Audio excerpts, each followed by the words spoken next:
2025. Or get 2.99% APR on Tundra. The time is now, let's go! You heard the man. Toyota. Let's go places. Offers available through TFS to buyers with a premium rated credit and cannot be combined with other offers. Excludes Tundra TRD Pro and NSA326. This summer, there are 250 reasons to join T-Mobile.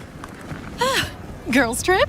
Booked. And switching to T-Mobile helped make it happen. With Experience Beyond, switch and get $100 back. Plus, $650 in value in built-in plan benefits. That's $750 in your first year, guaranteed. And honestly, that $100 back, I'm putting it towards the zip line. Now that's how you do summer. Exactly. Best switch I ever made. This is just one reason to join T-Mobile this summer. There are 250 reasons. Find yours. Savings based on the value of benefits included with Experience Beyond, like entertainment and 1 year of AAA Classic and Dash Pass on us. Benefits may require activation. See plan for details. Get $100 via virtual prepaid MasterCard with eligible ported, no cash access, and expires in 6 months. Issued by Sunrise Banks, N.A. member FDIC. Allow 8 weeks. Hi, I'm Justin Gingery from the law firm of Gingery, Hammer, and Associates. When you have been injured by the fault of another, you will want advice you can trust. If you know an attorney you can trust, I hope you call that person. But if you don't, please call me. I promise I will be the attorney you can trust. Along with my partner and associates, I have been helping accident survivors recover for their injuries for over 25 years. And we can help you. There's no charge for calling, so please call us today. When you get an injury, just call Gingery. KHTK HD1 Sacramento, KYMX HD3 Sacramento. Sactown Sports 1140, your local sports leader. It's Matt George and Kayla Anderson. Online at SactownSports.com or on the app. Kings, Niners, and Sacramento. The Matt and Kayla Show starts now. Man, when Jason Ross is not here, Carmichael Dave goes fully down the rabbit hole of pessimism and sadness, doesn't Debbie he? Downer. Goodness gracious. Davey Downer. I feel like we've been forced to be optimistic and positive about anything Sacramento Kings today after that show. Man. Respect, though. Dave's consistent with it. Yeah, he is who he is. That's how he approaches Kings fandom. That's how he approaches life. And, well, he's doing pretty darn well for himself, I'd say. Welcome into Matt and Kayla. I'm Matt George, Kayla Anderson. With me, as always, we got Anthony on the other side of the glass today, and we will address Carmichael depression. Good. We will. Oh, it's a thing. I don't know. Okay. I'm just labeling it. Dave spent his 8 o'clock segment today, and I know that because I got into the car, and that's when I started heading over here, and I started listening. And it was just 30 minutes of, hey, the Kings are going to suck, so either expect it or you're going to be sad. It's like, wow. Pretty much. It's like everybody Okay. telling, their kids at some point that things maybe aren't what they Listen, really son, are. life isn't fair, and everything's difficult, and everything's going to be hard, so just do your best, bye. See ya. I mean, some people would say that's teaching kids the real world. You know what? Did you ever get in high school, Kayla and Anthony? I did get into high school. Well, no, congratulations. Good for Yeah, you. we were But there. I'm glad you got into high school. Did you ever have high school teachers tell you, you better do this now because this isn't going to fly in college? Like, college professors don't care. They'll no, do X, because I Y, and was Z. a good kid. Well, okay. No, people said that about everything. About anything. Yeah. Like you have to turn in your homework on time because college professors, you're just a name on a list, blah, blah, blah. And then you get to college and professors are like, yeah, we'll work with you. Yeah, do whatever. College They is just the best, don't care. I think in college, though, that's where we were told, as being a broadcast journalism major, we were always told pretty much like we were told to get out of the business is what we were told. Yeah, absolutely. Yeah, I had a similar thing. Yeah, they were always just like, my professor really was always like, Yeah. is this really the field that you guys want to be in? He's like, because you're going to make no money. I would suggest going into sales. And, you know, those of us who are one-track mind, via myself, are like, yeah, no. And, of course, like, I've never done anything else, but a lot of what he said is very true. So. Yeah, most of my classes, like upper division classes, were like making a studio show or doing live sports, making the broadcast, and they're like, "You're going to be doing this. You have to figure out freelance stuff." We had guest speakers in, and it's just like you're never going to get a full-time job. Well, that's you're going to be depressing. going around. You're going to need to figure out how to make money. Yeah, it was kind of. Yeah. Well, I mean, at least it's real, but that's depressing. No, God. it was crazy. See, I didn't have that because I didn't go to school for broadcasting. Right. I picked a school. I picked Jessup University up in Rockland because they opened the gym the year that I was going to be a freshman, and they said, we're starting a broadcast program. Do you want to essentially lead it? They didn't have a communications department at the time. They do now. They didn't have classes for it, so I'm technically an English major, but I broadcasted there. And then I got an internship, and that was it. So I never experienced, I guess, that side of things. So maybe I have like a small, happy little fun bubble view of this industry. But I mean, you definitely might. I get how it works. I never had to leave. That's another that's thing very, too. very rare. I got to stay in my city. It is rare. We were told. I went to school in San Francisco, and they're like, "You're probably gonna have to go to a smaller market before you get any jobs here." it was kind of crazy. So depressing. I mean, I had to do all of that. Well, everything they said you would do, I have done and more. And look at you now. You made it. You're working with me. I guess so, man. Wow. I guess so. She's like, great. No, I'm just joking. The pinnacle. I love being here. The it's a lot pinnacle of fun. with Matt George. Welcome into Matt and Kayla. Good to talk to everybody today. I was surprised, Kayla, to see. Now, I know social media isn't real life, and I know it's not a full representation of the fan base, and I also know that I was more interacting with Russell Westbrook fans first that followed the Kings because Russ was here, more than Sacramento Kings fans who became fans of Russ because he played for the Kings. I was surprised by the negative response and anger at Jake Fisher's report yesterday, came out a couple hours after our show, that the Sacramento Kings do not want Russell Westbrook back. And I thought the wording of the report was a little bit interesting because now, to be fair to Jake, this report, which I believe is accurate, was aggregated. And anytime something is aggregated, it lacks the context of the conversation of which he brings it up and reports it. So to just put out a sentence or a statement, the Kings don't want Russell Westbrook back, there is a lot of room in there for added insult or animosity. And listen, the NBA's a dramatic league. NBA fans, we as NBA fans are dramatic fans. It's very much the soap opera league of professional American sports. So people naturally want to make it a personal thing. Mm-hmm. I don't believe that's the case whatsoever. I don't believe any of the comments of Scott Perry about Russell Westbrook since the season ended, how much he's loved Russ and working with Russ and how much he enjoyed working with Russ. Russ is one of his favorite players. Scott said all that. I don't believe any of that is disingenuous. But Scott also said just a few weeks ago when he had his media scrum that Russell Westbrook outplayed his contract here. Yeah. He signed a league minimum deal to play for the Kings after training camp was done, like right before the season started. It's not like he chose the Kings out of a list of suitors available. And we've seen reports that potentially the Washington Wizards are interested in him. Russ, one, is not a league minimum player. He proved that in Sacramento. And two, Russ is, in my opinion, and this is a credit to him, above the role of Darius Acuff Jr. mentor that he would essentially have here in Sacramento. So the report isn't surprising, nor should it, I think, bother anybody. Yeah, I think a lot of people, though, and I'll put myself in that category, would have liked to have had Russell Westbrook here to showcase firsthand what it means to be a pro in this league and the work ethic and all of the things that he's gone through, the adversity he's gone through. When I watched that live last year in games and just how he helped even guys like Maxime Reynaud on the court, it was really awesome to watch. Absolutely. And I kind of like probably overdid it in my like dream of like having him here this year to do that for Acuff, and like nothing ever works out like that perfectly. And I think a lot of people, other people felt the same way. They were like, oh, this could be a really good thing.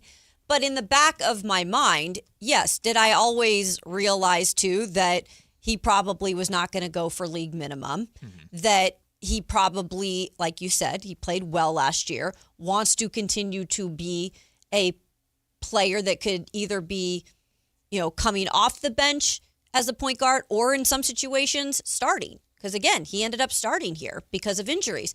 So I know it wasn't maybe all the way realistic, but I had maybe dramatized that in my mind. Yeah, that this could be romanticized that kind of a thing. So was I surprised when I saw it? I was not surprised. I was surprised by the wording that they don't want him back. I thought that was a little harsh because, again, Scott Perry said at the end of the year how much he loved Russell Westbrook.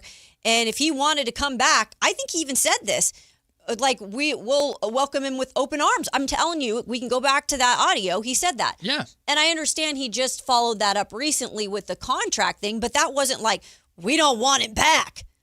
Yeah, like, see, but that's where the tone is being applied to a report that I don't believe exists.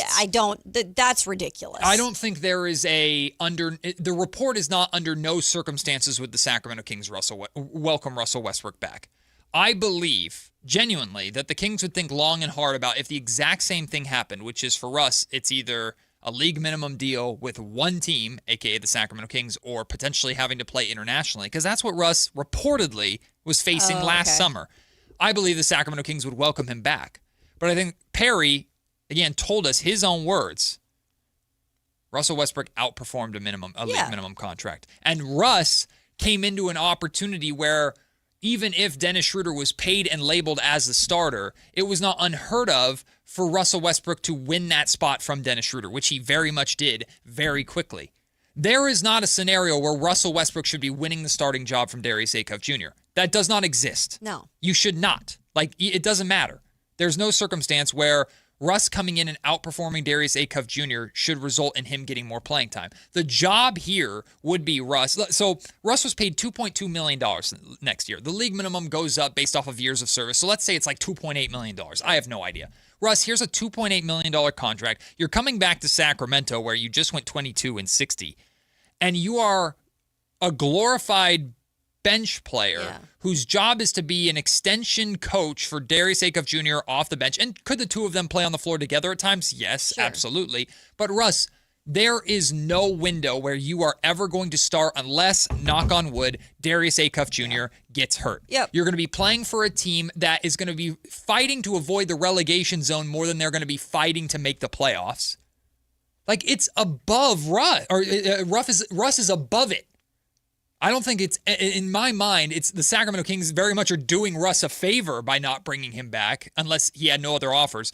Same way they did DeMar DeRozan a favor, in my opinion. Well, I also think there's more to it, too. I think you don't go backwards at this point either. You don't go backwards in terms of guys that were here, that you're trying to move forward. Yes. And as much as I think Russ did some really good things last year for them, and I know he's a polarizing player, but I believe he did do some really good things for this organization and for the young players. I'm sorry, but he did. And if you don't see that, then that's... Every single player has talked about it. Yeah. Every single one. But I do believe Scott Perry is in this mode of, I have got to move on and move forward as much as I can. Because, by the way, I still have 3 contracts here that I'm trying to eventually dissolve or get off my books. Potentially 4 in Hunter. Potentially 4. You're exactly right, which was partly his thing, though. He brought him in. 100%. But I think Russ is one of those pieces, too, that, he wasn't attached to him necessarily because of the money, because, he was a 1-year deal. Right. But he was part of the past in terms of Russ. And I think Perry is like, okay, we're moving on. I just don't think the necessity for Russ as a mentor is as significant as people think it is, not because of anything about Russell Westbrook, but because of this misconception that a rookie point guard has to be mentored by a point guard. Now, it makes sense in theory. You have a aggressive, attack-minded point guard in Darius Acuff Jr. Why would you not want him to learn, and this is, I think, your point, from one of the best aggressive attacking point guards in history that's a surefire Hall of Famer? Right. Like, no doubt about it. Well, to be fair, Russ is bigger and plays bigger than Acuff does. But still, it's like that. It makes sense on paper for Russ to be a good mentor for Darius Acuff Jr. But it is very common for players to be mentored by veterans of different positions. Maxime Reynaud was very clearly mentored by Russell Westbrook, a point guard mentored a 7-footer. Domantas Sabonis was Russ's rookie back in OKC. Keegan Murray was mentored by De'Aaron Fox, right? Like, it's very, very common. Now, if you were to ask me, Matt, then who is the mentor for Darius Acuff Jr.?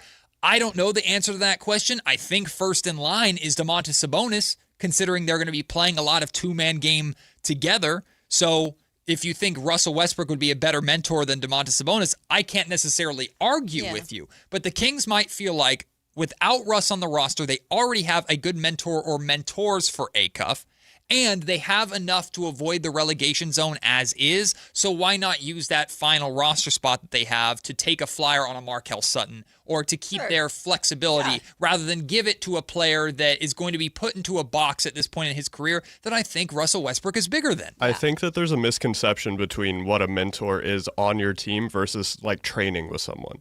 It's very common for new players to train with people that are in their position who are like legends. Like you go and train with Jamal Crawford, you go and you do workouts with these types of people, but on the team, it's a lot more about how to be an NBA player, like how to be a professional, how to conduct yourself in front of the media, how to deal with the stress of the longer season. And I think that that's not position specific. And I think that's why it works so well in that sense. And you can always work out with other people. Like even in the league currently, I think Wemby went on a tour of like training with a bunch of different positions just to get his guard skills better. Right now, to Anthony's point, Kendrick Perkins just did a segment where he was criticizing Kevin Durant for working with Paolo Banchero. Durant and Banchero are working out together during the summertime, and I didn't see the clip, but what I gather is Perkins is criticizing Durant for helping other players on other teams versus focusing on his team. It's a new thing. It's definitely a new thing to do that, but it's normal now. That's to your point, is that happens. It happens all the time. You'll see players, whether it's the Banana Boat crew of old or young players working out with legends or veterans. It's very, very common outside of the team constraints, especially during the offseason. So Dwayne in the chat, in the YouTube chat, by the way, you can always get in, watch us, and chat along with everybody else. He says, YouTube make it sound like they want to get rid of everyone except for Acuff, Max, Dylan, Neek, and Caravan. Well, first of all... In what way, Dwayne? First of all, Dwayne, this is a team that is changing. Yeah. And if they had the opportunity, like we've seen them shopping Domantas Sabonis, obviously Zach LaVine, I don't know where the Malik Monk stuff is at. I believe Malik Monk will be on this team for at least the next couple of years, but he is still somebody who is not technically Scott Perry's guy. Yeah. Like, it's not like we're trying to get rid of him. This is reality. Well, they're trying to rebuild this team. Rebuild, and that's reset. part of what you do. You get rid of people that he didn't draft. Let's do this exercise, and let's be brutally honest about it. I have the Kings roster in front of me. We'll go down the list and label, like, does Perry want them here long term or not? And this could be a bloodbath as much as you want it to be, but it just speaks to the situation. Precious Achiuwa, Perry wants him here. Yeah, because he's got a just new brought deal. him back. Darius Acuff Jr., Perry obviously wants him here. Dylan Cardwell, Perry wants him here. Neek Clifford, Perry wants him here. I'll exclude the two-way guys like Adam Flagler because they're taking a flyer. DeAndre Hunter, we don't really know. Right. I think they're kind of doing a trial with DeAndre Hunter, and then if it works out, then he's a free agent next summer, and they'll pay him probably less than the $20 million or whatever that he's making this next season. Alex Caravan, they want him here. Zach LaVine, I don't think Scott Perry wants here, but he's here now, so they're going to make the most of it. But I think Scott Perry would like to move on from Zach LaVine. Malik Monk, as much as we love Malik Monk, I believe Scott Perry would be more than willing and happy to move on from Malik Monk. Keegan Murray, Scott Perry paid him. He wants him here. I very much believe that. Daquan Plowden, I think Scott Perry wants him here for the most part. Maxime Reynaud, Perry wants him here. Sabonis, I think long-term plan, Perry wants Sabonis gone. Yeah. Wants to move on from Sabonis. This isn't breaking news, though. This is nothing different than we've ever talked about. And then finally, Emmanuel Sharp, Perry wants him here. Yeah. I mean, we're just saying eventually some of these guys, and I only really mentioned 3 there. I mentioned 3. Yeah. Those are the only guys that I feel like they're trying to have, and I said trying to. So they're not going to do it right now. We've already been seeing how Perry moves. He doesn't give things away. He's a businessman. He does things that are smart in terms of, at least up till this point when it comes to business, we've seen from him. So, no, we're not saying that he's trying to get rid of him just for nothing. But if he has an opportunity at the trade deadline or something along the way, he's had opportunities, but he hasn't taken those. he's probably going to move on from them. Yes. Dwayne, this is not a question in snark. It's genuine because you're in our YouTube comment section all the time. We appreciate you. What is your point? Or what is your problem, I suppose, with a general manager coming in who was stuck with a roster that was completely bogged down, that he inherited, and him wanting to move out the guys that aren't his and don't fit his vision and bring in the guys that do fit his vision? And it's not personal. Again, it's the same thing we just talked about with the Russell Westbrook report. The NBA wants to apply being personal and this drama to basketball decisions. And we've heard time and time again, players, including players that on the cusp, we would say, oh, there might be some animosity between Scott Perry and Zach LaVine because of Scott Perry's comments about Zach being a winning player before he took over as or not being a winning player before he took over as general manager of the Sacramento Kings. Zach LaVine has said before that he appreciates that Scott Perry shoots straight and tells it like it is. So that's what this is. This is not a personal issue with any sort of player. I don't think Scott Perry dislikes Zach LaVine. I don't think Scott Perry doesn't see the value in Domantas Sabonis. Quite the opposite. He's refused to trade Sabonis for peanuts. Very clearly, he's refused to do that because he believes Sabonis has more value and would rather hold on to Sabonis and have him work with Acuff than just ship him off for nothing, and certainly attach draft compensation to him for that in order for people to take his. So what is the problem with what Scott Perry is trying to do, other than the fact that unfortunately it's going to take 2-ish years to do it? Mm-hmm. That's my problem. Speed it up, but you can't because they're under contract. Yeah, I think it's just everybody has their differing opinions about, what this team is going to be looking like moving forward. And what all of us can have our opinions, but what none of us really know is truly what's going to happen and what the timeline is going to be for that. Because we are not Scott Perry. He speaks a lot to be true to him and to give him a nod. Like, he does speak a lot to the media, and I'm thankful for that because I know in other markets, that's not always the case. So he tries, I think, to update us as much as he can, and then we can kind of pick the little tidbits from everything he says and build the timeline for what we think is going to happen. Mm-hmm. But, it's the NBA is the NBA, and anything can happen at any given point. But we'll get into this conversation at noon in terms of what Dave was talking about, just not to be too overly optimistic in the next couple of years. But that's the other thing. He's saying next couple of years, next 3 years, don't be optimistic. But that's another thing people have opinions on. Mm-hmm. Dwayne says and this will go into that conversation too at noon. Dwayne says what free agent would want to come here? And Kimberly says if they build a winning culture, guys will come. Once contracts drop off and we have money to offer in free agency, they will always take the money. Like Kimberly's providing kind of the financial side of it because, of course, money talks. But that's the thing that I've struggled with. And I'll be completely transparent with you. I've had conversations with Scott Perry about is we here in Sacramento have accepted, based off of our history, that Sacramento is not an attractive free agency destination. Yeah. Scott Perry does not operate that way. Mm-hmm. The reason why Scott Perry gets involved in the Jalen Duren conversations the way that he has, the reason why Scott Perry gets involved in the Jonathan Kuminga situation the way that he did last summer, the reason why Scott Perry establishes relationships with guys to where he'll see RJ Barrett at a Kings game and give him a big hug, it's because Perry plants the seeds with relationships that he could potentially water and benefit from the fruit down the road. We do not know what's going to happen with Jalen Duren, and nothing might happen. Right now. The Kings have established a relationship with Duren that maybe Perry can use to bring Duren here in the future. And we've heard Kuminga wants to come to Sacramento. We heard Jalen Duren wants to come to Sacramento. And most of our responses to that are, the Kings are being used as leverage.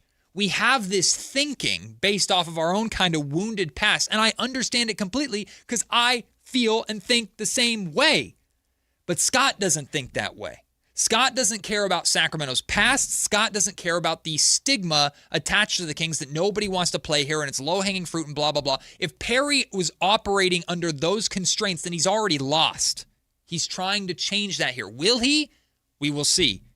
But that's why his relationship approach, I think, is so different and interesting. And I'm optimistic that it can change the way the Kings have been. Like the Warriors were not a free agency destination for a long time. Then they started winning and got a guy named Kevin freaking Durant. Mm-hmm. Yeah, it is all about, and that's why we've heard him preach every time he's talked to the media and talked to fans. He's preached culture before anything else. Yeah. And he's preached, I got to fix the culture here.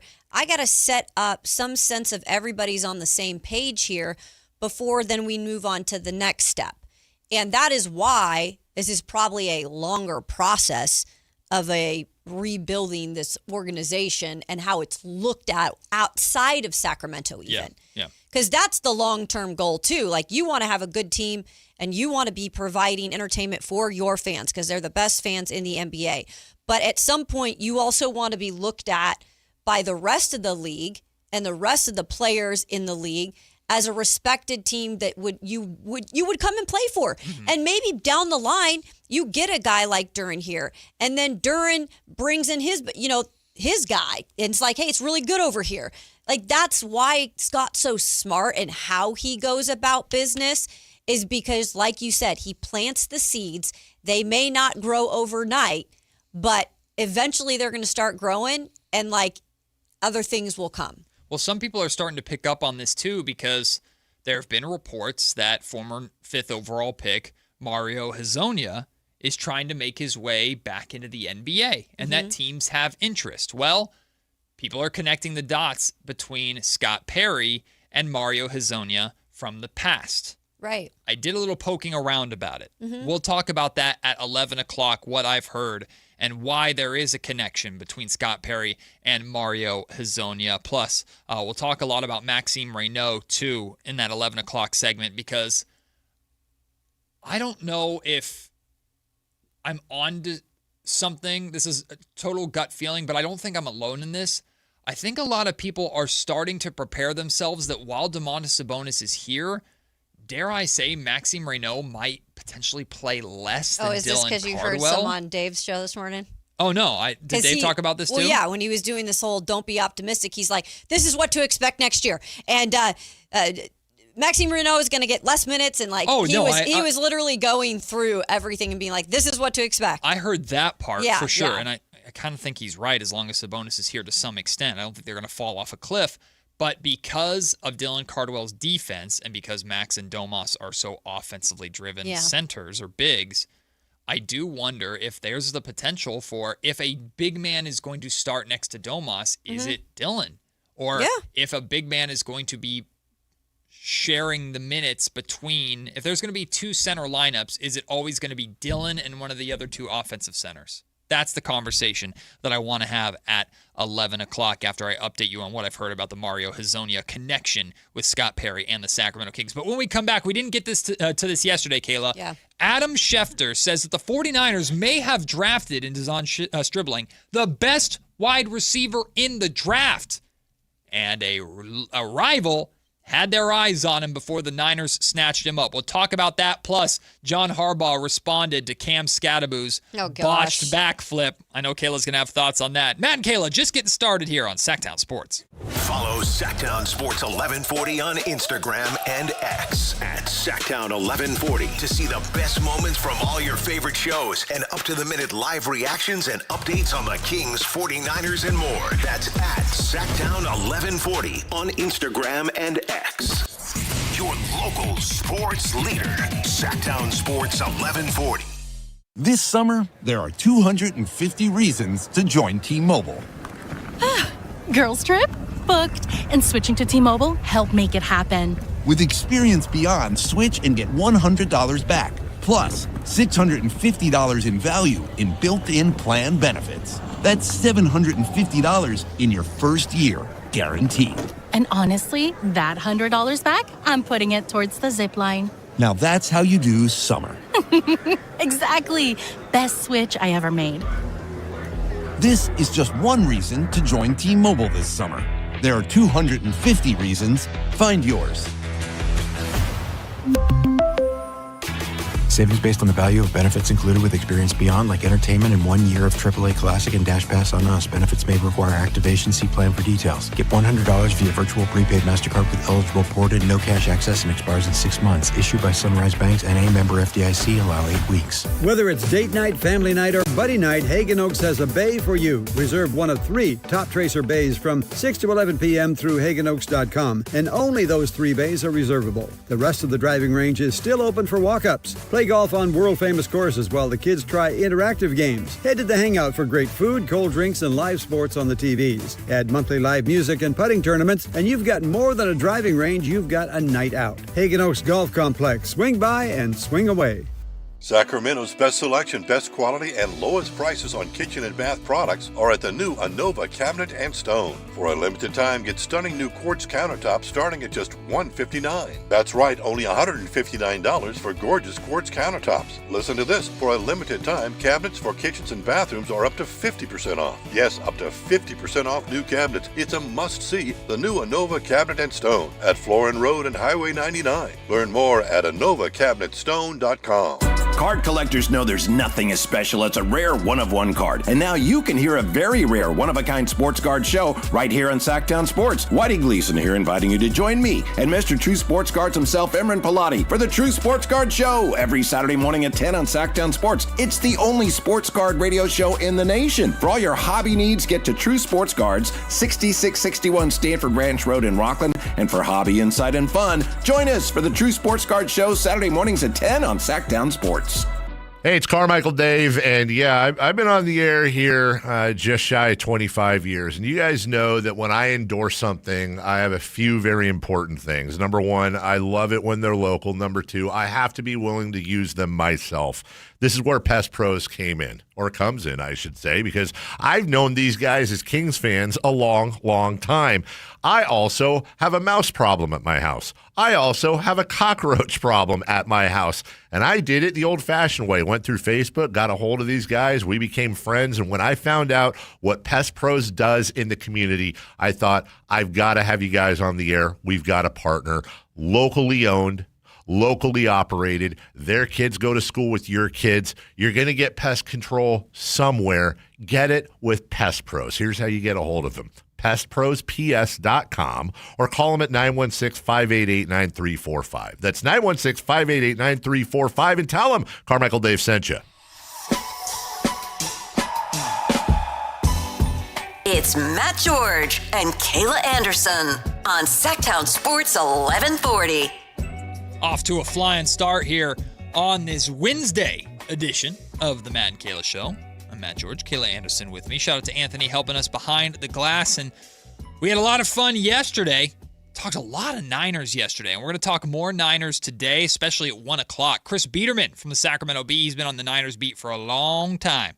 Chris Biederman will join us to talk a little Niners. Also sneak some Kings in there as well. Looking forward to talking to Chris. Again, that's at 1 o'clock. But something we didn't get to yesterday, Kayla, is this. Adam Schefter talking about Dazon Stribling, who the San Francisco 49ers took with their first pick, which was the first pick of the second round after they traded back multiple times. Well, they may have just gotten the best wide receiver in the draft, even though it wasn't in the first round. What's interesting about this selection is there were some people that wondered if it was too early for Dazon Stribling to go. And yet there were a couple of teams that I spoke to in the draft process leading up to the draft that felt like Dazon Stribling was the best wide receiver in the draft. Another team, supposedly the Los Angeles Rams, had eyes on him. And so the 49ers didn't just come up with this pick out of nowhere. They knew that there were other teams that had a very high grade on Stribling when the 49ers declined to trade out of the top draft slot in the second round and take him there. And Mina, you mentioned the combination of older injured players and younger wide receivers. Mike Evans and Christian Kirk, both with points to prove in San Francisco. Former first-round draft pick Ricky Pearsall, and now Dazon Stribling. So there is an interesting blend of youth and experience there in San Francisco. So what I wanted to ask you about, Kayla, in addition to the fact that the according to Schefter, that the Rams were interested in Stribling as well. The Niners are often criticized, and were very much in this draft criticized, for trying to get too cute, right? Being stubborn. Their board versus the consensus board. Well, they may have gotten the receiver that they had targeted all along that was high on other teams' boards as well. So I'm curious if that, not necessarily your perspective, but changes the perspective of anybody out there hearing at least this commentary from Adam Schefter.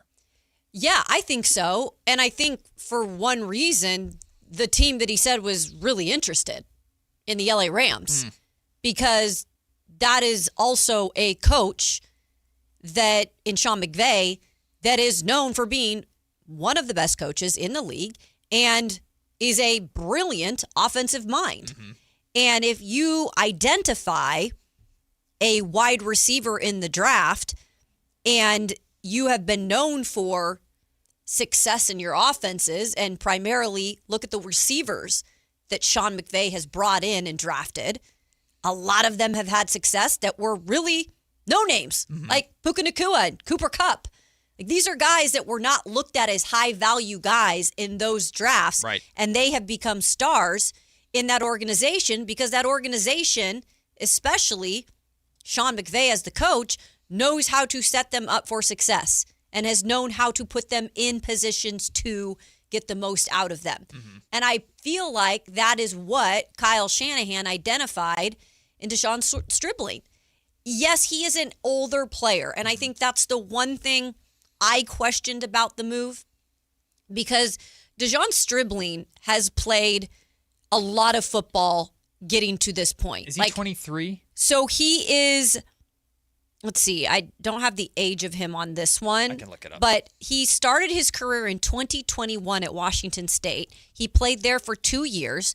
Then he went on 23. to 23, Oklahoma State for 2 years. And then he finished his career at Ole Miss, obviously, in 2025. So he has played a boatload of football, and he's got some tread on those tires. So that was the one question I think I had, is like, you're taking him at the top. Sure. And there were other wide receivers around, including the guy I really liked from Washington, that were younger. But clearly they saw something that they thought right away he was going to be able to contribute. Or else I don't think they would have drafted him. That part. And that's what's interesting to me about the Rams wanting him too, is because the Rams are in the same boat. Yeah, they're in the the same Rams are boat. even more Super Bowl or bust than the Niners are. For sure. So when you're talking about a receiver, when you talk about older receivers and older rookies in general, I know we do this a lot in the NBA, but in the NFL, it's especially more prominent because the NBA typically, I mean, now I know with NIL deals, players are staying longer, but you see a lot more, I mean, and in the NBA, it's one and dones typically if you're a top tier talent. In the NFL, you have to play the 3 years.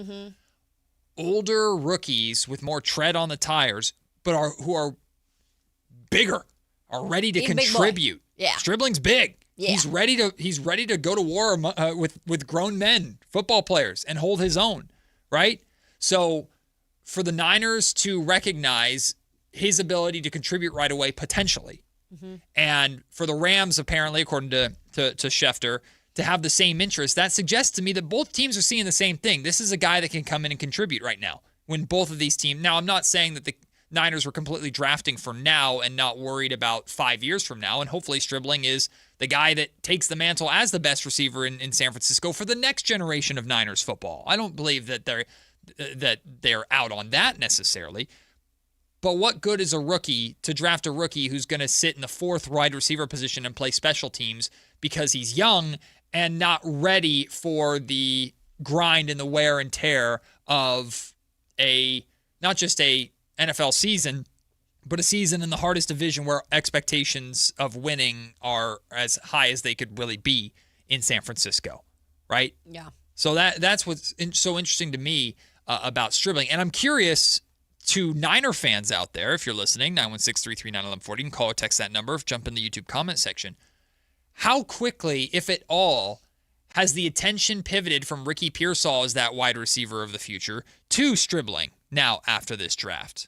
Because I still feel like the hope and attention is on Pearsall, but it feels like the majority of vocal Niners fans just have the expectation that Pearsall's not going to be there for more than a handful of games. Well, I think that's because they've been dealt the same thing year after year, which is a dose of the injury bug. Yep. And now it seems to be like more players than not that are important to this team, starters, that are dealing with injuries from year to year. And they're young bodies. Like, that's a young body. Mm-hmm. And I know he went through a lot when he first arrived, obviously, with the 49ers, with being shot and everything. But, you know, he came back from that. And then you see what Pearsall can offer when he's healthy. I watched his whole season at Florida because I was living in the South. And he's a baller. Mm-hmm. Like, he can offer something to this offense that, like you said, the long ball, like some things that, you know, they could really, really benefit from down the line. But I get it because fans are like, how can we be sure? Because we can't rely on you. We just can't rely on you. I don't think it's a giving up. I think it's too soon to give up on Pearsall. If you're Kyle Shanahan, first of all, you drafted him. You and Lynch drafted him. This isn't some other GM and coach's wide receiver piece that you can wipe your hands clear of all of a sudden. No, you drafted him. You need to make sure that you can do everything you can to keep him healthy and keep him on the field. So I don't think they're giving up on him by any means, but I think they're going to give keys to Stribling. You do what we need you to do. You be that guy that can get yak. Like, and if you can do that, could he creep in front of Stribling of Pearsall at some point?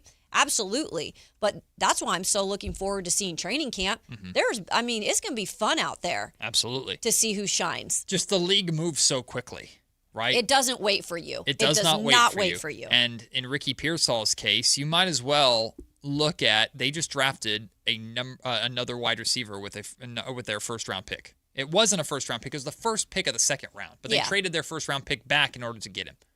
Like, if I'm Ricky Pearsall, I'm looking at Stribling coming into camp as going, there's my replacement.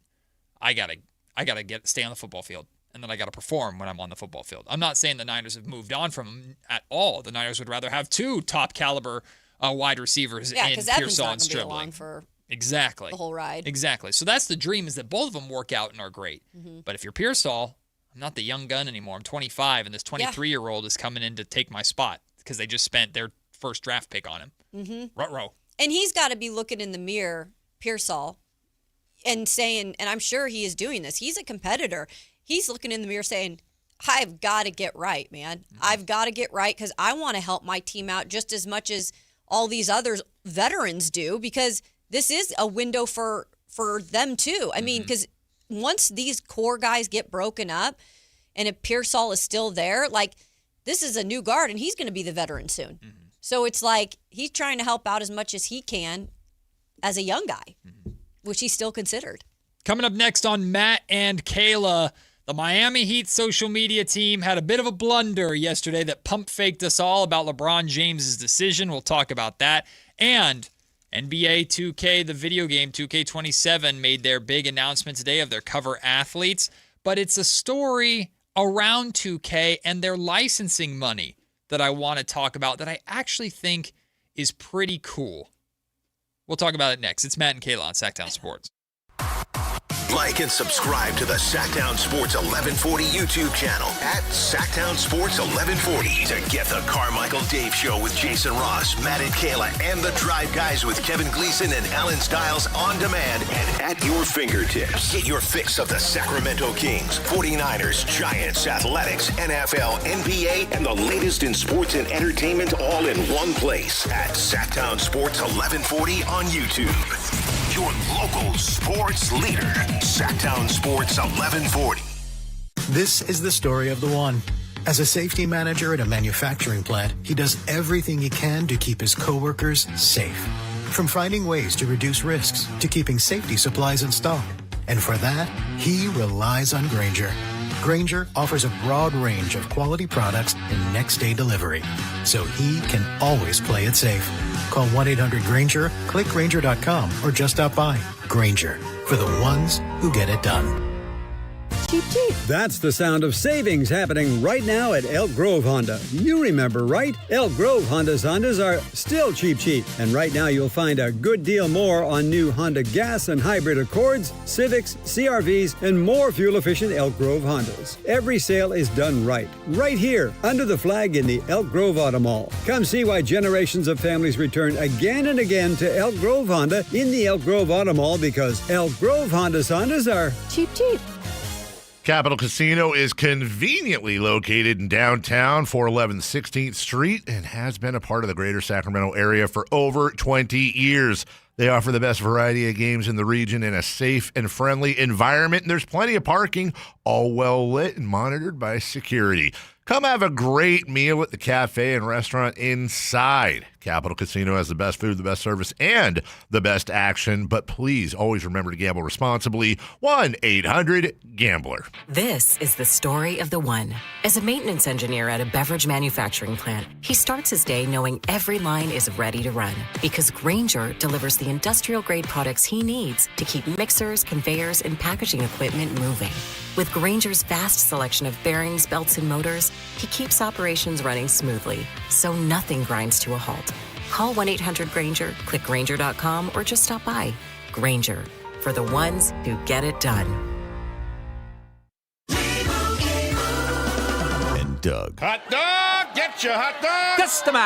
Customize and save with Liberty Mutual. Hey, what are you doing? I like your method. Direct, to the point. A little loud, but... Listen, people don't buy car insurance the same way they do hot dogs. Not yet, but both are customizable. Popcorn! Get your popcorn! Hey, this is a hot dog area. And customize and save area. Get a quote at libertymutual.com or with your local agent. Liberty, liberty, liberty, liberty. Have you seen The Odyssey at the Esquire IMAX Theater? Director Christopher Nolan shot every frame entirely on 1570 IMAX film, and Sacramento's Esquire IMAX Theater is one of only 40 theaters in the world showing The Odyssey in brand new IMAX film technology, as Nolan intended his epic film to be seen in IMAX format. No one could stand between me and home, not even the gods. See The Odyssey for the first time or again, and lock in your seats for the best movie experience only at the Esquire IMAX Theater. Man, I love this place. I've been surfing here since I was a kid. Now, seeing my grandson out on the water, it means everything to me. Watching him and taking in the blue waves, the sea breeze, the blurry horizon. If you have geographic atrophy, or GA, subtle changes in vision could mean it's progressing toward irreversible vision loss. Izervay is proven to slow GA progression and could help preserve your vision for longer, so you may keep seeing the world around you. Izervay, or avacincaptad pegol, is an eye injection. Don't take it if you have an infection or active swelling in or around your eye. Izervay can cause eye infection, retinal detachment, or increased risk of wet AMD. Izervay may cause blood in the white of the eye, blurred vision, or a temporary increase in eye pressure. Do not drive or use machinery until vision has recovered after an eye injection or exam. Ask your retina specialist how you can slow your GA with Izervay. To learn more, call 1-855-IZERVAY or go to izervay.com. Paid for by Astellas Pharma. Golf to Go is brought to you by the Hagen Oaks Golf Super Shop. Here's Frank LaRosa. Any golfer would be thrilled to listen to Jack Nicklaus talk, and I had to tap the enthusiasm brakes a bit when I had a chance to interview him. But over the course of 40-plus years, Nicklaus wrote enduring words in Golf Digest magazine. Max Adler compiles some of the best. Nicklaus says, "When I putt, I hold my breath before initiating the stroke to keep my head and body still." About putting, he said, "I visualize the putter shaft as being extremely limber, almost as flexible as a length of rope, which means the only way I can get the club head to swing truly is to stroke putts very softly." He said, "The harder I want to hit a shot, the slower I try to begin the swing." About the game, he said, "The key to playing well is to understand who you are as a person and then manage that. I'm finding now more than ever that the game of a lifetime can give you the time of your life without ever striking a shot." Sounds pretty much like life itself. That's your Golf to Go. I'm Frank LaRosa. Country in the Park 2, presented by your California Army National Guard, October 23rd at Hart Health Park at Cal Expo with Bailey Zimmerman, Russell Dickerson, Plus more. Enjoy line dancing, live DJs, mechanical bull, and food trucks. Tickets start at just $70. Country in the Park 2, October 23rd at Hart Health Park at Cal Expo. Brought to you by Hyatt Vacation Club and Raising Cane's Chicken Fingers. More info at CITPFest.com. It's time to saddle up, Sacramento. It's Wild West Night with the Sacramento Rivercats on Saturday, August 8th at Sutter Health Park. Celebrate the Wild West in classic baseball fashion with themed fun and Rivercats baseball under the lights. Get your tickets at rivercats.com. 10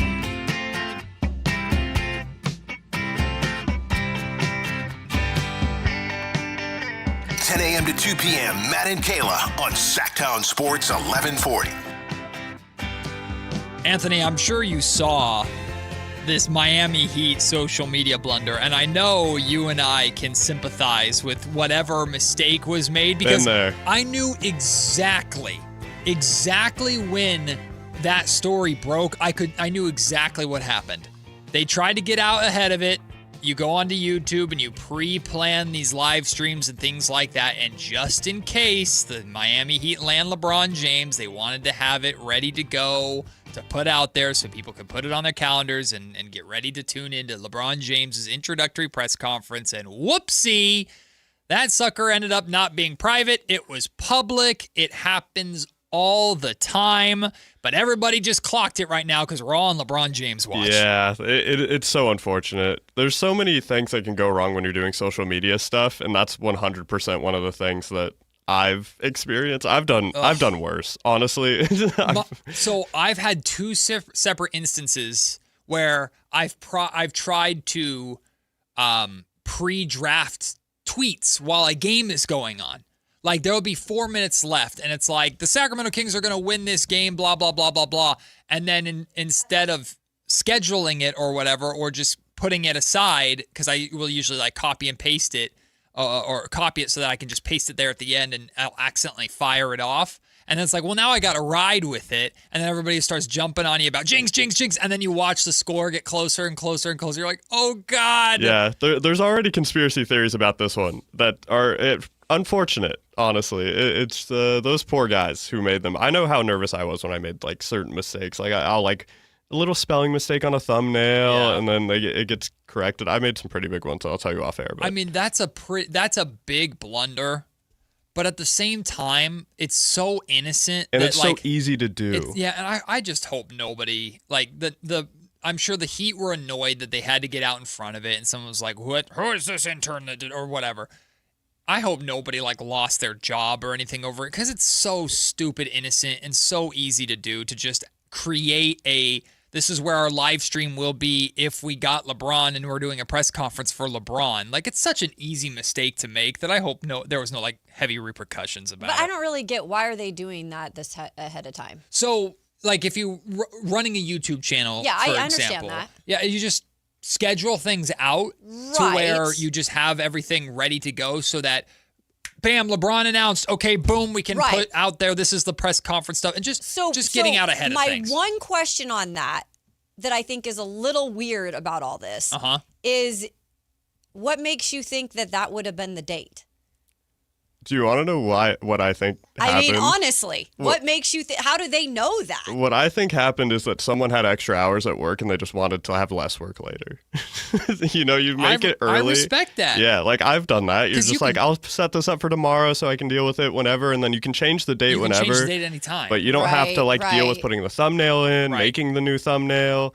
Everything's kind of in there. Yeah, so I that when get you what you're saying. Yeah. I could call Frankie Cardicelli. The date said the 27th, though. July 27th. Yes. Which is, just a second. 5 days from now, so that's what? So it's on Monday. Monday.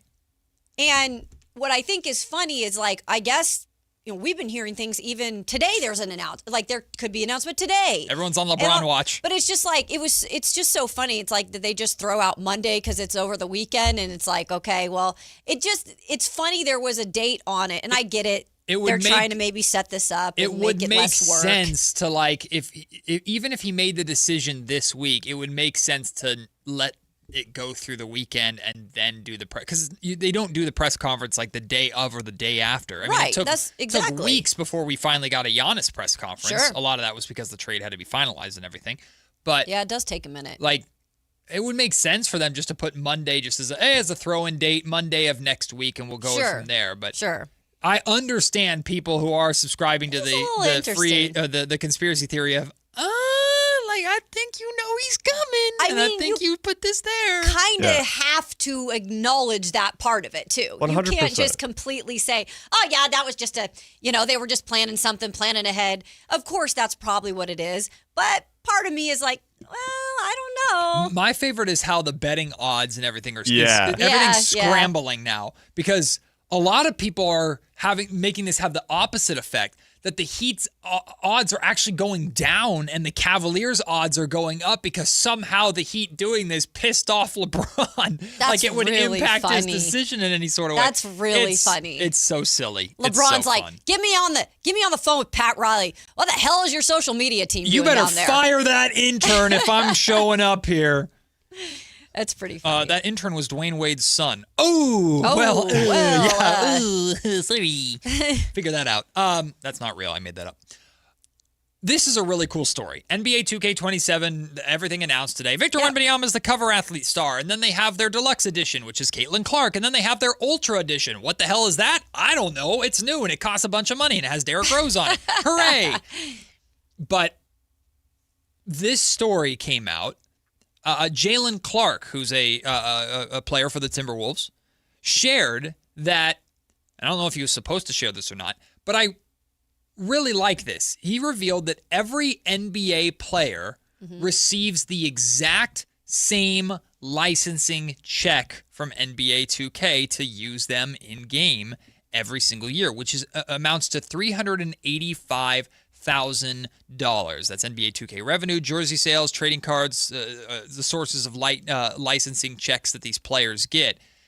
But instead of making LeBron James is one of the biggest players in the game, so he's going to get $30 million, and then we'll balance it out, and players like rookies and young players at the bottom or fringe NBA players at the bottom who might be in the game are only getting what's left over. It does not matter if you're the number one name in the league or the last player that barely snuck in as a G Leaguer or two-way guy. Every licensing check is the exact same for every player, which I think is phenomenal. I would imagine it's the Players Association that Probably orchestrates this. I think it's phenomenal. I think that's a very, very good thing to do, and good on the top dogs. Good on guys like LeBron and KD and Steph and all these huge names that could take some fat licensing checks from this game every single year. So what's the check? $385,000. Oh, so every player gets $385,000. Nice. Which is a really big deal for those guys at Yes. the very That's bottom not end bad. of That's the a huge roster. deal. That's actually, I think NCAA should take a hint from it. Well, I know this is. Is that everybody gets like 5K or 10K or something like that? No, it's not even that. I don't think it's flat. Is it flat for NCAA? No, it's not some flat, schools and it's are. really bad Yeah. for anybody who's not. Well, you get a copy of the game, and you get It's like $500 or like. Is it that little? It's not a lot, man. It's not a lot. Except for the top names. The top names like are getting Manning, more. I promise you got a good And chunk. obviously the cover gets more, blah blah blah. Right. But it's kind of a joke with like, hey, here's a copy and $500. Yeah, but they're making millions and millions off of these games. And I these understand. Guys. That's EA for you. That's EA for you. But I thought that story was really cool and good on the players for distributing that it's really equally. cool. Good to hear. When we come back, Mario Hezonja is a former number 5 overall pick. He's trying to make an NBA comeback, and he's been connected, at least over his NBA career, to Scott Perry multiple times. People in Sacramento are speculating, hey, does that mean the Kings are interested in bringing him in and going after him? Well, I did some poking around. I'll tell you what I found out, or at least what I heard about Mario Hezonja and his connection to Scott Perry and the Kings. We'll do that next, plus a conversation about Maxime Reynaud versus Dylan Cardwell for backup center minutes. I think it's legitimate. We'll discuss next. It's Matt and Kayla on Sactown Sports. This is Sactown, baby! Follow Sactown Sports 1140 on Facebook at facebook.com/Sactown Sports. To keep tabs on the Kings, 49ers, UC Davis, and the entire Sactown Sports lineup all season long. Facebook.com/Sactown Sports. Your local sports leader. Sactown Sports 1140. Here's good news for folks who have a jumbo loan. The Loan Exchange, America's jumbo lender, is offering a 30-year fixed-rate loan at a 5.75% interest rate and 5.939% APR for loan amounts up to $3 million. So if you have a mortgage with an interest rate of 6% or higher, give America's jumbo lender a call at 833-436-8800. You drive around to find the cheapest gas, so why not refinance your mortgage? Every day you wait, you're wasting money on needless interest. Go to theloanexchange.com or call 833-436-8800 to find out what your savings will be with a new 30-year fixed-rate loan at 5.75% interest rate and 5.939% APR. NMLS 1637539. Loan subject to credit approval. See website for licensing information, loan terms and conditions. Equal housing lender. That's theloanexchange.com or call 833-436-8800 for a 30-year fixed-rate loan at 5.75% interest rate and 5.939% APR. Amy Cox did something smart. She saved hundreds on auto insurance switching to Progressive. And with that money, she decided to treat herself to an anti-aging red light mask. Will she look like a horror movie villain every night? Yes. Will her boyfriend Kevin be scarred for life? That's certainly a risk. But it's Amy's savings, and if she's willing to risk her relationship for smooth, wrinkle-free skin, well, bye-bye, Kevin. Switch and see if you could save with Progressive and treat yourself. Progressive Casualty Insurance Company and Affiliates. Get in the zone, AutoZone. Summer's finally here, and we're kicking it off with a whole lot of free. Free brake pads with Duralast rotors. Free oil filter with 5 quarts of oil. Free Armor All wipes with Armor All glass cleaner, and more. More free, so you can have more summer. Celebrate free at AutoZone. Now through July 27th. Restrictions apply. Get in the zone, AutoZone. Sacramento's best selection, best quality, and lowest prices on kitchen and bath products are at the new Anova Cabinet and Stone. For a limited time, get stunning new quartz countertops starting at just $159. That's right, only $159 for gorgeous quartz countertops. Listen to this. For a limited time, cabinets for kitchens and bathrooms are up to 50% off. Yes, up to 50% off new cabinets. It's a must-see. The new Anova Cabinet and Stone at Florin Road and Highway 99. Learn more at AnovaCabinetStone.com. The Green and Gold Injury Report is brought to you by the law firm of Gingery, Hammer, and Associates. If you get an injury, just call Gingery. Nick Kurtz is starting to participate in range of motion and strengthening exercises as he recovers from a right thumb strain. Zach Geloff has also started range of motion exercises and will have stitches removed from his right knee laceration this week.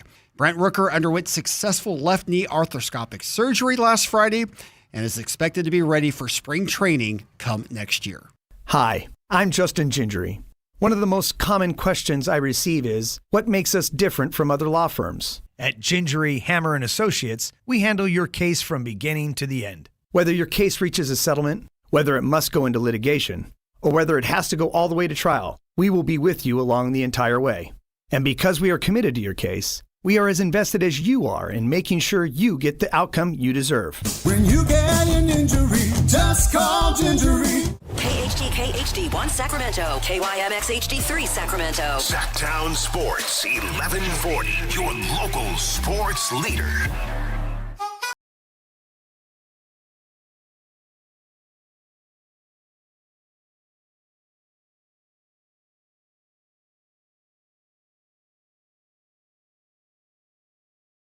$11.40. Mario Hezonja was drafted 5th overall by the Orlando Magic back in the 2015 NBA draft. To remind you of that draft class, number 1 overall was Karl Anthony Towns. Number 2 overall, D'Angelo Russell. Jahlil Okafor, remember him? To the Philadelphia 76ers, number 3 overall. Kristaps Porzingis to the Knicks, 4th. And then Mario Hezonja to Orlando, 5th. 1 pick before the Sacramento Kings selected Willie Cauley-Stein. What a pick that was. What a pick. What a pick. What a pick. Mario Hezonja was drafted by the Magic, who Scott Perry worked in their front office at that time.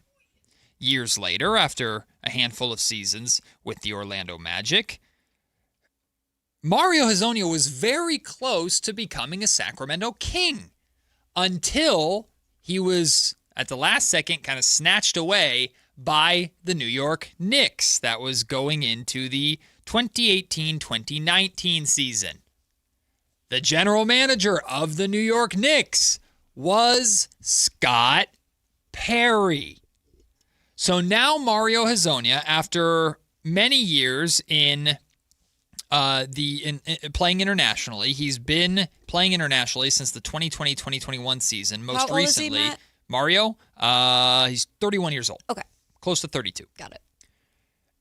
Most recently, he's played 4 seasons for Real Madrid.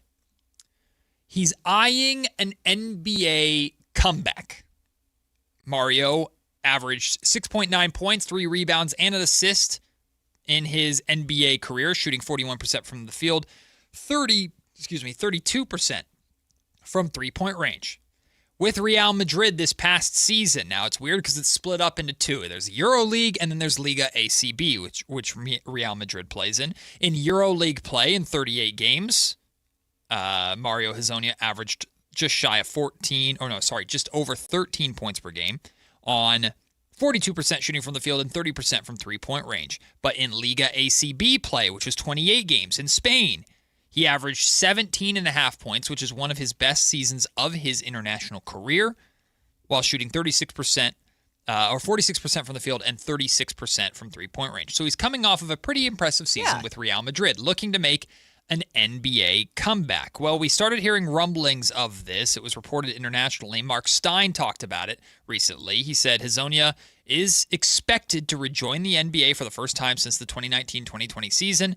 He says multiple NBA teams have shown interest in the Real Madrid forward, and the list is said to include teams who are also pursuing LeBron James. So everything's still on hold until after LeBron James makes a decision. What will happen with Kuminga? What will happen with Hezonja? What will happen with DeMar? It's probably all, maybe even Russ. Probably. It's all going to be after LeBron James makes his decision. But people are connecting the dots, right? People in Sacramento are going, wait a minute. There's multiple Scott Perry connections with Mario Hezonja from his time as a general manager in New York and then working in the front office of the Orlando Magic. So does that mean the Kings are on this list? Well, I did some poking around. Mm-hmm. And I can confidently tell you that Mario Hezonja is not on the Sacramento Kings radar at this time. Got it.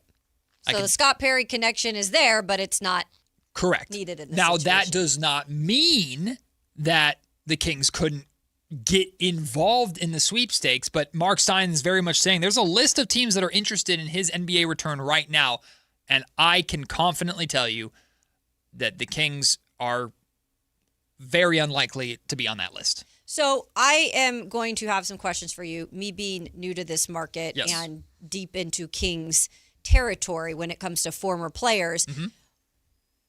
What, in terms of like coming to a place like back to the NBA, when you're playing overseas, since he hasn't played here since 2019? Yes, 2020. I mean, that's a while. Yeah, the 2019-2020 season. It's a long time ago. How often have you seen, whether it be here with the Kings directly or in the league, players return from something like that, from a sabbatical, playing in the NBA? And why do you feel like Mario has so much interest? Well, I would say, excuse me, I would say it's more common. It's definitely more common for players to start internationally and then make their way to the NBA and then stay in the NBA. Exactly, right? We've seen that, like Luka Doncic did that, Ricky Rubio. Like that's far more common than what you're talking about here. I can't, off the top of my head, and text line comment section, please let me know if you remember differently. I can't, off the top of my head, recall too many instances of a player coming back after playing overseas and being anything more than a glorified role player. Sure. Which is what I expect teams are looking at for Mario Hezonja. He's probably not going to cost a lot. Yeah. He's a NBA caliber role player who, again, is coming off of playing his best basketball for Real Madrid, some of the best basketball of his career. The percentages are fine, So if you're a Miami Heat, because, again, Stein is reporting that teams also involved in the LeBron James sweepstakes are involved or interested in him, whether it's Cleveland, Miami, Golden State, whoever. Philly, the idea of bringing Mario Hezonja in is he's probably, I wouldn't say on a league minimum deal, but he's probably paid $5-6 million a year or something like that. I don't know. And he is a 8th or 9th man that gives you maybe a little bit of a scoring boost off of the bench. Like, that's what I would envision his return to the NBA look like. Not someone who's going to come in and be featured nearly as much as he's obviously being featured at Real Madrid. And he knows that too. Yes. And for the Kings, maybe why they're not interested is, I mean, I don't know if really that role is needed right now here. Would you say? I mean, I don't really see that being the case. I mean, in terms of, like, he's 6'8", so he's got some size. He's a fine defender. I've never really known Mario Hezonja to be anything on the defensive end. I'd say fine is a compliment. I'd call him mediocre. Yes, he's not a very high level defender. He can score, he can shoot, but again, in his career, he's barely a 32% 3-point shooter in his NBA career, so it's not like lights out 3-point shooting.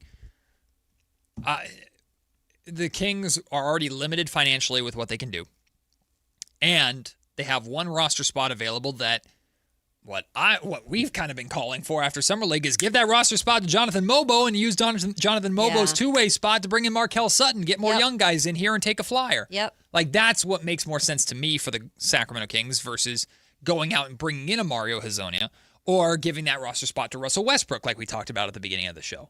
So, truth be told, I'm glad to hear what I heard about Hezonja, that the kid, because it makes sense. Like, people and Kings fans are wicked smart. So you just start connecting these dots immediately as soon as this, because the initial report was from a European basketball reporter and a European basketball site that he was trying to make an NBA comeback. And immediately Kings fans caught that and started connecting the dots with Perry.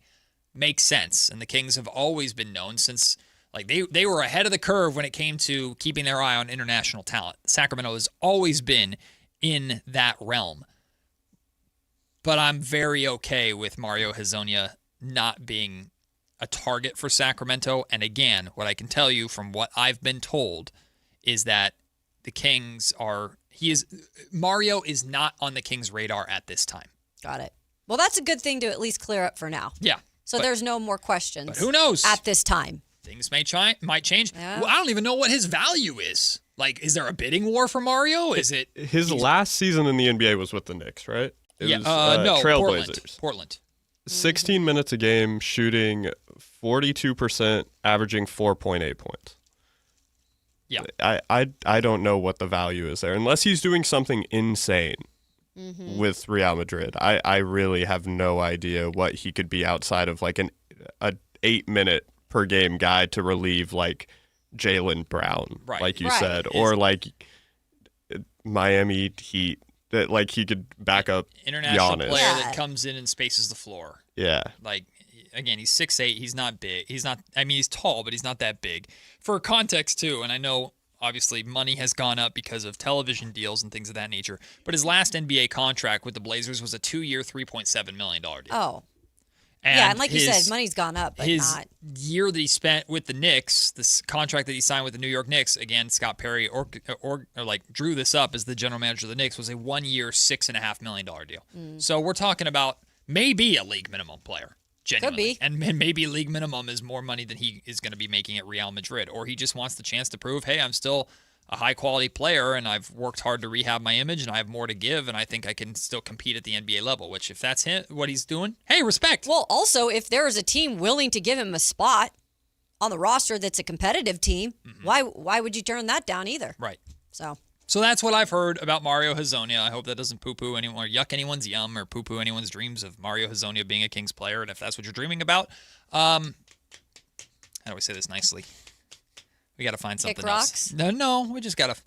There's only up from there. Hey, we got to let's raise the bar a little bit. There you go. Let's raise I could see the Heat parking him in the corner, though. Yeah. I could see him do it. Miami, international, That's makes a place ton of that sense. would make a lot of sense. Makes a ton of sense for him to go to Miami. Take a weird swing on a guy who I don't really see coming back being much better than he was before. But yeah, like someone said, Jimmer did go I did overseas see and that. came back, but he came back on like a 10-day. and he was bad. It's not very good. And he was Good bad. old He Jimmer. played. Jimmer played in the California Classic once upon a time. Did he really? Yeah, he came back and what was he on the Clippers or I something? think he was on the Knicks. The Knicks. Yeah.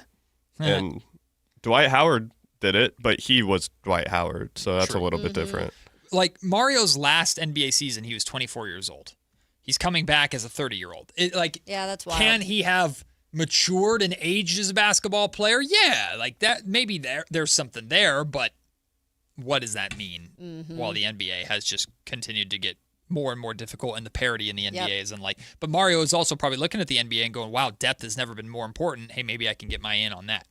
So, like, I think Miami makes a ton of sense for someone like Well, Mario. sounds like he might have some choices. So. Sounds like it. We'll see Good what for money him. is out there for him, but it does not sound like the Sacramento Kings are going to be involved in that as of right now.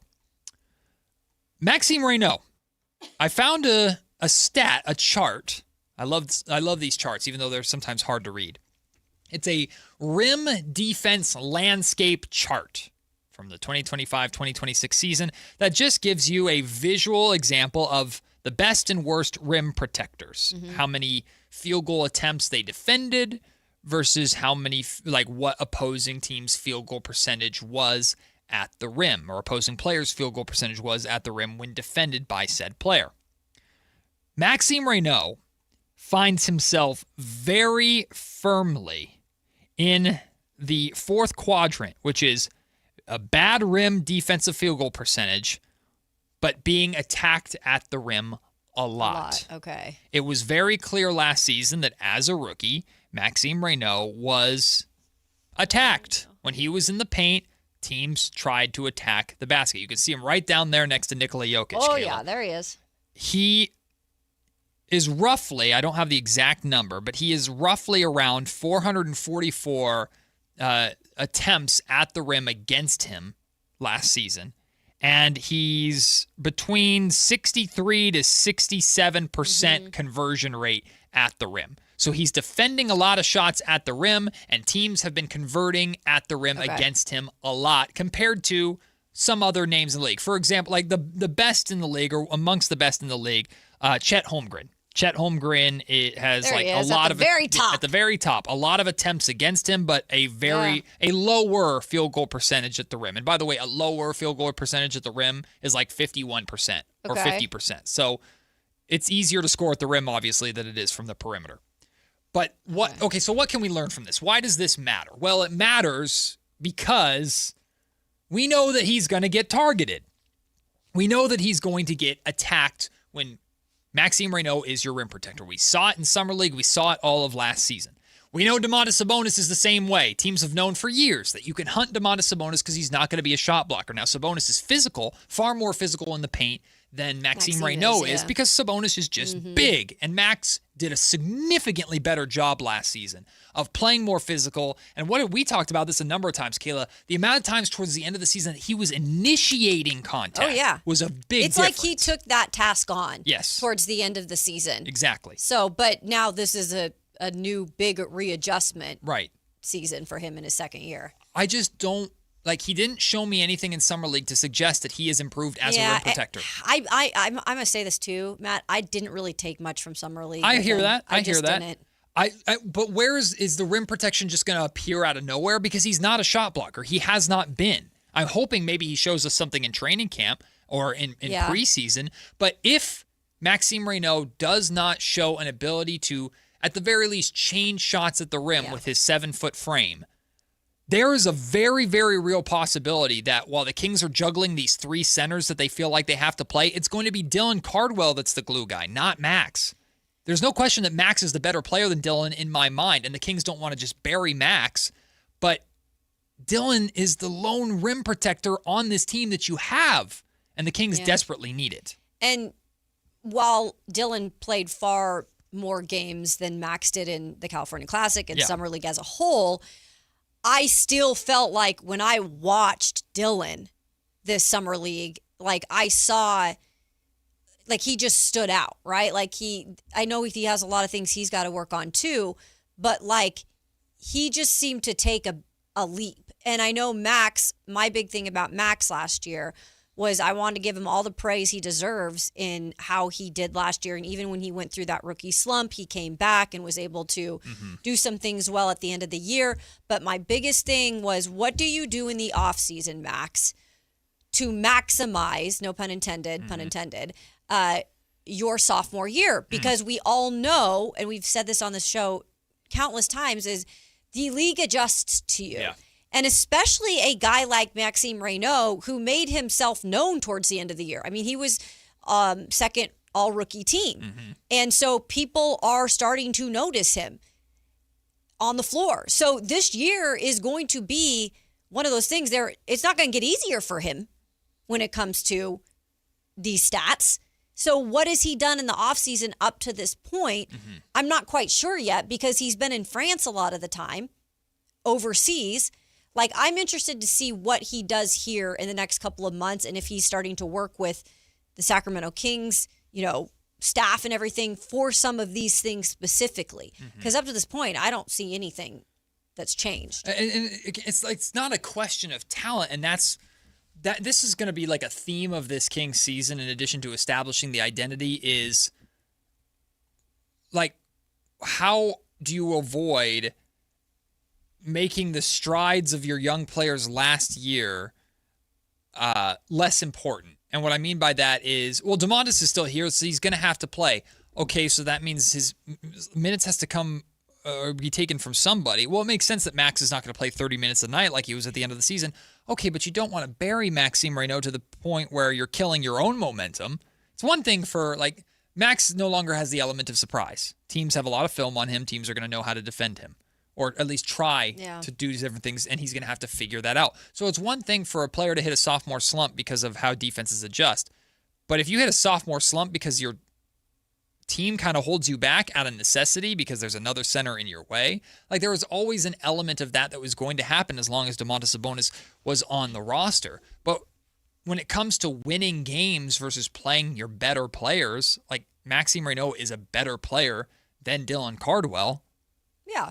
But Dylan Cardwell provides something that nobody else on this roster can do.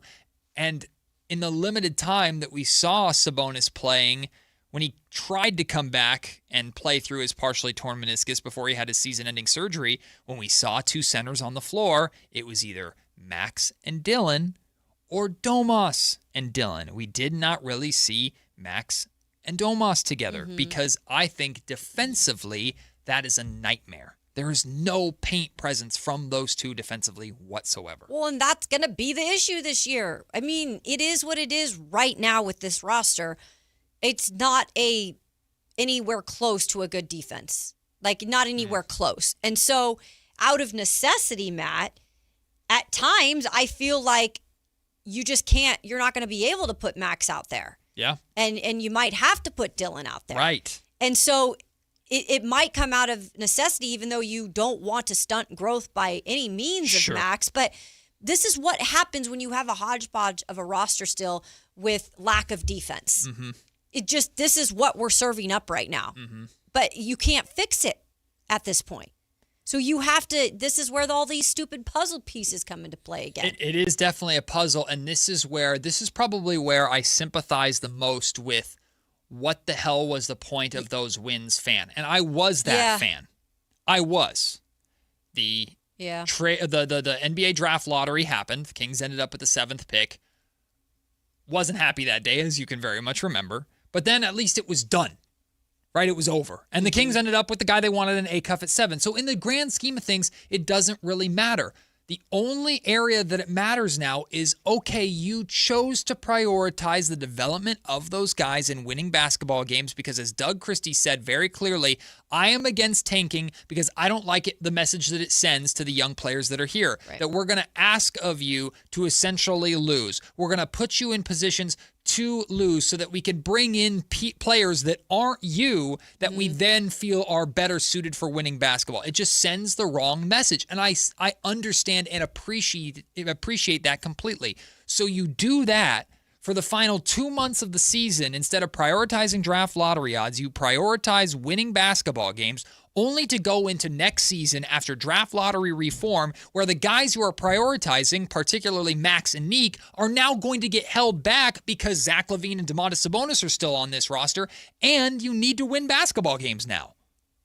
It's weird. It's such a weird spot. It is weird, and we're not even addressing the other part of it, which is this all, in terms of a decision made next year on Doug, a lot of this is going to fall on him. I mean, we haven't even addressed that, and I'll get to something on that at noon, too, because that's something Carmichael Dave actually did not address. Okay. With some of the stuff that he was saying about a rebuild that didn't even have anything to do with the coaching.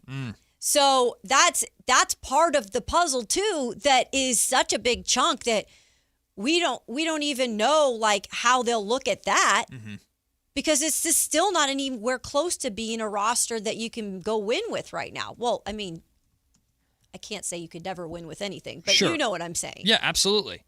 Some people in the comment section, I think, are trying to correct me, saying like Precious Achiuwa is also capable of being like a solid defender and rim protector. I mean, I guess he's 6'8". He is very athletic, and he does play physical, which I appreciate. He's averaged a block a game once in his career. Once. And that was not in Sacramento, my friends. Like, I don't, he's not a rim protector.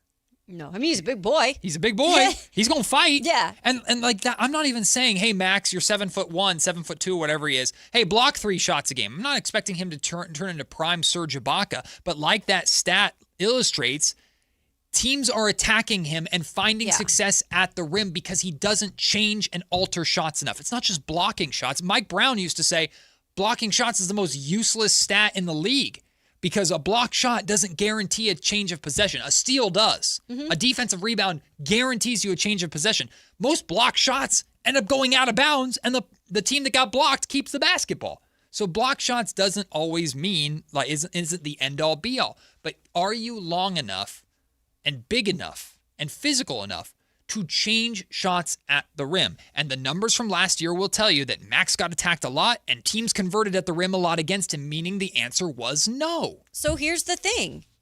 I really didn't take a look at Max too specifically in terms of if he's put on any kind of muscle, any kind of nothing. I don't know. I can't remember. Yeah. I didn't see much of it. That's always hard to tell. Yeah, but I will say, like, isn't this part of now what happens? And I know they get a little bit of a break, but don't we assume Max needs to be back here at some point soon and be working with the staff on some of this stuff? Yeah. Because those numbers are easy for us to find. There's no way in hell they don't know that. Yeah, of course. Max already knows that. Right. So it's like, how important is that on their list? Where is that landing? See, I think it all falls under the same umbrella of the expectation for this entire roster is going to be to be better defensively. And perimeter defense and paint defense are obviously very different. Yeah. Max is going to have to, especially if the Kings do 2 center lineups, Max is going to have to become more comfortable on the perimeter as well. And I think he's actually pretty good in the perimeter. One thing that he does well is, one, he moves his feet. But 2, he uses his wingspan to disrupt passing lanes. So he gets steals, which is good. But in the paint, he gets pushed around, and he doesn't change shots. So I promise you, they're already working on it. They've been working on it. I remember Max talking about his shot blocking and trying to be more of a shot blocker when the end of last season when it was still going, when he was still playing games, he was working on it. So I'm hoping to see more of that in training camp.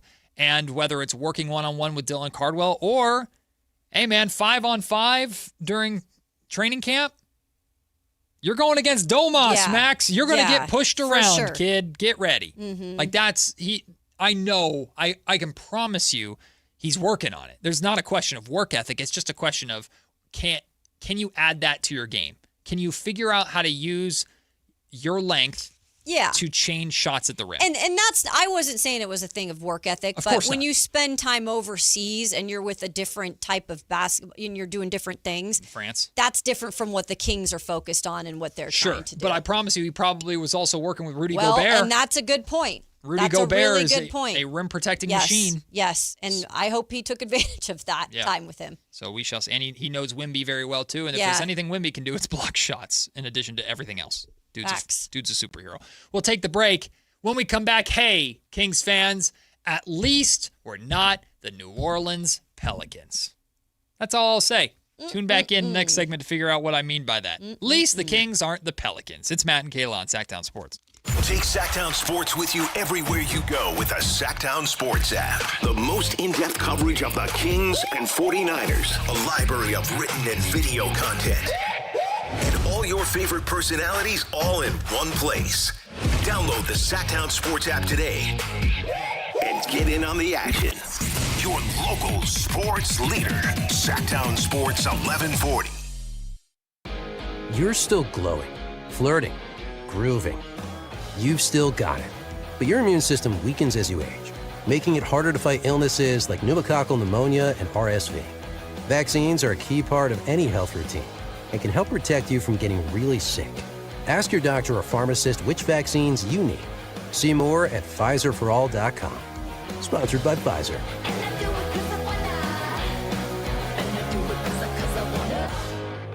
When you see this in your kitchen, The stainless steel fridge is covered in fingerprints. you hear this. Leslie, people are going to think you were raised in a barn or by wolves, or raised in a barn by wolves. Fortunately, Wyman Stainless Steel 3-in-1 cleans, shines, and protects to give you the best shine. A spray and a wipe will have your fridge shining like a mirror. Wow, my fridge looks brand new. Your fridge looks amazing, Leslie. Sorry, I was being a little dramatic earlier. Your kitchen says a lot about you. Let it brag with Wyman. The Travel Guys, new on KHTK 1140 every Saturday at 11 a.m. We'll make you a smarter traveler. Tips you can use on the road and at the airport, plus reports from top consumer advocates. The Travel Guys, 11 a.m. on Sactown Sports 1140. Bring the entire family out to Sutter Health Park for Sacramento River Cats baseball. From exciting action on the field to smiles in the stands, it's the perfect place to make family memories.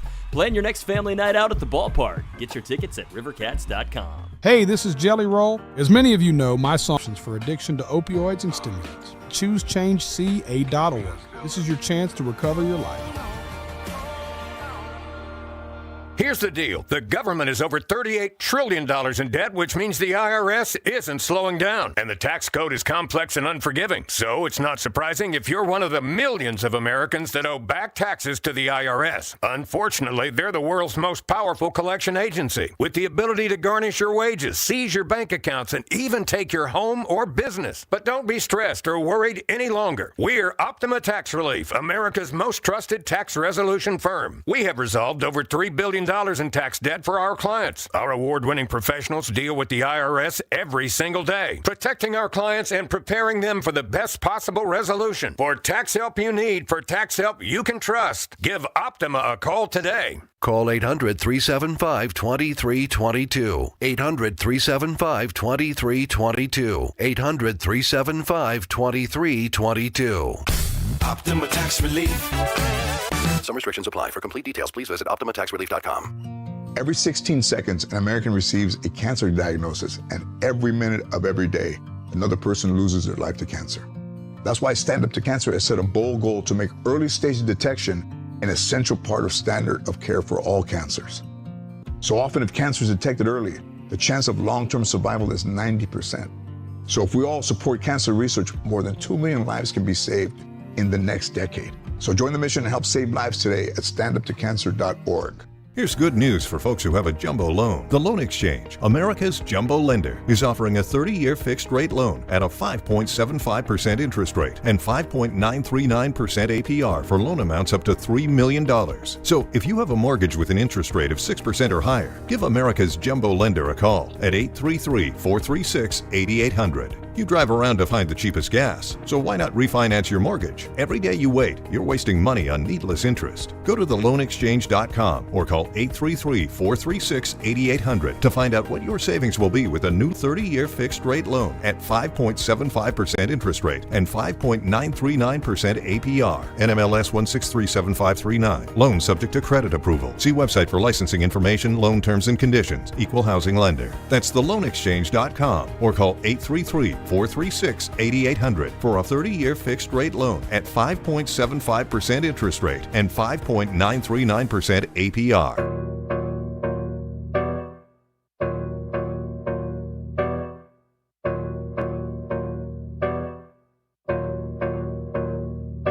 A.m. to 2 p.m. Matt and Kayla on Sactown Sports 1140. Last season, the New Orleans Pelicans finished with a record of 26 wins and 56 losses in a season where they knew they did not have a draft pick because they traded it away the draft before so that they could get Derek Queen. Okay, Queen, good player. Yeah. This summer, the New Orleans Pelicans have quite literally done nothing. Congratulations. They signed no free agents. Woof. Made no trades. Oof. And we'll see 14 of the same 15 players returning. Eek. Now listen. Far be it from us here in lowly Sacramento to start going, aha, to any other team in the NBA. So that's not what this is about. The New Orleans Pelicans dealt with a significant amount of injuries. I mean, they're injured every year because of freaking Zion. And they do have pieces like Zion that in theory they could move. They have pieces with value that they've always kind of floated out there, but are very clearly not going to move on from unless the price is right or unless they get a good return on value. A lot of teams have been trying to kind of fleece the Pelicans from their talent because the Pelicans are in the position that they're in. So naturally, just being healthier, I think the Pelicans should be better than they were last season. Mm-hmm. I also think on paper, if you want to say the Pelicans should be better than the Sacramento Kings, I don't know if I could really argue with you. I think the Kings and Pelicans will be battling to avoid the relegation zone with a few other teams in the league this year. Yeah. But goodness gracious, can you imagine the season the Kings just went through? If we went through an offseason where Scott Perry did nothing and Kings didn't have a draft pick in that draft, can you imagine?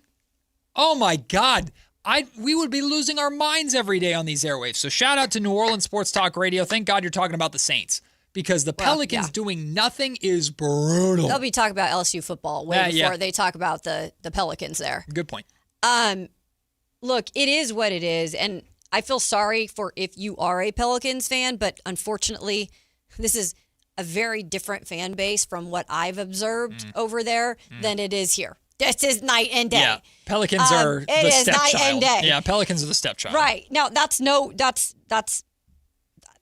I'm not speaking for all Pelicans fans. If you're some reason a Pelicans fan listening to this, but for the majority of people there, yeah, I mean, this has just been an organization that you can't really get behind. And because they're in such a football-heavy market, unless they're winning and unless they have a guy like Zion who's actually on the court healthy doing things, because there was excitement when they drafted Zion. No doubt about it. Oh that my was, God, yeah. I would say that's probably the most exciting time for Pelicans fans or just the area in general when it came to basketball. It was that and like the CP3 era. Right. But unfortunately, you said it right there. Zion's not been able to stay healthy. Now, this year, he did a better job at that. Mm-hmm. And I know he sat down with Malika Andrews, and I'm not rooting for him. That's not the case, but it is what it is. Yeah.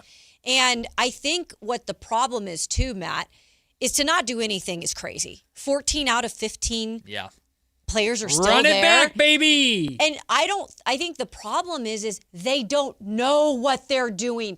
At least you know Scott Perry has some sort of a vision. He just can't get off of certain contracts, and it's going to take a minute to do that. But I think Scott has a vision.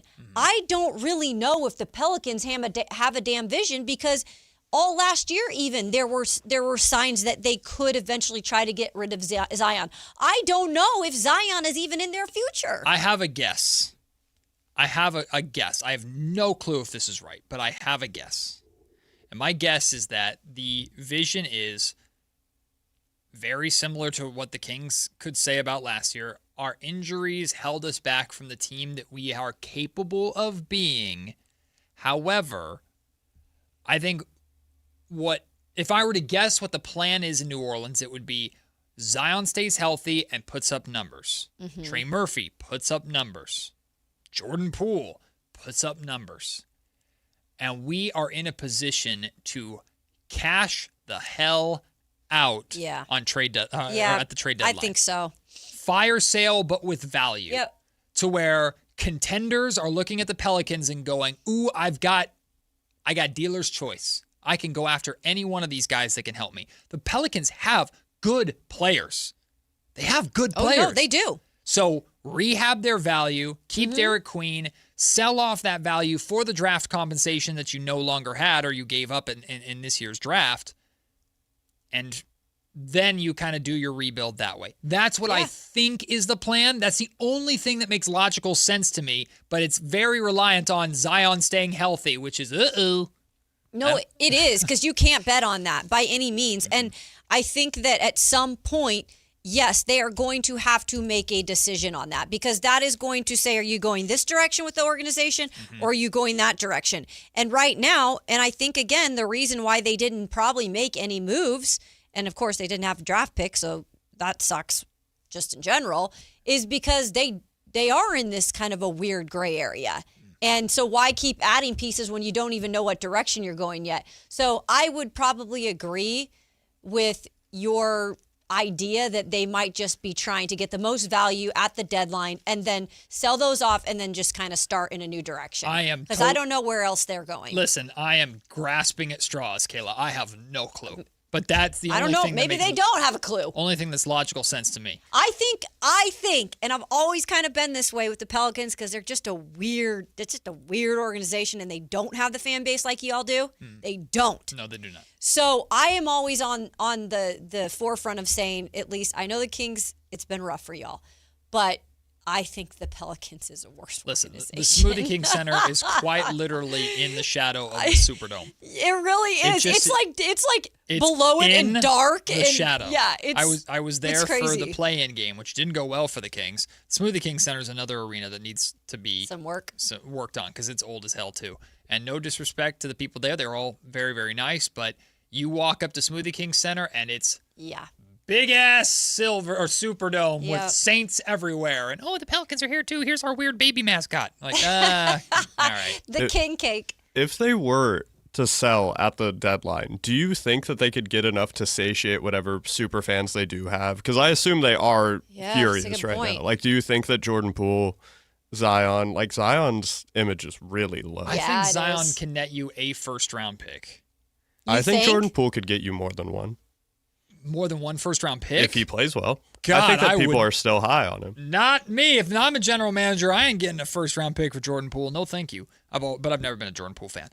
Like like Trey Murphy, like the wings that they have, I think they could recoup if they were to sell off everything that they have that they want to move on from, which I pretty much think is everything except for Derek Queen. I think they could come out of it with 3 or 4 extra first rounders in total. Sure. Depending upon if they recoup the value or if they improve their image. I think they have valuable pieces. It's just being able to trade them all for a net positive. That's going to be I think that has to do with whether or not they look like they could win. Like, we don't need to trade them. You have to look like that to get the value that they're actually worth. And I think that's probably what their plan is just to hopefully we win a little bit in the first half of the season. We can threaten the play-in. Yeah. I think it's just probably hopefully Zion stays healthy. So that they can get value for it. Because I don't see their future with him. I really do think that ship has sailed. And if he continues to remain there and it is still this juggling if he's healthy one season and not, they're not going anywhere. He's going to keep anchoring them down. That is what it is. And getting blocked by Dylan Cardwell. Dude, and I went to that game and watching Zion, look, Zion, he's a great player when he's healthy. Big boy. But, I mean, the Kings were, by the way, schooling them in that game. Yeah. The young Kings ran all over. They were schooling him. Yeah. Side note, speaking of grasping at straws, Adam Schefter. This just came out. Something Adam Schefter said. Remember, I said Adam Schefter said this, according to 95.7 The Fanatic, which is a radio station in Philly. Yeah.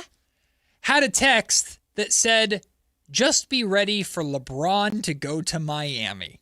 This is Adam now doing NBA. I can read you the exact text. Quote, I'm hearing Braun is coming to the Miami Heat. Just wanted to give you a heads up. You may want to check it out. That is NFL reporter Adam Schefter. So now getting involved in the LeBron stuff. Well, if this turns out to be Miami indeed, this YouTube intern, whatever, definitely up. Give him a raise.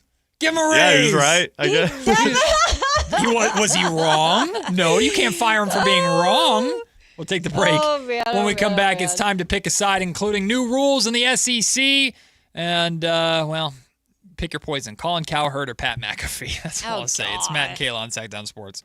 Take Sactown Sports with you everywhere you go with the Sactown Sports app. The most in-depth coverage of the Kings and 49ers. A library of written and video content.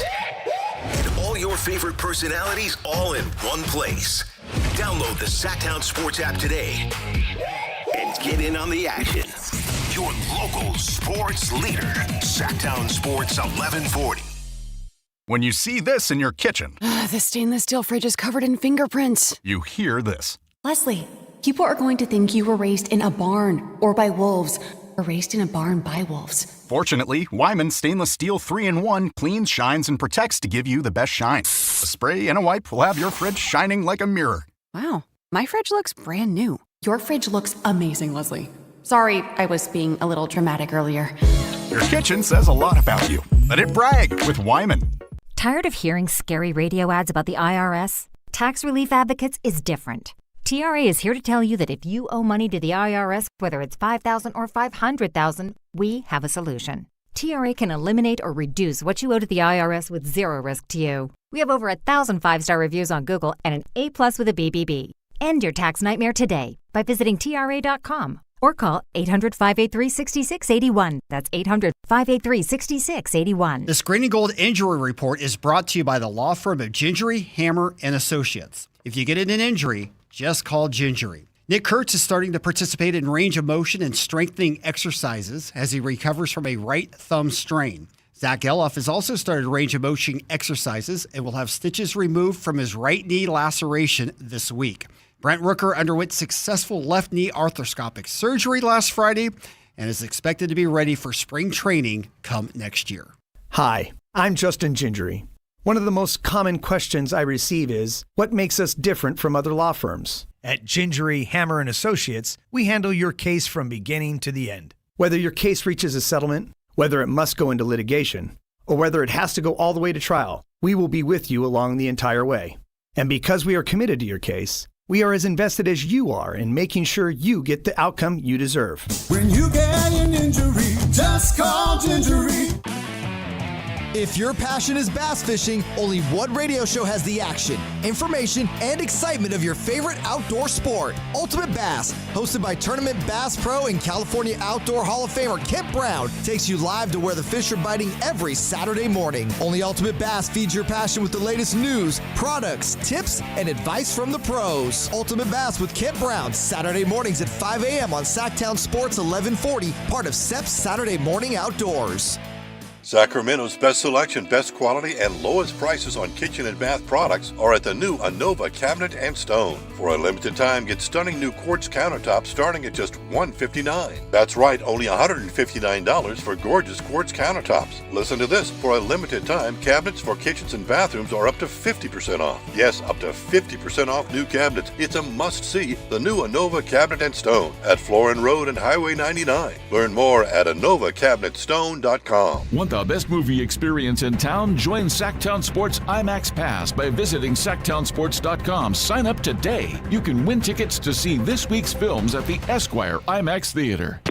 Pick a side, any side. It's time for Pick a Side on Matt and Kayla. It is time for Pick a Side. Matt, George, Kayla Anderson with you. We got Anthony on the other side of the glass. Anthony, what's topic number one?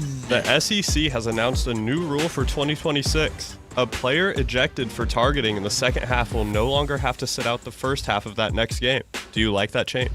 I do. I don't agree with targeting, obviously. Like, the strange thing with targeting, though, is it has been a little wishy-washy in how it's called.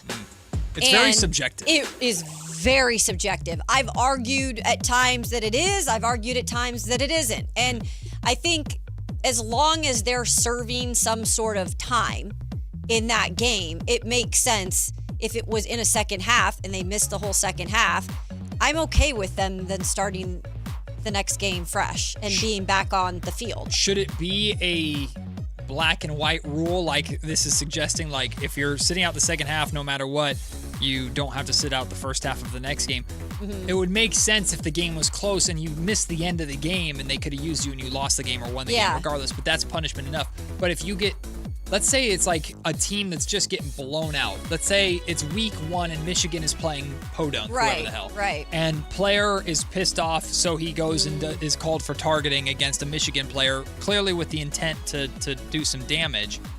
The game's over already in the second half, so should he get... That's the only scenario where I think this isn't a good thing. Yeah, that's interesting, and I don't know if the SEC... Greg Sankey does do a good job of kind of like they're able to obviously do their own rules in a way. Like that's the good thing about how some of these conferences govern themselves now. But I'm sure there could be something, a stipulation, or the school they're playing against could file something and be like, look, this is clearly targeting, like specific targeting. Yeah. I don't think that will happen. I don't think that's a common case. So altogether, I think it's good.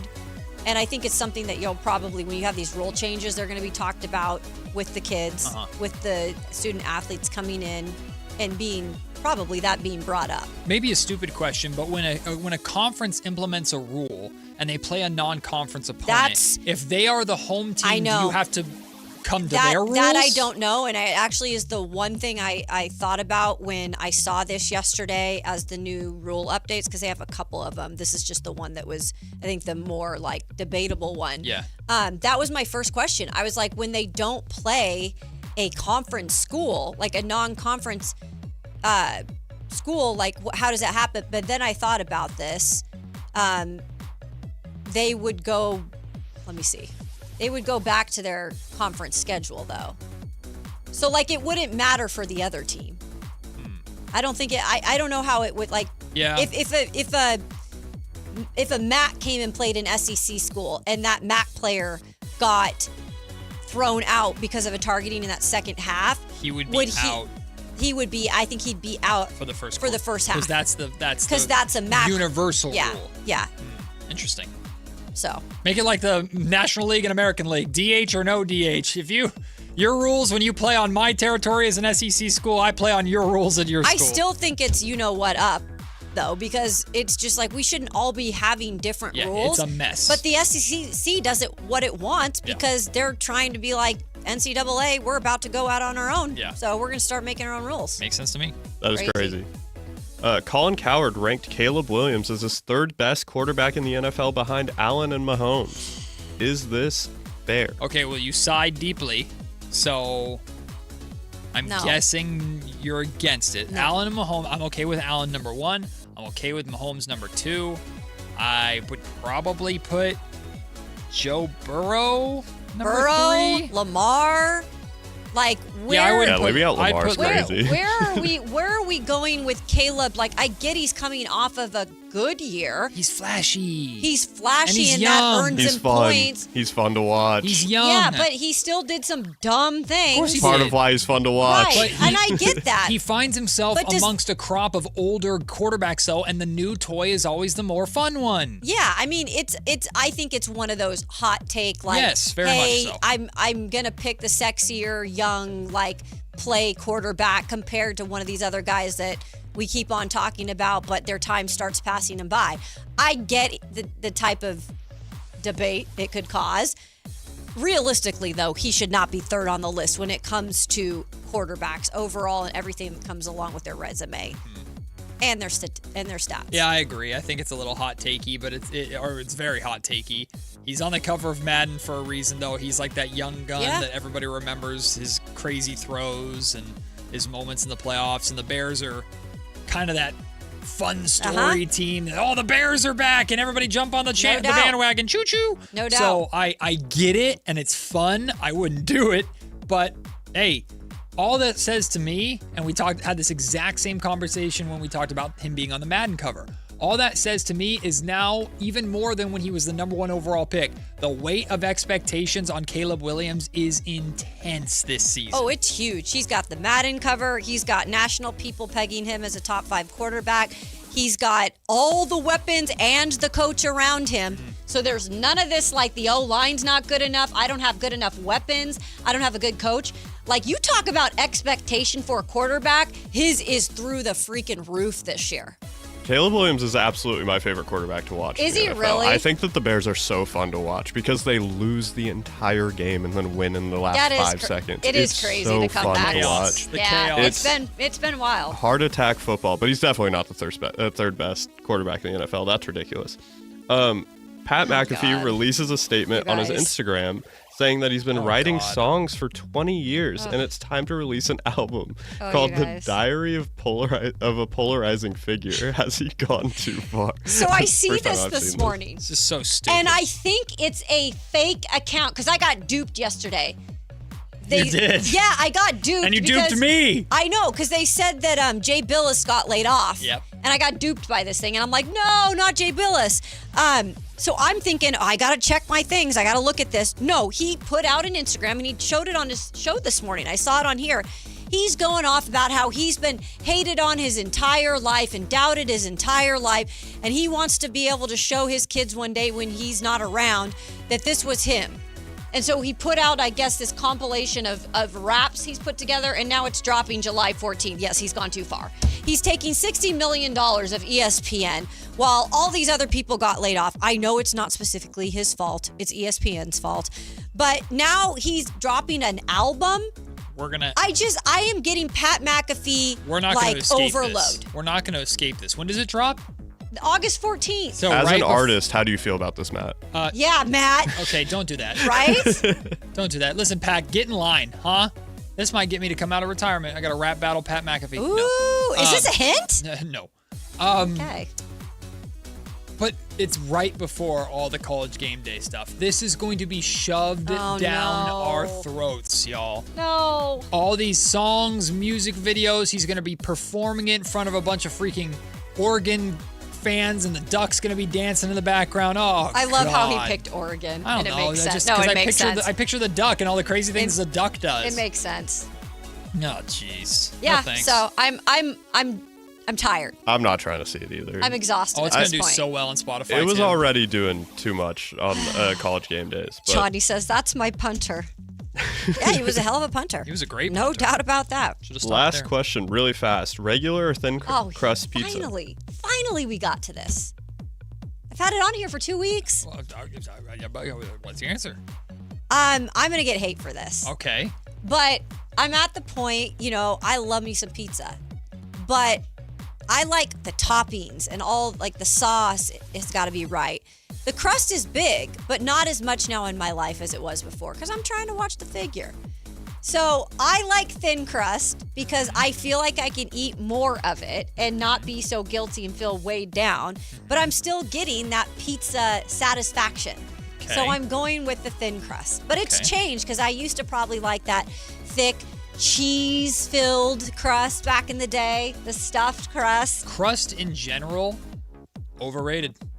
I will eat. What do you mean? No, half the pizza. I will eat the pizza all the way up into the crust. No, you're not one of these. Leave that crust to the side because I'm moving on to the actual cheese and pepperoni and the stuff that actually tastes like something, not a glorified, overcooked breadstick.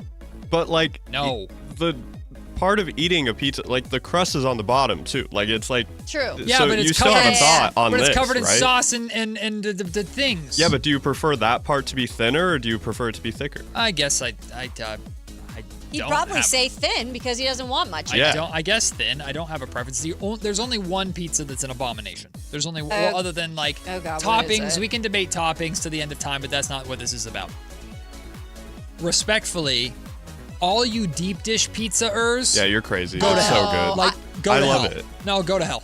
I think that sucks. Really? It's a pie and it's no pizza pie. Deep dish pizza, not it, man. That Chicago deep dish is actually legit. Now others I don't know, but Chicago deep dish is a treat. but I wouldn't get it on a regular basis. The Drew Down says, Matt is a child. My goodness. It's not like I cut my crust off of a peanut butter and jelly sandwich. Well, I don't do that. It's a similar thing. Aaron thinks you do. No, I don't like square pizzas. I just like to eat the part that has the sauce and the cheese and the pepperoni on it, not just the edge bread. Take your edge bread and get out of here. I like it and I dip it in ranch. Yeah. Well, that's just a breadstick then. Breadsticks are love good. breadsticks. Then have a breadstick. At least there's things in it. I do that too. You just said you didn't. Breadsticks? Yeah, I'll order breadsticks. No, but you just said you did. Okay, you turned on me so freaking quick. You just said, I'm done crust because I don't eat crust anymore. And then I said I don't eat crust. You're like, oh, well, I still eat it, but it's just... Crazy. The betrayal on this show. What else is new? When we come back for our lunch break, we will address Carmichael depression. If you missed the 8 o'clock segment this morning, Carmichael Dave did a 25-minute TED Talk on why you should not have any optimism about the Sacramento Kings. We'll talk about it. Have fun with it when we return. It's Matt and Kayla on Sactown Sports. SactownSports.com is your online home for sports in Sacramento. Dive deep into the Kings, 49ers, Raiders, Giants, Athletics, and more with your favorite local personalities and some of the most trusted sports voices in the community. Stream Sactown Sports 1140. Watch original video content and read in-depth analysis all in one location. SactownSports.com. Your local sports leader. Sactown Sports 1140. This is the story of the one. As a safety manager at a manufacturing plant, he does everything he can to keep his coworkers safe. From finding ways to reduce risks to keeping safety supplies in stock. And for that, he relies on Grainger. Grainger offers a broad range of quality products and next-day delivery, so he can always play it safe. Call 1-800-GRAINGER, click Grainger.com, or just stop by. Grainger, for the ones who get it done. Capital Casino is conveniently located in downtown, 411 16th Street, and has been a part of the greater Sacramento area for over 20 years. They offer the best variety of games in the region in a safe and friendly environment, and there's plenty of parking, all well lit and monitored by security. Come have a great meal at the cafe and restaurant inside. Capital Casino has the best food, the best service, and the best action. But please always remember to gamble responsibly. 1-800-GAMBLER. For 25 award-winning years in Northern California, Ashton & Price is your local injury law firm. Pro attorney tip, if a firm presents as local but they're in L.A., red flag. If your first consultation is not with a lawyer, big red flag. At Ashton & Price, your first consult is with a local attorney, and if serious injury prevents travel, a lawyer will come to you. Still not enough? George Washington's my uncle. At Ashton & Price, no red flags, just red, white, and blue. Remember, for the best advice, don't think twice. Call Ashton & Price. You're still glowing, flirting, grooving. You've still got it. But your immune system weakens as you age, making it harder to fight illnesses like pneumococcal pneumonia and RSV.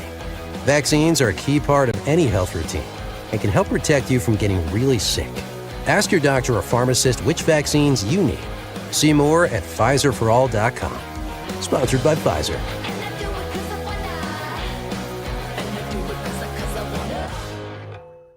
My name is Whitney Allen, and I'm a widow. My husband, Ryan, died. We never thought we'd ever have to use life insurance, but the unexpected happened. With Ethos, signing up was fast and 100% online. You can get a quote in seconds, apply in minutes, and get same-day coverage. No medical exams, and you can get up to $3 million worth of coverage. I'm grateful we were prepared. Get your free quote at ethos.com/beat. That's ethos.com/beat.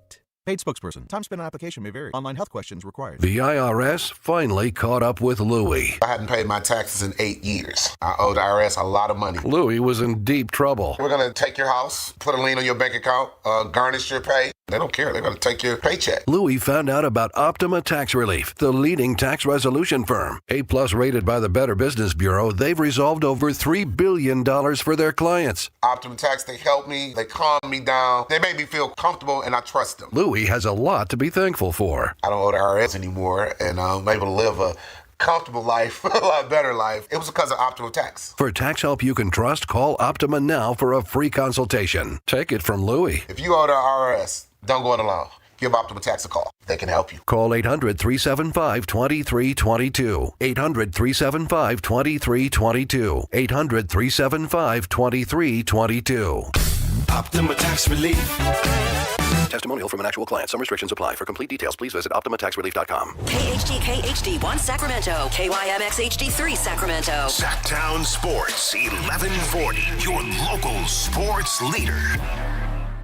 It's time for the lunch break. Your calls, your thoughts, your segment. Call or text us at 916-339-1140. It's the lunch break on Matt and Kayla.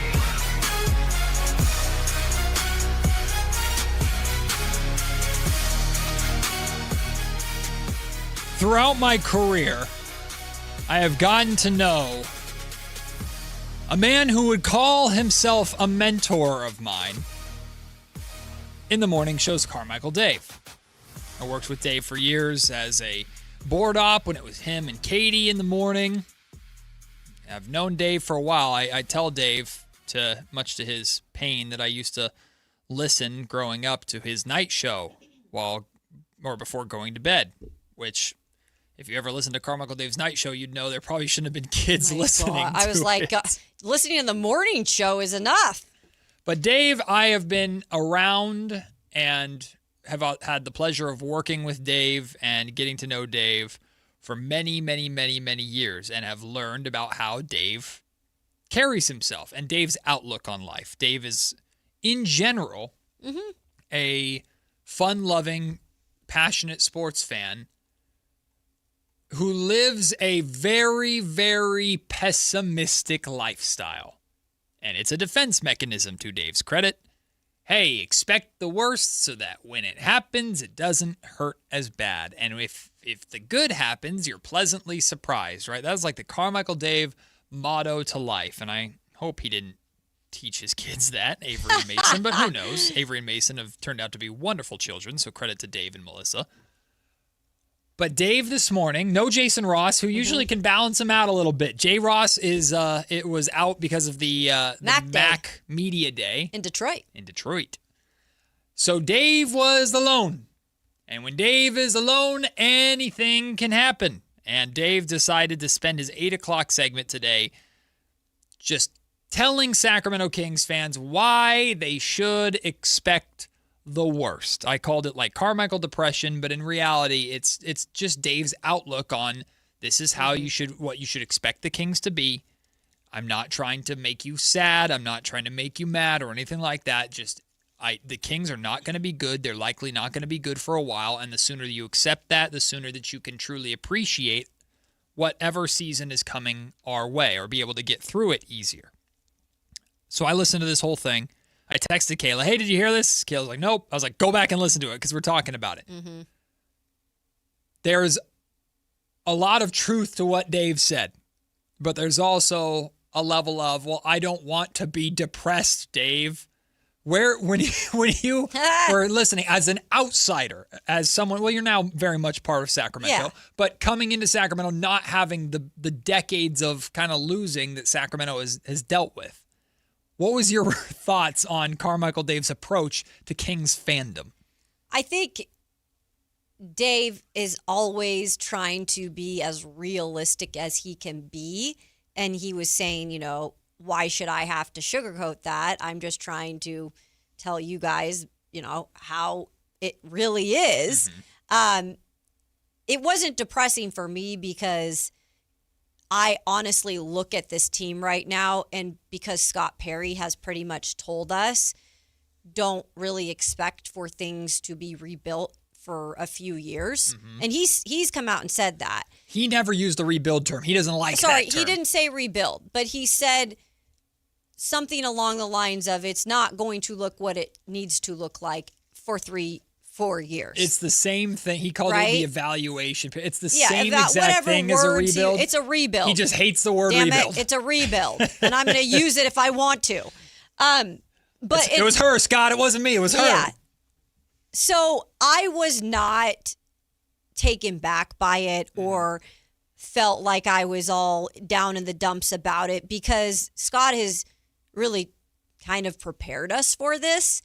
And anybody that's watching how it's playing out is sure to see that, there's a long way to go.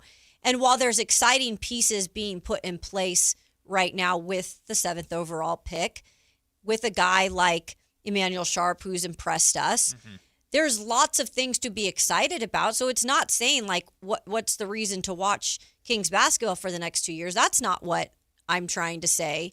But I think we all know they're not going to be some deep playoff team or even a playoff team at that. So Carmichael Dave saying that to me did not really surprise me by any means, but not everybody has to think that way. No. And some people look at this as a new beginning, and look, they might have expectations to win more than 30 games. They might have expectations for Darius to be the leading scorer. Those are their thoughts. Those are their opinions. I'm not going to poo-poo on those.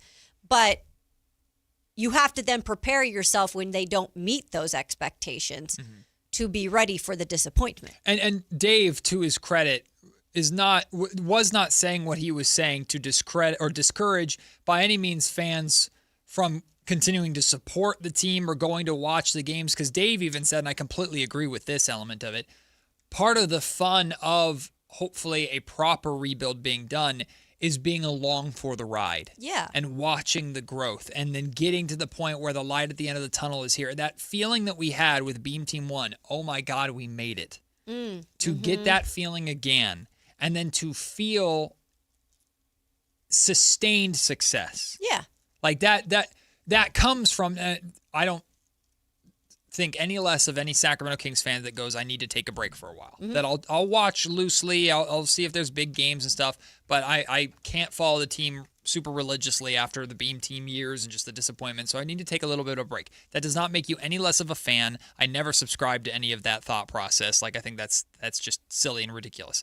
But so much of the fun will hopefully be us going to the Golden One Center this upcoming season to watch the moments of, there it is. Yeah. And to, there's the identity. And to see the journey is part of the fun. And Dave was not by any means poo-pooing that. No. Just letting it be known that the high likelihood is that this team is not going to be good for the foreseeable future. But there is something that changes things that I do want to address. But Anthony, it looked like did you have something? Oh, yeah. The most unifying thing about being a fan is when they win a championship, obviously, is the most.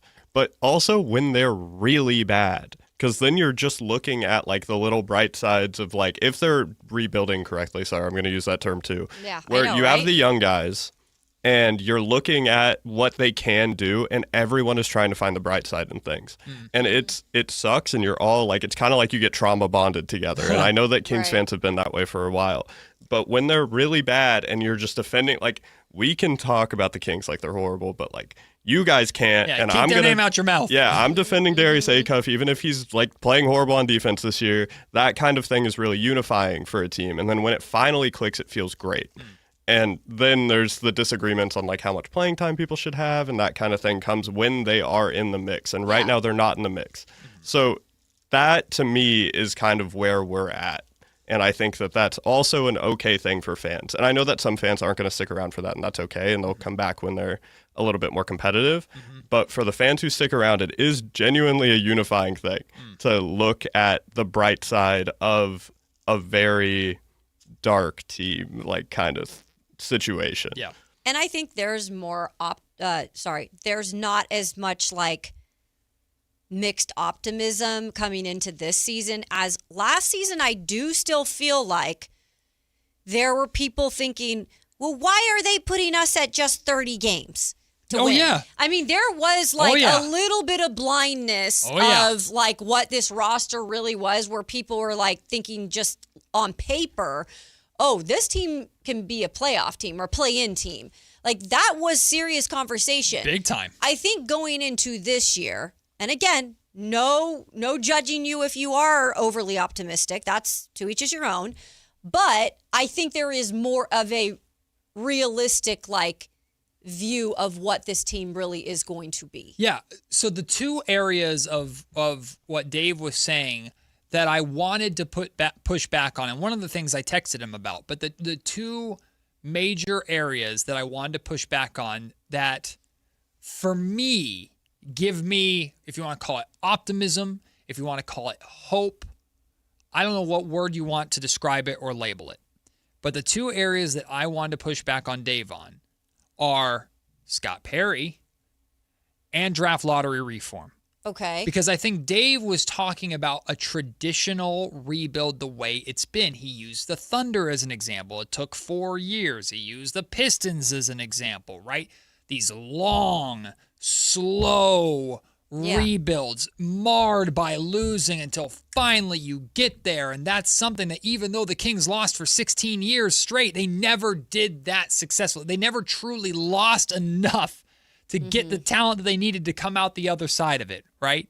And I understand Dave's point completely, but the landscape has changed. We're in uncharted territory. Yeah. We're in the Wild West. So before I even get to the Scott Perry element of it, which is the main thing I have optimism in, this draft lottery reform is going to present an opportunity for the Sacramento Kings to intentionally try to compete as much as they possibly can, giving fans something to enjoy through the process. We can go to the Golden One Center every single night next season and root for wins. And I understand most people do that just as the general consumer, but I would be on Twitter every day and I was part of it going, oh, Maxime hit a 3, but damn it. Like, that part is gone, and that, to me, provides more enjoyment for next season. So I'm looking forward to that. But the Kings could randomly get lucky now at this point in the draft lottery after having a halfway decent season and end up with a top player. On the flip side, they could get completely unlucky and need a top player and never get one. It's the Wild West. So that, the unknown of that, I think kind of gives me a little optimism and hope that maybe it doesn't have to be 3 straight years of just garbage for the Kings to get to the other side. The only thing I will say with that, Matt, is what happens if there is a new coach? And that could go this way in terms of proving your point, or it could go the other way of delaying. Sure. Because that's the factor that you have to talk about. I don't want Doug to lose his job. I really like Doug Christie. That ain't up to me. And this is still a roster where we talk about it every day on the show. What is this going to look like with this?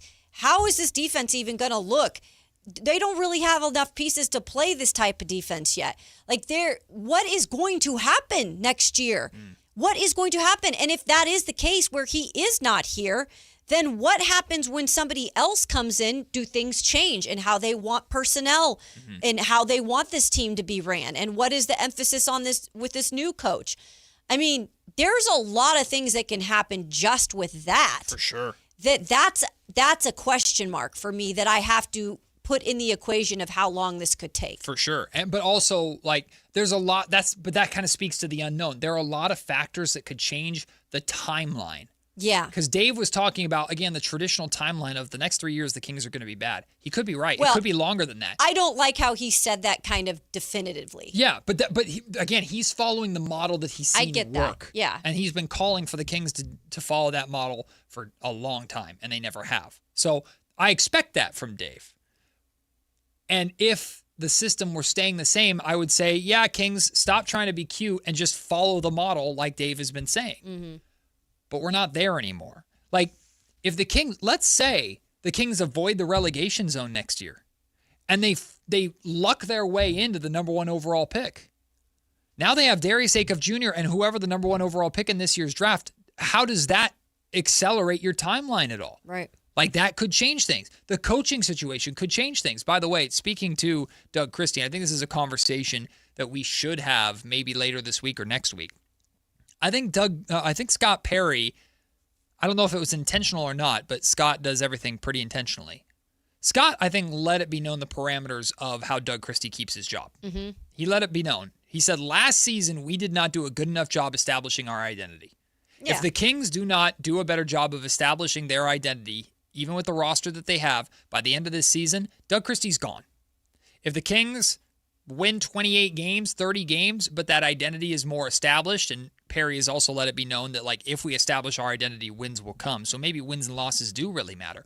But if the Kings properly establish their identity, and by game 82, we feel like we have a better idea, or a much better idea, significantly better idea of what this team is, I think Doug Christie keeps his job. Yeah. So I think that's I do kind too. of the parameters of that. And that's the thing, like Freddie in the chat, on the YouTube chat, you can always get involved and watch us, interact with everybody in the chat community. He says, we said this all of last year. Y'all wanted Doug Christie to quote unquote tank just for him to get canned a year later. And when the Kings did not do that, we are calling for DC's head. Y'all want him gone regardless, just admit it. Not at all. So I don't know if he's talking. Are you talking to fans or are you talking to us, Yeah, Freddie? I'm not entirely quite sure. I mean, I do. I'm still in the boat of I don't know exactly what he is as a head coach yet. Well, yeah, he doesn't. That's how he I've doesn't always know been yet. on it. Yeah. He doesn't know. But there's been enough. Like, I have been very vocal about this since the announcement that Doug Christie was coming back. One, I thought it was good because the Kings need some frickin' stability. The fact that they've had a revolving door of coaches, that I thought it was finally over with Mike Brown. And when the Kings fired Mike Brown, that's why you saw me go off the freaking deep end in this city. I melted down when they fired Mike Brown because it was not just media member Matt talking about the I think basketball genius that they just fired. I was speaking from the Kings fan standpoint of we're doing this crap again. Yep. So you don't just keep a coach around just because you don't want to fire anybody. And that was never what I was saying about Doug Christie whatsoever. But the fact that Scott Perry is trusting the first step of Darius Acuff Jr.'s career to Doug Christie says a lot to me. And I do not believe, people are saying, well, the only reason they're keeping Doug Christie around is because he's under contract for another couple of years. It's one of the cheapest coaching contracts in the league. They could have They gotten out of easily that in a would have. second. It's not a financial decision. I do not believe for a single second it was a financial decision. So they trust that Doug Christie, and Scott Perry has said it's Doug's, how the young guys responded to Doug. It's how Doug kept the same positivity and energy and motivation day in and day out, despite the Kings getting beaten the hell up last season on a 16-game losing streak, right? We don't know if Doug's a good coach or not. We don't. That's going to be part of this process, is Doug is growing and learning just as much as these players are growing and learning. Do you wish Kenny Atkinson, who has a reputation of developing young talent, was here in Sacramento? Sure, but that's not a reality. Kenny's in Cleveland. And when he was on the Golden State Warriors staff, Kenny also had some issues in the postseason. Yes, he did. But Kenny also wasn't too interested in this job, if I remember correctly, when he was with the Golden State Warriors staff. The point is, there are a lot of unknown factors to what the Kings are going into right now that you can look at in a pessimistic light, like Dave chooses to, as a defense mechanism, and that's totally fine. I actually didn't have issue really with anything that Dave said, other than the fact that he said, and he kind of corrected it, but he said that the ship has sailed on trading Keegan Murray. I completely disagree with that. I think Keegan Murray still has a ton of value, even with his contract the way it is, and I don't believe the Kings want to trade him whatsoever. That was the only thing Dave said that I disagreed with. Yeah. But if there's anything, Kayla, that I have optimism in, if there's anything that gives me hope, and this is what I texted Carmichael Dave about, it's Scott Perry. Sure. And how Scott Perry... we've said this so many times, too, on this show. How he approaches things. Sure.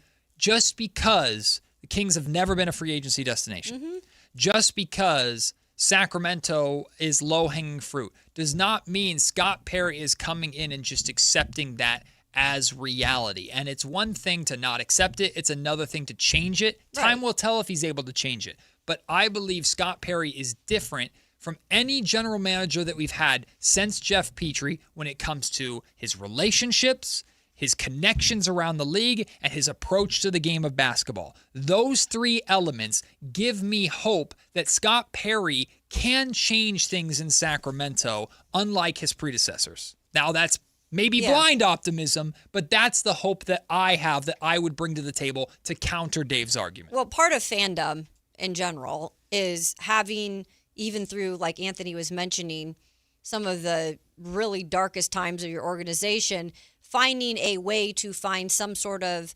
solidarity and some sort of optimism in something. And I think, if anything, it is hard to do right now because we don't know exactly, what this will, there's an unfinished business and unfinished product right now. But I think you can look at absolutely Perry being one of those things that's starting to at least show you these little things he's doing and the reputation that he has, and he's shown that here, that is something you can be positive about. That you can maybe start to put, again, you do what you want. I am starting to put my trust that he is going to be getting this organization going in the right direction. Now, I can't put a time limit on it. It might be shorter than what we think. It might be longer than what we think. That's all year to year what happens in the NBA. And this league, something can change overnight. As long as there's a visible way forward on the basketball court, I think that fans will cling on to it and they can rally behind that. I think last year was really hard because the closest thing we had to that was a second-round pick. And that was kind of rough. And you're like, when are these people going to be off the team? A lot of people, Right. or like, are they going to be good? Are they trying to win? And that was an insane question. But once you've kind of accepted that the best days are ahead, you try and see what's currently on the team that will be in those best days. And you can really rally behind that. Yeah. And it's funny to see that even executives in Sacramento, because Scott Perry has addressed this too, asking Kings fans to be patient, they know is a very dangerous thing, or they know is a very difficult thing, because Kings fans have been patient for a long time. Yeah. A long, long time. So to ask them for more patience might be justified, but also comes with, okay, it's going to be greeted with a frown and a sharp retort. Like, they know this. Like, we have to be patient. We don't want to be patient, but we have to be patient. And I do think that to some extent, that patience will really begin to pay off this season. I'm not talking about the first half of the season. And I do not believe the Sacramento Kings are going to be good for the record. I've said many times, I think the Kings are going to be scratching and clawing and fighting for their life to avoid the relegation zone. I think they're going to be a bottom 5, bottom 6 team in the league, and hopefully not bottom 3. They're going to be fighting. I firmly believe that's where the Kings are going to be, even if Darius Acuff Jr. plays well and they play more to their identity that they want to establish. But this trade deadline in February, it's February, right? Yeah, early February, and next summer, those are going to be really big periods of time where Scott Perry's always been under the microscope. But those are going to be the periods of time where Sacramento Kings fans can sit back, cross their arms, and go, show me. Yeah. Because right now it's like, oh, okay, give me a little bit of progress. But we've heard nothing but, hey, 2 years since Scott Perry took over because of all the contracts that were on his books. Okay, now is the time to move on from him. Show me. And show me what you do with the space that you open up. That's where, hey, you got to start. You don't have to pay the full bill, but you got to start footing the bill a little bit at that time. That's when Kings fans are going to need to see some results. So Dwayne in the chat says, and does Vivek have the patience that it will take for it? What about that side of it? Let me speak on that real quick. Please. Because I've not been here. I know that people are frustrated with ownership sometimes, a lot of the times. What I have seen since Scott has come in, and this is just since Scott has come in, is it does not seem like there is any type of hands in the cookie jar. No. Or hey, listen to me. This is what from what I have seen. Now, this is just me with my opinion, but it doesn't look right now like that is the case. Now, you're right. How long does it take for that to? I'm getting impatient. I don't know the answer to that, but I'm pretty sure that was we've had this conversation many times. Scott came in and I think it was said, like, I need to be able to do what I need to do. Here's my timeline. 3-4 years, you got to let me do what I need to do. The answer to Dwayne's question is there is no answer to Dwayne's question. Anybody, and I mean anybody, that comes on the airwaves in Sacramento or on TV or writes an article that says that we know for sure that Vivek Ranadive will not do that is lying to you. Yeah. Because we don't. Excuse me. We don't. All I can do is share with you what I've heard, what we've been told, and we've been consistent with that. That Scott Perry's in full control. Vivek Ranadive has his hands off. Scott Perry is the driver of this entire basketball operations. And there will always be the lingering unknown of what if Vivek and ownership gets impatient because that's what we've seen, unfortunately, repetitively over his ownership tenure. We cannot promise anything. All we can do is wait and see, which is scary. And I understand a lot of Kings fans go, well, I'm not going to believe it till I see it. And Dwayne might be that way. And that's fine. That is the answer to Dwayne's question, that we do not know. All we can do is hope. Yeah. Or you can be like Carmichael Dave and I guess have the approach that, hey, maybe that's going to happen so that it doesn't hurt as bad when it does. I don't know. I choose not to approach it that way. Well, at some point, you have to look at, I don't care who you are, but you got to look at, is this pattern repeating itself, and it's from how I've done it in the past and it's not working, to when am I going to break that pattern? Most people would think that way, but like you said, not everyone. At 1 o'clock, Chris Biederman from the Sacramento Bee is going to join us to talk a little Niner football, and we'll talk it, sprinkle in some Sacramento Kings stuff as well. We got Kayla's 2-minute drill coming up at 12:45. But next, The Athletic listed their most overrated and underrated NFL teams. Curious Kayla's thoughts on this. That's next on Matt and Kayla, Sactown Sports. SactownSports.com is your online home for sports in Sacramento. Dive deep into the Kings, 49ers, Raiders, Giants, Athletics, and more with your favorite local personalities and some of the most trusted sports voices in the community. Stream Sactown Sports 1140. Watch original video content and read in-depth analysis all in one location. SactownSports.com. Your local sports leader. Sactown Sports 1140. Sacramento weather is brought to you by Bonnie. I'm Tamara Berg in the KCRA3 Weather Center for your Wednesday. It's going to be not as hot this afternoon. Plenty of sunshine and a touch muggy outside today. Temperatures peaking in the upper 80s, and that sweet delta breeze increases overnight tonight. We could start tomorrow morning, Thursday, in the 50s. Get the latest forecast on the KCRA3 News and the KCRA3 app. Oh, the Sacramento heat.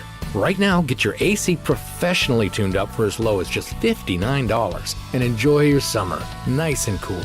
Plumbing, electrical, heating, and air, Bonnie.com. Summer restrictions apply. License 696-355. Here's the deal. The government is over $38 trillion in debt, which means the IRS isn't slowing down. And the tax code is complex and unforgiving. So it's not surprising if you're one of the millions of Americans that owe back taxes to the IRS. Unfortunately, they're the world's most powerful collection agency, with the ability to garnish your wages, seize your bank accounts, and even take your home or business. But don't be stressed or worried any longer. We're Optima Tax Relief, America's most trusted tax resolution firm. We have resolved over $3 billion in tax debt for our clients. Our award-winning professionals deal with the IRS every single day, protecting our clients and preparing them for the best possible resolution. For tax help you need, for tax help you can trust, give Optima a call today. Call 800-343-6460. 800-343-6460. 800-343-6460. Optima Tax Relief.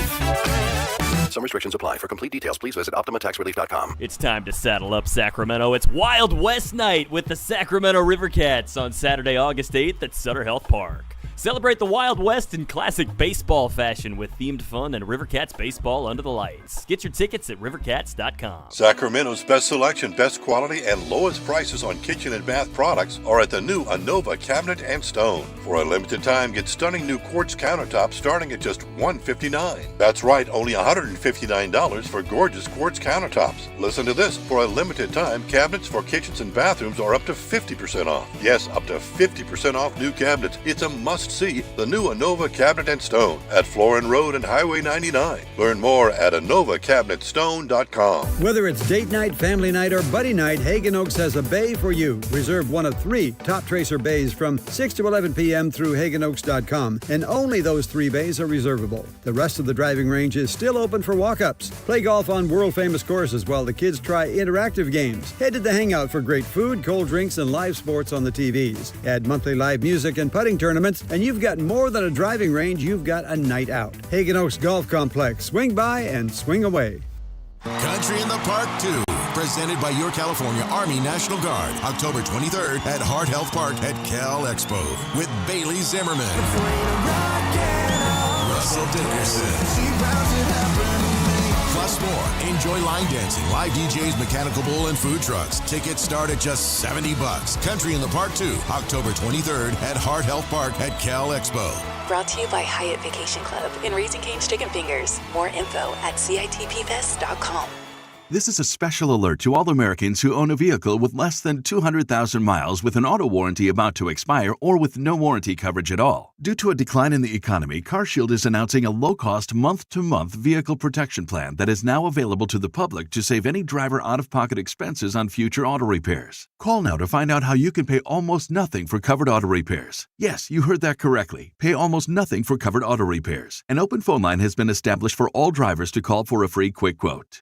Call 800-330-8323 now. Drivers who are covered will not have to pay for covered repairs again. This protection plan is at an all-time low. Additionally, drivers who activate this vehicle protection today will also receive free roadside assistance, free towing, and car rental options at no additional cost. Call us for your free quick quote today. 800-330-8323. That's 800-330-8323. What do you have to lose? Call 800-330-8323. Again, 800-330-8323. A good place to buy a new truck would be a place known as Truck Country. Folsom Chevy is Truck Country, and now it makes even more sense. Folsom Chevy is offering 0% financing for 5 years, no payments for 90 days on all new Silverado half-ton trucks in stock, and there's a lifetime warranty. Go to Folsom Chevy at the Folsom Auto Mall, or go to FolsomChevy.com. From the mountains to the levee, think Folsom Chevy. Together, let's drive. Must finance with GM on approved credit. $16.67 per 1,000 finance. Cannot be combined with other offers. Ends July 31st, 2026. In celebration of 80 years of 49ers football, Sactown Sports is counting down 80 of the most memorable moments that have shaped the team's storied legacy and winning tradition. Here's today's faithful flashback. Number 36, Harbaugh hired as head coach. 8 straight years without a trip to the playoffs is very rare for the 49ers. Dennis Erickson, Mike Nolan, Mike Singletary, and Jim Tomsula couldn't break through, but Jim Harbaugh did. Jim Harbaugh was hired as the head coach of the 49ers on January 7, 2011, signing a 5-year deal worth $25 million. He transitioned to the NFL after 4 successful seasons at Stanford, and in his 4 years with the Niners, led them to a record of 44 wins, 19 losses, and a tie. They had 3 trips to the playoffs and 1 trip to the Super Bowl, where he lost to his brother John Harbaugh and the Ravens. Faithful flashbacks on Sactown Sports 1140.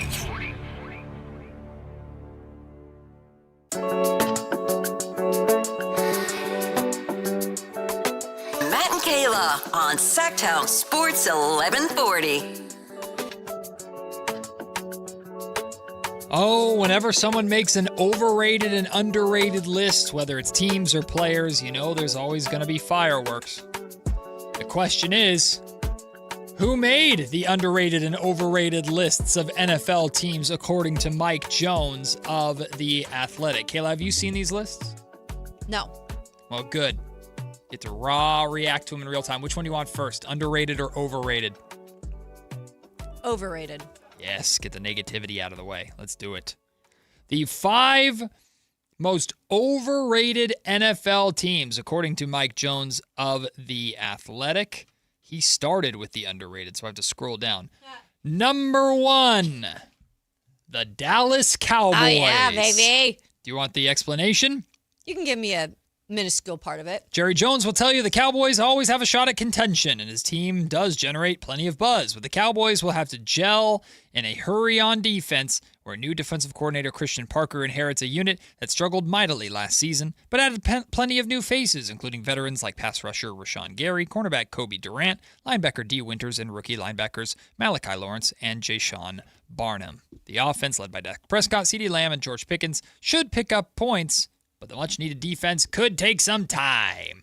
Yeah, that's what's always so fascinating with the Dallas Cowboys is as long as Jerry Jones is around to, in a way, prevent, I feel like, championships from coming there because he's just overly involved in everything he does or everything the organization does. I get it, he's the owner, but at times I feel he's the coach. At times I feel like he's the one recruiting players or getting rid of players.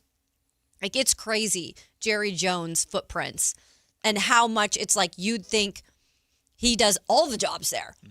But it is always so polarizing because even my list earlier this week on teams that have a lot of pressure on them, I mentioned Dallas just because it always has pressure on it. The organization does.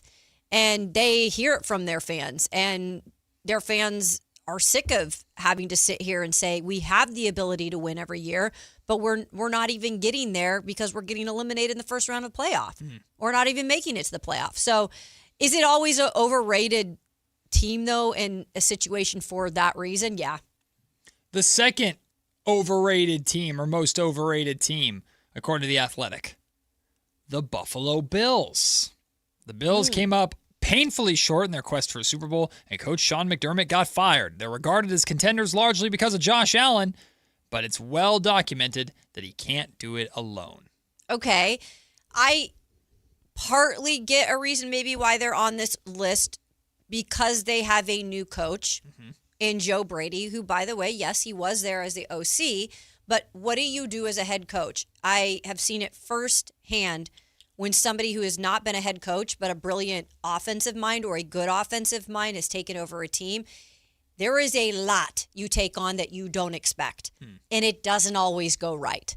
And there's no way of predicting that sometimes.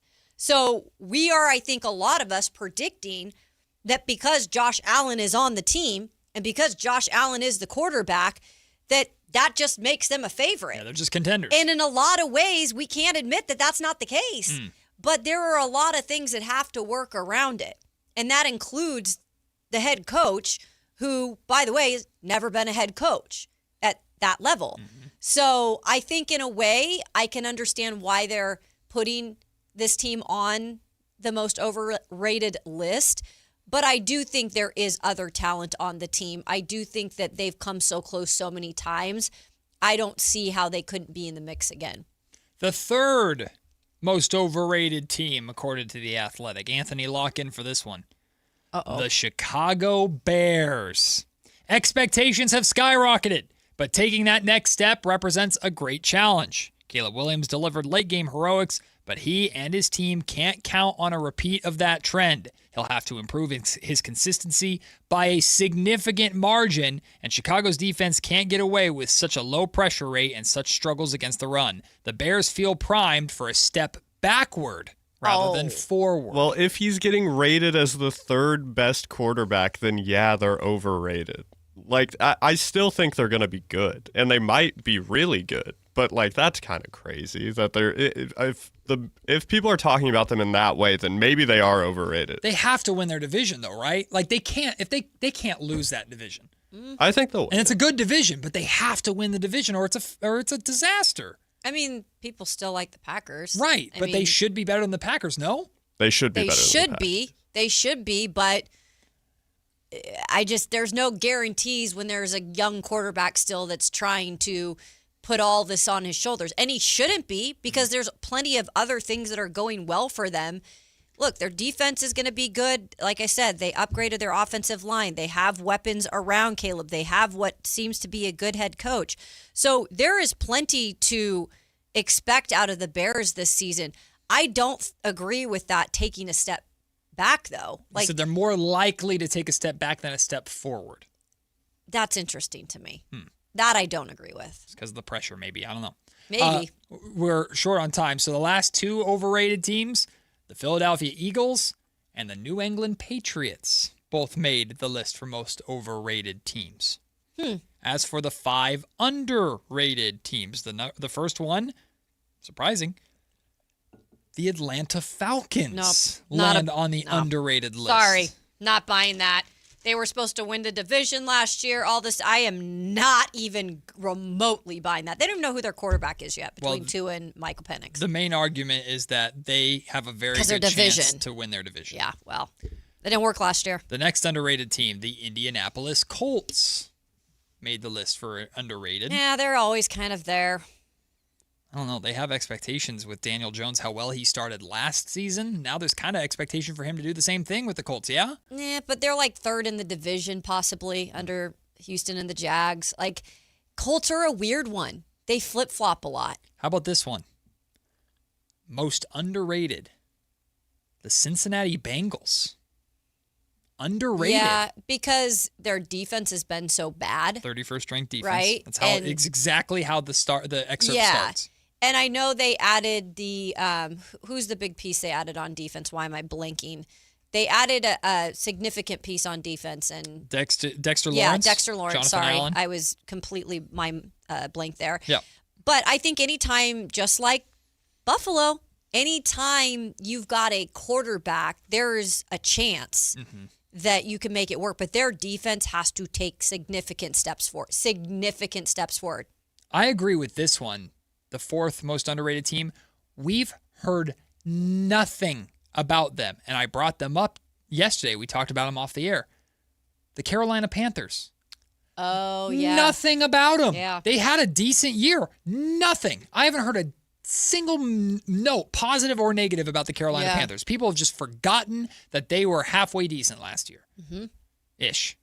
They won a bad division. It's an interesting one, though, because I don't think people are fully convinced on Bryce Young yet. Sure. I think that's still a question mark. So it's just, again, so much revolves to start the year around what a quarterback looks like or what their expectations are. And finally, the fifth most underrated team, according to The Athletic, the New Orleans Saints. They made the list. We shall see. Who knows? When the Saints come marching... This is what I always say with the Saints since Drew Brees has left. When the Saints Emoji come shrug. marching in, we'll find out who the hell they are because we have no idea. We'll take the break. When we come back, Kayla's 2-minute drill, including, some new renderings of the new shiny stadium for the Kansas City Chiefs. We'll talk about that and more next. It's Matt and Kayla, Sactown Sports. Follow Sactown Sports 1140 on Instagram and X at Sactown 1140 to see the best moments from all your favorite shows and up-to-the-minute live reactions and updates on the Kings, 49ers, and more. That's at Sactown 1140 on Instagram and X. Your local sports leader, Sactown Sports 1140. Only one radio program captures the excitement of hunting and fishing as it happens. The award-winning California Sportsman with Sep Hendrickson. Only California Sportsman takes you where the action is, live on the water, live in the blind, and live with the top pros and experts in outdoor sports. California Sportsman with Fishing Hall of Famer Sep Hendrickson is your premier destination for all things outdoors. Sep's Saturday Morning Outdoors. Ultimate Bass and California Sportsman, 5 a.m. to 8 a.m. Saturdays on Sactown Sports 1140. Card collectors know there's nothing as special as a rare one-of-one card. And now you can hear a very rare one-of-a-kind sports card show right here on Sactown Sports. Whitey Gleason here inviting you to join me and Mr. True Sports Cards himself, Imran Pilati, for the True Sports Card Show every Saturday morning at 10 on Sactown Sports. It's the only sports card radio show in the nation. For all your hobby needs, get to True Sports Cards, 6661 Stanford Ranch Road in Rockland. And for hobby, insight, and fun, join us for the True Sports Card Show Saturday mornings at 10 on Sactown Sports. You're still glowing, flirting, grooving. You've still got it. But your immune system weakens as you age, making it harder to fight illnesses like pneumococcal pneumonia and RSV. Vaccines are a key part of any health routine and can help protect you from getting really sick. Ask your doctor or pharmacist which vaccines you need. See more at PfizerForAll.com. Sponsored by Pfizer.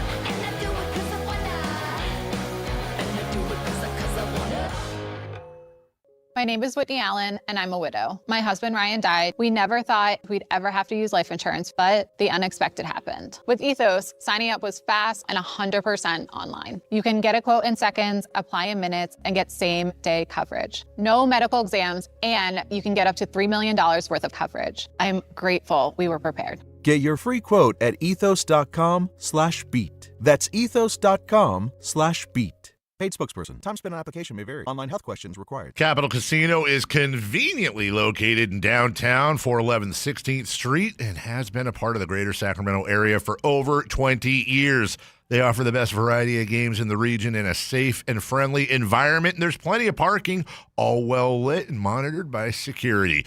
Come have a great meal at the cafe and restaurant inside. Capital Casino has the best food, the best service, and the best action. But please always remember to gamble responsibly. 1-800-GAMBLER. Hi, I'm Justin Gingery. One of the most common questions I receive is, what makes us different from other law firms? At Gingery, Hammer & Associates, we handle your case from beginning to the end. Whether your case reaches a settlement, whether it must go into litigation, or whether it has to go all the way to trial, we will be with you along the entire way.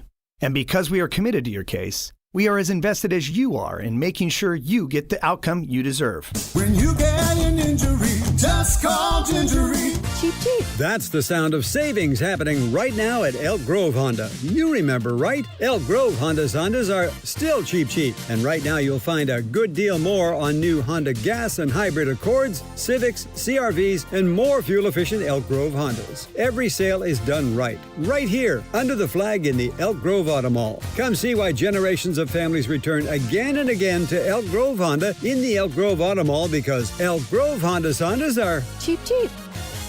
Want the best movie experience in town? Join Sactown Sports IMAX Pass by visiting SactownSports.com. Sign up today. You can win tickets to see this week's films at the Esquire IMAX Theater. It's time for the 2-minute drill. Kayla Anderson has the ball, and she's taking us around the world of football. It's Kayla's 2-minute drill on Matt and Kayla. Kayla, I'm waiting. Just give me some huge story from training camp that gets me super duper duper excited about the NFL season being 49 days away. Kayla, give me something. You got something for me, right? Well, bro, training camp hasn't officially started up yet for these squads. Now, damn it. What I will say, though, is, speaking of the Carolina Panthers, weren't we just talking about them in the last segment? Yeah. I can say this. Let me get to my thing here, my 2-minute drill headlines. Back to the gridiron. The Cardinals and the Panthers are the first teams to have their veterans report to training camp today. That's right. That's right. So they got their rookies and their vets. Now, eventually, they're going to get to the actual start of the training camp. It's all like a little process to get everyone excited. Oh, the vets reported today. Okay. The Cardinals, we're going to need all the time we can get. Yeah, boys, the Cardinals, get in here. who still don't have a deal done with Jacoby Brissett, who's supposed to be their starting quarterback, which is in itself is a joke. Hey, anyway. Day one of practices, everybody can try out being quarterback. There we go. Open tryouts down here in Glendale, Arizona. Come on down. Who wants to try out to be our quarterback? Yikes. The Cardinals and Panthers, the reason for this, guys, too, is they're a little ahead of schedule than these other teams, is because they will meet in the riveting Pro Football Hall of Fame game on Thursday, August 6th. Yeah! I will not be having that on appointment television. Football's back. I'm turning it on. I'm sitting down. I'm getting my snacks. And then I'm going to watch the kickoff. It's not even kickoff. And I'm going to watch the first 2 plays. And I'm going to turn it off because it's trash. I do it every year. Bro, that might be one of the more pathetic matchups. Yeah, football! When it comes to the Hall of Fame game. We will take and it. we all know how rough that is in itself. But yeah, I'll tune in for a second, but I'm locked in. I will quickly change the channel. Exactly. I'm locked in. Exactly. All right, how about this one? You teased this. New Kingdom, or should I say Kingdom. The Chiefs, I didn't even know about this really, but they unveiled renderings of their planned $3 billion dome stadium in Kansas. Now, I'll read a little bit of it, right? So we talked about the $3 billion. They released a statement. Clark Hunt did, the club owner. It will have 70,000 seats and will be built with the intention of amplifying crowd noise, a request that he heard from several season ticket members in multiple surveys. So clearly they're trying to get ahead of the Seattle Seahawks, because technically I think the Seahawks own the loudest stadium, but it's very close. I've been in both. It is very, very close. However, the weird thing here, you guys, is they don't know where it's going to be yet. So when you put a plan out and you put renderings out and you do all that stuff, like MLB did, Sacramento did for their MLB pitch, you have a freaking area. That's one of the biggest pieces to the puzzle. Nah, who needs that? They don't, they're not putting it out. Just make it by float. the state, right? Like you don't even know which state it's going to be. Just make it float. That's an issue. Just copy and paste it somewhere. Put it on wheels. It's a little. Put it on wheels. It's a little weird to me. I'm like, did they want just to get fans excited about? I don't even know what it is. It's the Chiefs. They still have Patrick Mahomes.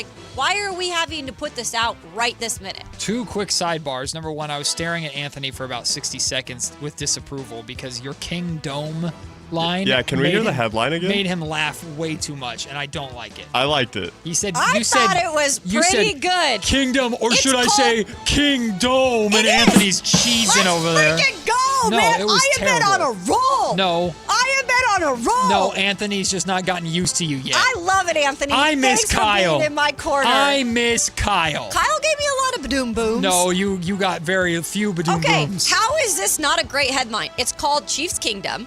Kingdom. And they have a new $3 billion rendering coming out. New king, not dumb, but dome. I like it. No, what bothers me is not you saying it. It bothers me how much he enjoyed it. I don't like that.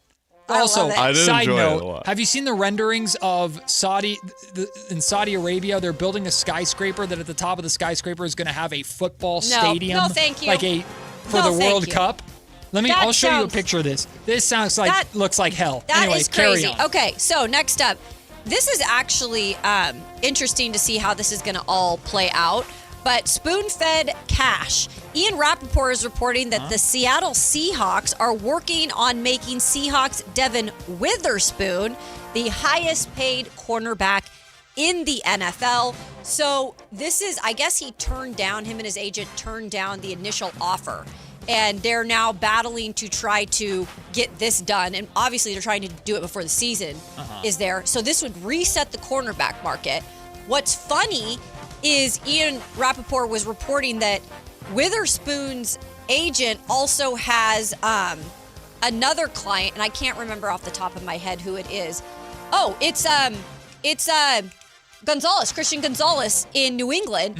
So right after he resets the market with Witherspoon, he's going to try to then get Gonzalez there. No, that's not a conflict of interest. It's freaking crazy, man. Hey. So keep your eye on that. Obviously, everyone wants to reset the market in their position. Where was the renderings of that? Look at this. Look at this. How about our listening audience? How do we describe this? Ridiculous You is go what it ahead. is. Look at this thing. No, thank you. dumb. I mean, that scares me. It's It's quite just not literally happening. a That skyscraper is- rendering in Y'all. Saudi Arabia Half of the football stadium is hanging off the side of it. with a Oh my football God, stadium at the top of it. It looks like No. Stark Tower. It is horrifying. That is so scary, you guys. No shot this gets built. What happened if there was an earthquake? A major, you just never know. And Who's it's gonna that get the- high up. If someone kicks the ball out of the stadium, who's going to get it? True. They're going to kill someone? That's a really That's good crazy. point too. Anyway, Um, Kingdom. oh my gosh, get over it. Are you that jealous Yes. of my headlines? Anthony has not enjoyed anything that I've done over the last 2 days as much He as is You gotta only tell more child. jokes. he grinned. I'm giggled. pretty easy to please with jokes. I'm happy at the attempts half the I time. know. I Priest at love Kingdom. that. He is he just chuckles a little bit back there. No, he was It's not so chuckling. funny. He was Well, because it took me cheesing. a second to catch that you said it. So Yeah. I did I laughed pretty hard. Stupid. Like I said, I do my best work in the mornings. Finally, I don't want to give this a headline because this is a serious situation, but we sometimes don't emphasize the importance as much as we need to of offensive line. And we are going back to Carolina Panthers and back to Bryce Young and back to them being underrated. Well, this might not help that argument. Panthers Taylor Morton, who is their starting right tackle, diagnosed with a blood clot in his lung last month. He's going to miss regular season time. That was just announced yesterday. He's been put on the non-football injury list, Yikes. along with, obviously, J.C. Horn, their great cornerback, is also on that list to start the season. Not a great way to start the season or year, possibly, for the Carolina Panthers, because you need all the help you can get. That's scary. It's Yeah, it's really, one really thing because scary. we always We see those wish him the best. Those football injuries in training camp that are always terrible. God, that's just a medical health issue that comes out of nowhere. That's terrifying. Ugh. No thanks. Well, Athletics hopefully- Baseball Club, Kayla, you had 2 whole minutes and no Raiders talk.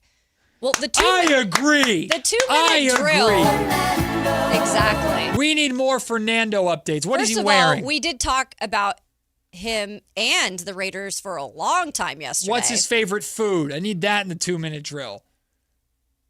The color of his eyes. Look, there was no Raider headlines to be had. I'm sorry. Maybe tomorrow. Stupid. Actually, we do have Raiders talk coming up on Friday. Yeah. right? Yeah, 1 day a week. Great. And I am possibly getting a guest on for Monday when he's ditching me. Hold on. Yeah, I'm talking about my partner here ditching me for a golf outing with the bros. I'm sorry. I was invited to participate in a tournament here in Sacramento. A prestigious Sounds very official. Tournament. So it looks like I'm getting Mendoza on Monday. Don't do that to me. You know how much my heart would break? Oh my God, that'd be so funny. I would jump into the water of whatever pond with my golf ball. Don't you dare. Don't take Fernando from me. Raiders already aren't going to play. You know what Alan Stiles said yesterday on the air? Alan Stiles was like, oh, Matt, stop freaking out about it. Blah, blah, blah, blah. What the hell? What Raider fan doesn't freak out about things? He freaks out about Raider stuff. Alan Stiles. Maybe in the privacy of his own home, but... Listen. I'm not even, I don't even know if you are a Raider fan if you're thinking level-headed and even-keeled about things. How dare you? It's Raider Nation, baby. We freak out over everything. When we come back, our good friend Chris Biederman from the Sacramento Bee will join us. We'll talk Niners football with him. We'll talk a little Sacramento Kings as well. It starts the final hour of the show on this Wednesday. Matt and Kayla, Sactown Sports. Follow Sactown Sports 1140 on Instagram and X at Sactown 1140 to see the best moments from all your favorite shows and up-to-the-minute live reactions and updates on the Kings, 49ers, and more. That's at Sactown 1140 on Instagram and X. Your local sports leader, Sactown Sports 1140. This is the story of the one. As a safety manager at a manufacturing plant, he does everything he can to keep his coworkers safe. From finding ways to reduce risks to keeping safety supplies in stock. And for that, he relies on Grainger. Grainger offers a broad range of quality products and next-day delivery, so he can always play it safe. Call 1-800-GRAINGER, click Grainger.com, or just stop by. Grainger, for the ones who get it done. Here's good news for folks who have a jumbo loan. The Loan Exchange, America's jumbo lender, is offering a 30-year fixed-rate loan at a 5.75% interest rate and 5.939% APR for loan amounts up to $3 million. So if you have a mortgage with an interest rate of 6% or higher, give America's jumbo lender a call at 833-436-8800. You drive around to find the cheapest gas, so why not refinance your mortgage? Every day you wait, you're wasting money on needless interest. Go to theloanexchange.com or call 833-436-8800 to find out what your savings will be with a new 30-year fixed-rate loan at 5.75% interest rate and 5.939% APR. NMLS 1637539. Loan subject to credit approval. See website for licensing information, loan terms and conditions. Equal housing lender. That's theloanexchange.com or call 833-436-8800 for a 30-year fixed-rate loan at 5.75% interest rate and 5.939% APR. What's up? We're talking to Chad Hoblet of Hoblet Dodge, Chrysler, Jeep, Ram, and Woodland. Chad, I have been told you're extending the 4th of July sales event because those deals are so darn good. They were the best deals of the year, and we wanted to keep the savings going. Right now, you can save up to $17,000 off MSRP on new 2026 Ram 1500 crew cabs. America loves Ram trucks, but what about my perfect truck? We have you covered at Hoblet. We are truck people, so you won't find a better selection of new Rams with the features that matter anywhere. Plus, with almost 600 new Rams available, your Ram is waiting at Hoblet. Just one of the reasons Hoblet is consistently one of the top Ram dealers, not just in California, but the entire nation. Search, select, and save through their whole inventory at HobletDodge.com. Unbeatable prices, unbeatable selection. Nobody beats Hoblet, period. 17,000 total net savings after 4162 dealer discount and 11,338 factory incentive. Incentives may include 15% below MSRP incentive, 1,000 Hoblet trade-in assistance with eligible trade, and 500 military bonus or first responder bonus for eligible members. 10th is net savings. Sample VIN 390660. See dealer for details. Country in the Park 2, presented by your California Army National Guard, October 23rd at Heart Health Park at Cal Expo with Bailey Zimmerman, Russell Dickerson. Plus more. Enjoy line dancing, live DJs, mechanical bull, and food trucks. Tickets start at just $70. Country in the Park 2, October 23rd at Heart Health Park at Cal Expo. Brought to you by Hyatt Vacation Club and Raising Cane's Chicken Fingers. More info at CITPFest.com. Remember when a driving range was just a driving range? Yeah, Hagen Oaks doesn't remember either. Reserve one of 3 top Tracer bays from 6 to 11 p.m. at HagenOaks.com. Only 3 bays are reservable, while the rest of the range remains open for walk-ups. Play virtual golf, then grab food, drinks, and a seat in front of the TVs at the hangout. Throw in live music, and suddenly your quick stop at the range turns into hours of fun. Hagen Oaks Golf Complex. Side effects may include laughter, bragging rights, and one friend insisting he would have won if the wind wasn't blowing. KHTK HD1 Sacramento, KYMX HD3 Sacramento. Sactown Sports 1140, your local sports leader.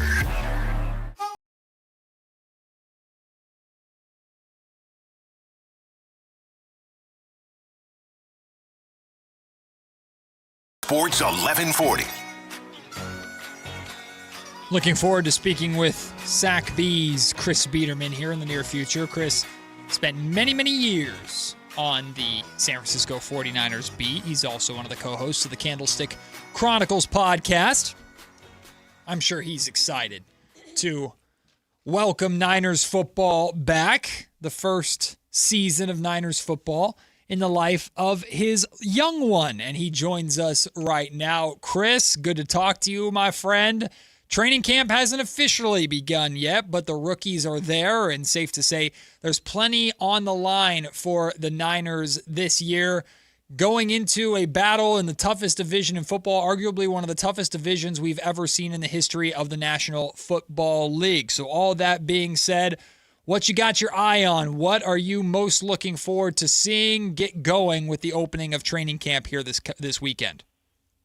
Yeah, I'm curious to see how healthy the star players are, namely, George Kittle coming back from the Achilles tear, Nick Bosa coming off the ACL injury, Michael Williams, not quite a star, but a first-round pick in 2025 coming off his ACL injury from early November last year. And so just kind of the check-in, what's that look like? I don't think that they're going to be I don't think there's going to be a ton to learn about this particular team throughout training camp. It's not a team in flux. It's not a team that is undergoing, a ton of changes with the coaching staff. I know they do have Raheem Morris, but this is a pretty veteran-laden group that's been running the same system for a long time. So I think what my interests are in terms of training camp, how are the rookies, how are they looking, how are they ingratiating themselves? How is the receiver room looking, and the health of the stars, I think, ultimately are the biggest storylines of the camp. Yeah, Chris, let's start with some of the rookies there. And the obvious one, the first pick in the second round, Deshaun Stribling, who I think now many people are starting to think, okay, maybe other teams had him higher on their boards as well, and they went and got him. What's the one thing you're hoping to learn about Stribling? Yeah, it's how quickly can he acclimate, right? Like with Kyle Shanahan, young receivers have had a hard time adjusting early on in their careers. And I think that even goes all the way back to when Deebo Samuel was a rookie in 2019. Covering the team then, you talk to Deebo and really any skill position players who've joined the team since Kyle Shanahan has been coach. It's been, this offense is so complex. Kyle's so detail-oriented, it's really difficult to, take on a significant role as a rookie. And I'm curious if that's true for Stribling, or because he's an older rookie who's already, he went through 3 different college programs at Washington State, Oklahoma State, and Ole Miss. Is he able to adjust more quickly because of having that background? And what type of role is he going to have this season, because, we know Ricky Pearsall has dealt with a knee injury, and he was only limited to 9 games last year. And Mike Evans is coming off the least productive season of his 12-year career. So is there going to be a vacuum of playing time available for Deshaun Stribling, and how quickly can he acclimate and play to the level that the 49ers might need him to if there are injuries, if they are competing for the NFC West, right? So there is a lot of pressure on him, I think, to acclimate quickly, given those question marks. And it'll be interesting to see, because I think part of the appeal of Deshaun Stribling was that, okay, this guy is older. He might be a little bit more developed and ready to contribute right away than what we typically think about with the rookie. So he certainly has a steep learning curve, but I think the 49ers invested in him because they think he can handle that. Speaking of pressure, Chris, Kayla and I were discussing this earlier. How much does the Stribling selection put pressure on Ricky Pearsall, who, of course, has had an inability to stay healthy and stay on the field as much as the Niners would have liked?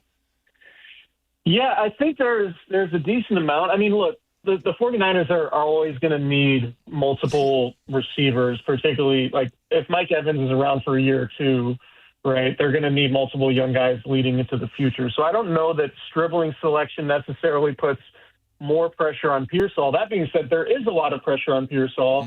He's entering his third season. The 49ers are going to have to decide whether or not to pick up his fifth-year option after the season, and Pearsall could also be eligible for a contract extension after this season. So, it's a big year for Pearsall in terms of, setting the stage for what the rest of his career looks like. If he takes a leap and he's an 80-catch, 1,200-yard, 8-touchdown guy, then, all right, are we talking about Ricky Pearsall as a $25 million a year receiver in the offseason?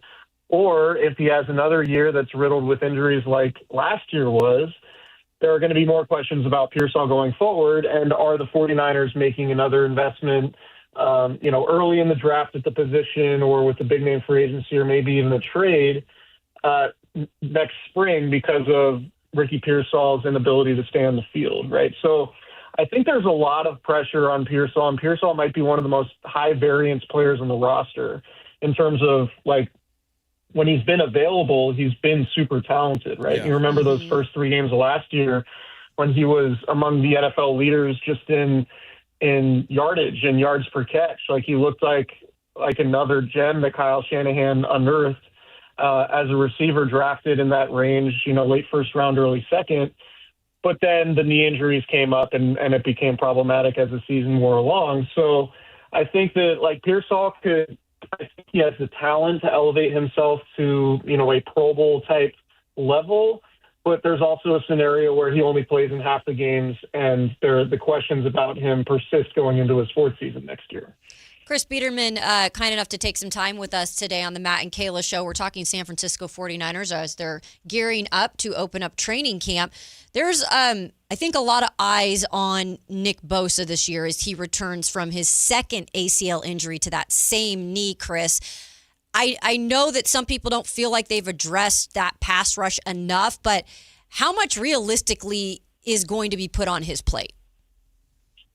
Yeah, that's a good question. I don't know. I would imagine that the 49ers are going to take things slowly with Bosa. As you said, it's the second ACL tear to that knee and his third major knee injury going back to high school when he had a partially torn ACL too down in Florida.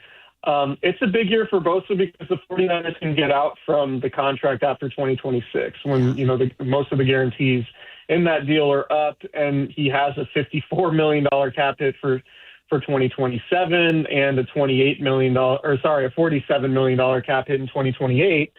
So there would, this is kind of one of those inflection points for Bosa where they could extend him, lower those cap hits moving forward, or take on some dead money and move off of him altogether, which would obviously leave a massive void on the defense, given how valuable he is in that position. So, yeah, I think it's a massive season for Bosa because if he comes back healthy, he's looking at potentially, getting a new deal in the offseason where if he gets more guaranteed money, the 49ers are able to lower his cap hits going forward, or they move off of him altogether. And given just, as the 49ers have gone, Nick Bosa's gone, right? As the defense has been elite, Nick Bosa has been an elite player. There's been a direct correlation between how good the defense has been and Nick Bosa's availability the last few years. So I think it's absolutely a massive year for Bosa, and I would imagine the 49ers are probably going to take it slowly with him. If he is available early in training camp, I would imagine he's going to have his own sort of plan to ramp up for the start of the regular season. So, yeah, I wouldn't expect a ton from Bosa early in camp, and we'll see when he gets back and if he is available for week 1 when they go to Australia against the Rams, or if they take things a little bit more slowly and start looking at the big picture in terms of, maybe late September, October, November to get him ready. Chris Biederman with us from the Sacramento Bee, also the host of the Candlestick Chronicles podcast covering your San Francisco 49ers. And Chris, when it comes to the names on defense, it's Nick Bosa, the return of Fred Warner, who, of course, there's a lot of expectation on his shoulders, not just as one of the best, if not the best linebacker in football, but also the real captain and heartbeat of that Niners defense. I always am keeping my eye on Diamador Lenore, but how does Odigizua, who the Niners acquired this offseason, how does he kind of fall into that mix of playmakers that the Niners are going to be looking for on that side of the ball? Yeah, he doesn't have like the gaudy sack numbers that you would think, that you would associate with like a massive offseason addition. But from a advanced metrics, quarterback pressure standpoint, he's been one of the best interior pass rushers in the NFL over the last few years. And that could be really big for the Niners, given how bad their pass rush was last year. And given how, I think Odigizua allows sort of the other guys to fall into place and have roles that better fit their skill set, right? Like if you have Osa Odigizua and he is one of the best pass rushers from the interior, then you don't need Alfred Collins to become that guy. There isn't pressure on Alfred Collins to be like a 12-sack type player. It allows him to maybe eat up blocks as more of a traditional nose tackle and allow Odigizua to do what he does at 3 technique, and conversely, allow Nick Bosa to get better matchups on the outside. So I think adding Odigizua takes pressure just off the entire defensive line in general to say, okay, you don't need to do more than you're capable of. We now have a veteran pass rusher who can do a lot of those things, and you can just focus on your role and taking on double teams and penetrating in the running game and doing those things. So I think Odigizua fits what the 49ers want to do to a T. I think getting him for a 3rd-round pick, particularly in this last draft, was really valuable. And I think he could potentially, be sort of a mentor-type figure for somebody like Grayson Halton, the 4th-round pick from Oklahoma, who I think has a similar skill set just in terms of being maybe an undersized pass-rushing 3 technique, but someone the 49ers would certainly love to develop. So I think Odigizua is probably the best interior pass rusher the 49ers have had since they got Javon Hargrave a few years ago. And I think he could really complement the defensive line as a whole, and in particular the young guys named Nick Bosa. Chris, any questions you have or things you'll be looking at in camp when camp starts up here on the back end of the defense? Yeah, I'm curious what Ashton Davis, the safety, the veteran who used to play for the Dolphins, what his role is going to be. Anytime a team goes through a coordinator change, you wonder how, the pre-existing depth chart is going to look. Is Jair Brown going to be a starter, right? Is Malik Mustafa going to be a surefire starter? What's Marquez Siegel, 5th-round pick last year, who I think showed signs of becoming a starter? What's his role in this defense going to be? So, yeah, I have questions, and I wonder if, Renardo Green is going to be pushed for a starting job by Jack Jones or Nate Hobbs. So I think there are some questions. What's Ephesians Prysock, the 4th-round pick, the really tall, lengthy cornerback out of Washington? What's his opportunity going to be in Raheem Morris's defense? So, yeah, I think there are a lot of questions. I think there's certainly going to be some spots, particularly at safety, up for grabs, but also, the cornerbacks. I think Diamador Lenore is really the only cornerback who you look at and say, he's a surefire starter, and that's what his role is going to be. I think there's going to be a lot of opportunity for maybe other guys to maybe unseat guys like Renardo Green and Jair Brown and Malik Mustafa. So I'm curious to see how that all looks for sure, because, I think the defense could have a different look and a different feel with Raheem Morris there. And I'm curious if the new guys they brought in, Davis, Jones, Hobbs, if those guys are going to push any of the pre-existing guys for their starting roles. Chris, when there are only 17 games in a regular season, I say only like I'm a freaking owner or something. When there are only 17 games in the regular season, especially in a division like the NFC West, of course, every game carries a tremendous amount of weight to it. But how much weight do you put on the start of this season? The Niners open up the year against the Rams, who of course are a very formidable opponent, but that game's in Australia, so there's a lot of elements to that game that could suggest that it could be a little more coin flippy than maybe if it was played in LA or in Santa Clara. Then you got the Dolphins week 2, the Cardinals week 3 before it's then Broncos, Seahawks, amongst others. And that schedule really starts to get more difficult. How essential is it in your mind to the Niners' playoff chances and division championship chances to get off to a good start, even when they're coming off of the amount of injuries they're dealing with?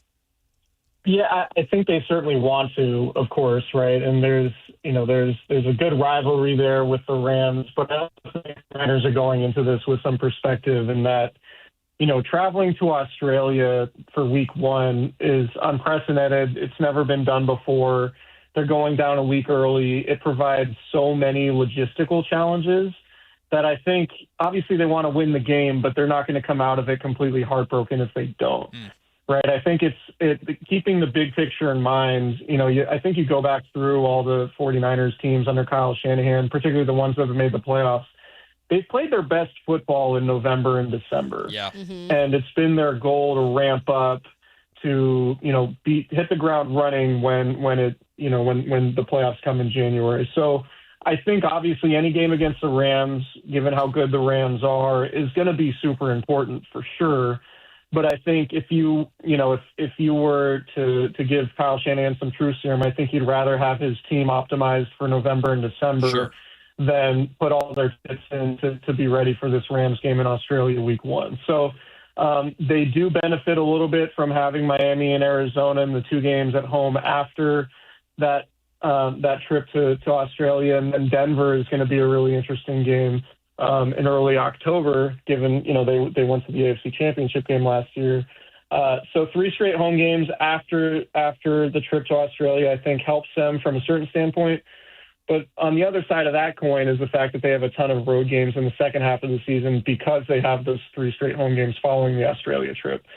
So, yeah, I mean, to answer your question, I think they would rather be better. They would rather be playing their best football in November and December than do anything risky. They might play George Kittle, in Australia coming off the Achilles tear.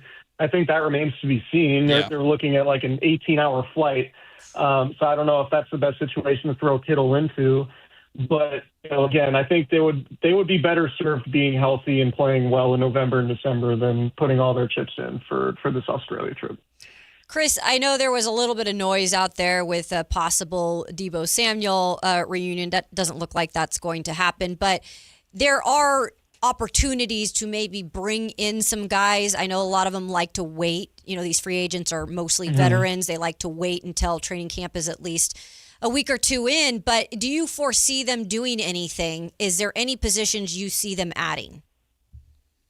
I can always see them adding to the defensive line, particularly. I know Joey Bosa has been a name that 49ers fans have talked about for years, but it would make a lot of sense if Joey Bosa wants to play, and if the contract numbers are right. I don't envision the 49ers, paying somebody $15 million a year to come in and play defensive end. But if Joey Bosa wanted to come in on, maybe the $5 to $10 million range, and he was healthy, I think the 49ers would certainly look into it, and it makes a lot of sense, right? You don't know when Mykel Williams is coming back, and you don't feel great about the depth chart without Mykel Williams or, Nick Bosa coming off the injury.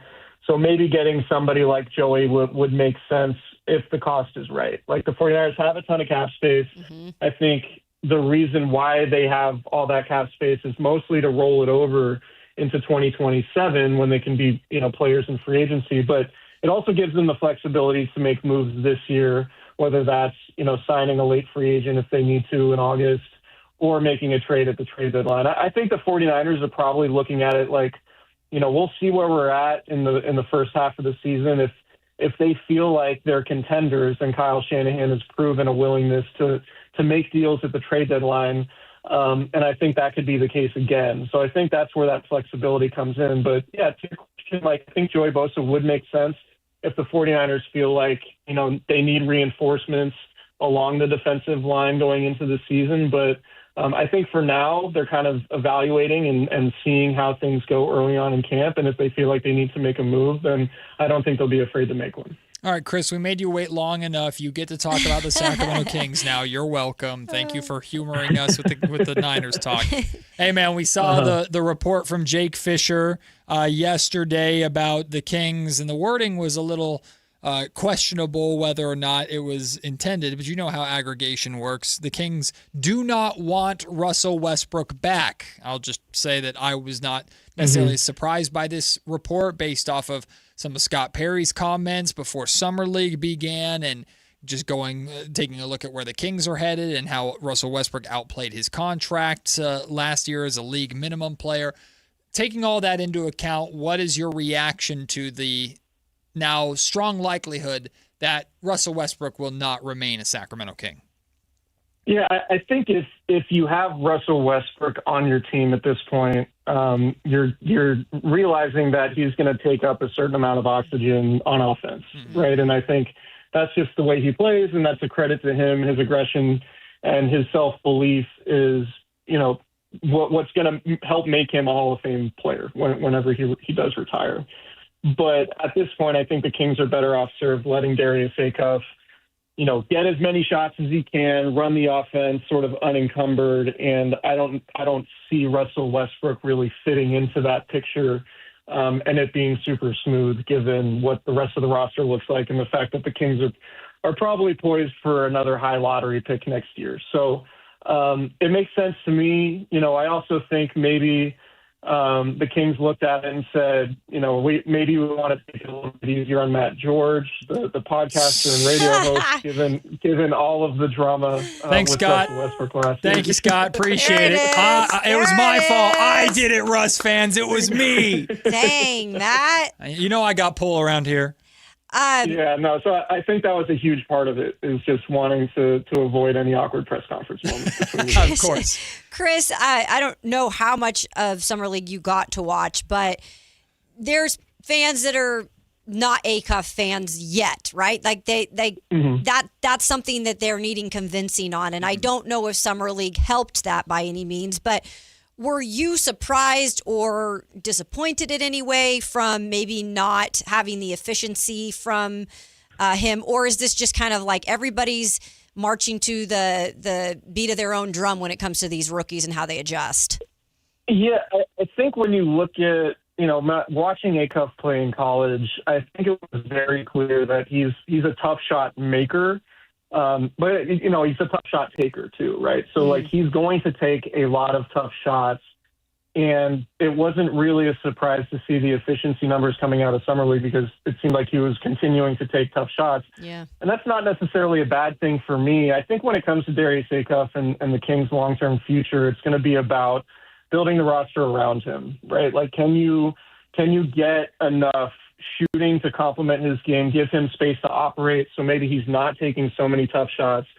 And can you give him outlets to hit, good perimeter shooters who can sink shots? And also on the other end of the floor, can you complement him defensively? Because, I don't think anybody is expecting Darius Acuff to be Gary Payton on the defensive end. So I think ultimately the success of the Kings is going to be defined by how well they build around Darius Acuff.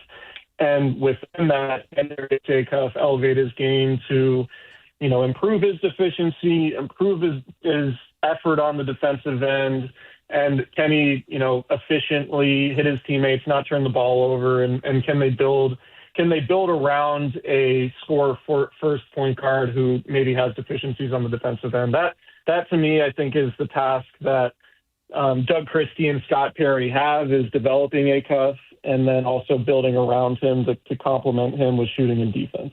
Final thing for you, Chris. We appreciate you taking the time, especially on such short notice. There's so many angles that you and Jason Anderson, the Sacramento Bee crew, do a phenomenal job covering this Kings team. How much are you at least intrigued about Doug Christie's rotations and the balance of young players and returning veterans? I know Scott Perry made it very clear the pretty much the number one goal of this season is doing a better job establishing that identity and those pillars and the standard, as Doug Christie likes to call it, much better than they did last season. But Zach LaVine's still on this team. Domantas Sabonis is still on this team. And they might be in the way of some of the younger players that the Kings very clearly prioritized last season, even sacrificing draft lottery odds in order to try and get those guys to win games. So it's going to be a really tricky, interesting balance for Doug Christie to figure out how to keep the playing time balanced to where you're trying to win games with the new relegation zone and draft lottery system, but also not trying to stunt the growth of the young guys that you prioritized last year. Yeah, I think Doug Christie has a really challenging job this year because, to your point, like it's not going to be, I think, easy getting veterans like Zach LaVine and Domantas Sabonis, who have been, talked about so much in trade discussions and rumors.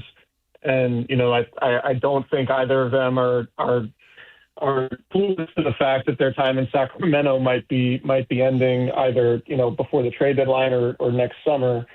So how do you get those guys to buy in, and how do you continue to develop the young guys that you need to develop while also giving the veterans the minutes they need? Because, I think like you need to showcase Zach LaVine the best you can. Yeah. I think if you can, increase Zach LaVine's value at the trade deadline and get anything of substance for him beyond taking back, the money you would need to take back to trade him, I think that would behoove the Kings. And if Zach LaVine goes somewhere else and looks back at it and say, hey, the Kings, it didn't work out, but at least they did right by me by giving me the shots and allowing me to continue my career in a productive way, I think that would reflect well on Scott Perry and the Kings, because let's face it, the Kings don't have the best reputation in the NBA. And a lot of that obviously precedes Scott Perry and Doug Christie. And so, I think it's a tough job.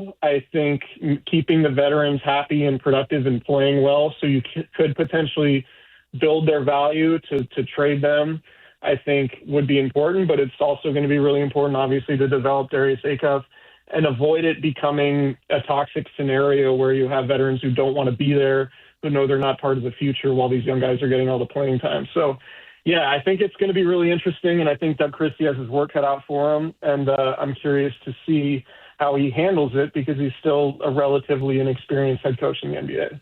That is Chris Biederman from the Sacramento Bee. Check out his Kings and A's and more coverage on the Bee. And then, of course, the Candlestick Chronicles podcast for everything San Francisco 49ers with training camp getting going. Chris, appreciate you taking the time, my friend. Good to talk to you. Looking forward to seeing you very soon. No problem. See you soon, guys. Thanks. The great Chris Biederman joined us. We'll take the break. When we come back, ESPN ranked each NFL team by their under 25 talent. The Niners got to be on that. I'm joking. I'm guessing. I genuinely haven't looked that far down the list. Hey, guess a number. I'm Where they are? I'm going to go 28. I'm going to go big 30. Big 30. Yeah, big 3-0 for me, baby. We'll see. Anthony, you got a number for the Niners? 30's good. 30's good. Okay, we'll see how close we are with those rankings when we come back. Plus, crosstalk with Whitey Gleason and Alan Stiles. To wrap up the show, it's Matt and Kayla, Sactown Sports.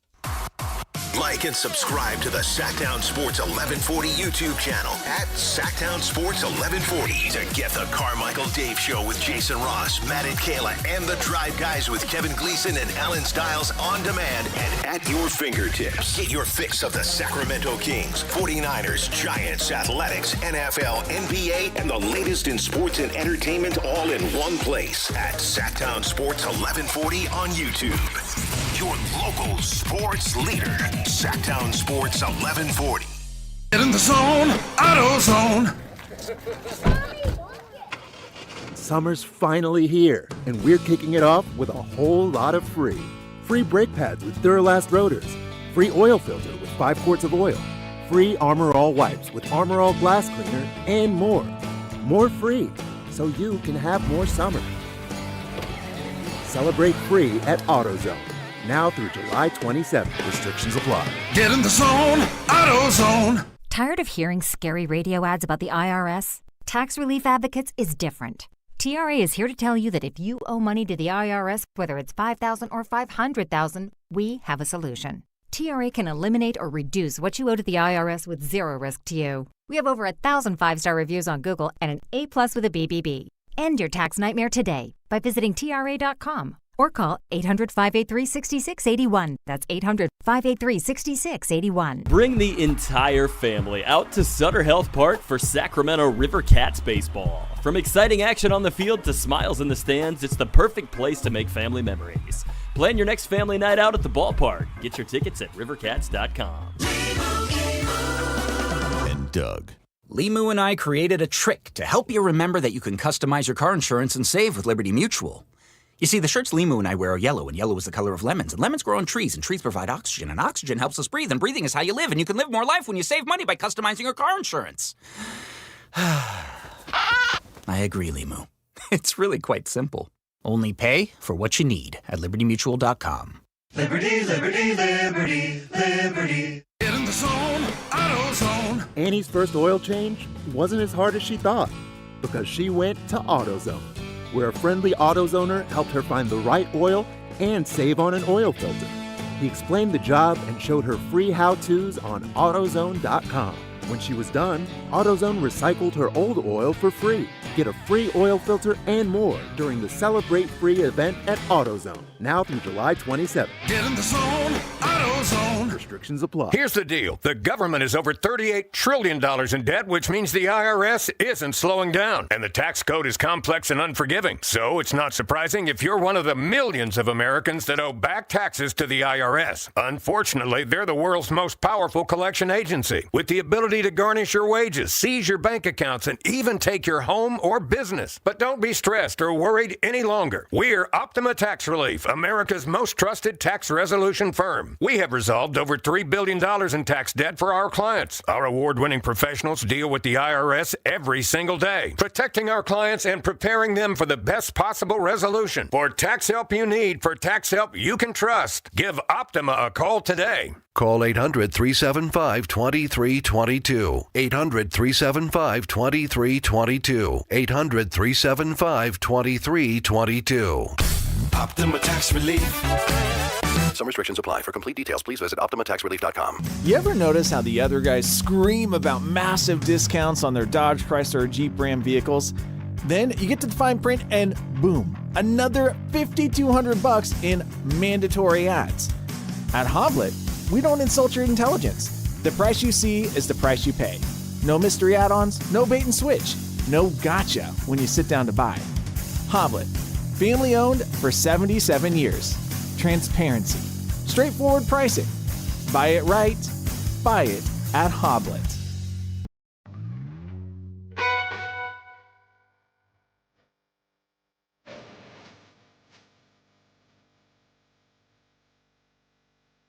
It's Matt George and Kayla Anderson on Sactown Sports 1140. Big shout out to Chris Biederman for joining us here on Sactown Sports. He did it on short notice since this morning, so we extra appreciate him and his Niners and Kings coverage for the Sacramento Bee and the Candlestick Chronicles podcast. Like we said going to break, ESPN ranked all 32 teams by their under 25 talent. So which teams essentially have the best young core? Number one on the list, up from 7 last year when they did these rankings, the New England Patriots, the reigning AFC champions, are number one. Their blue chip prospects, including offensive tackle Will Campbell, cornerback Christian Gonzalez, and quarterback Drake May. Number 2, the Houston Texans. Number 3, the Chicago Bears. Number 4, the Cleveland Browns. Number 5, Kayla, the Tennessee Titans on the list. Their blue chips, pretty obvious. Cam Ward and Carnell Tate. Mm-hmm. Number 6. There we go. The Las Vegas Raiders. There we go. The Raiders, number 6, should be higher, but we'll take it. Their blue chip. He's one of them. There. Fernando Mendoza, Brock Bowers, Ashton Genty, their blue chips. Also notable players that just graduated out of top 25 include wide receiver Trey Tucker, cornerback Darian Porter, and tight end Michael Mayer. So the Raiders are at number 6 on this list. Kayla, your Seattle Seahawks are number 8.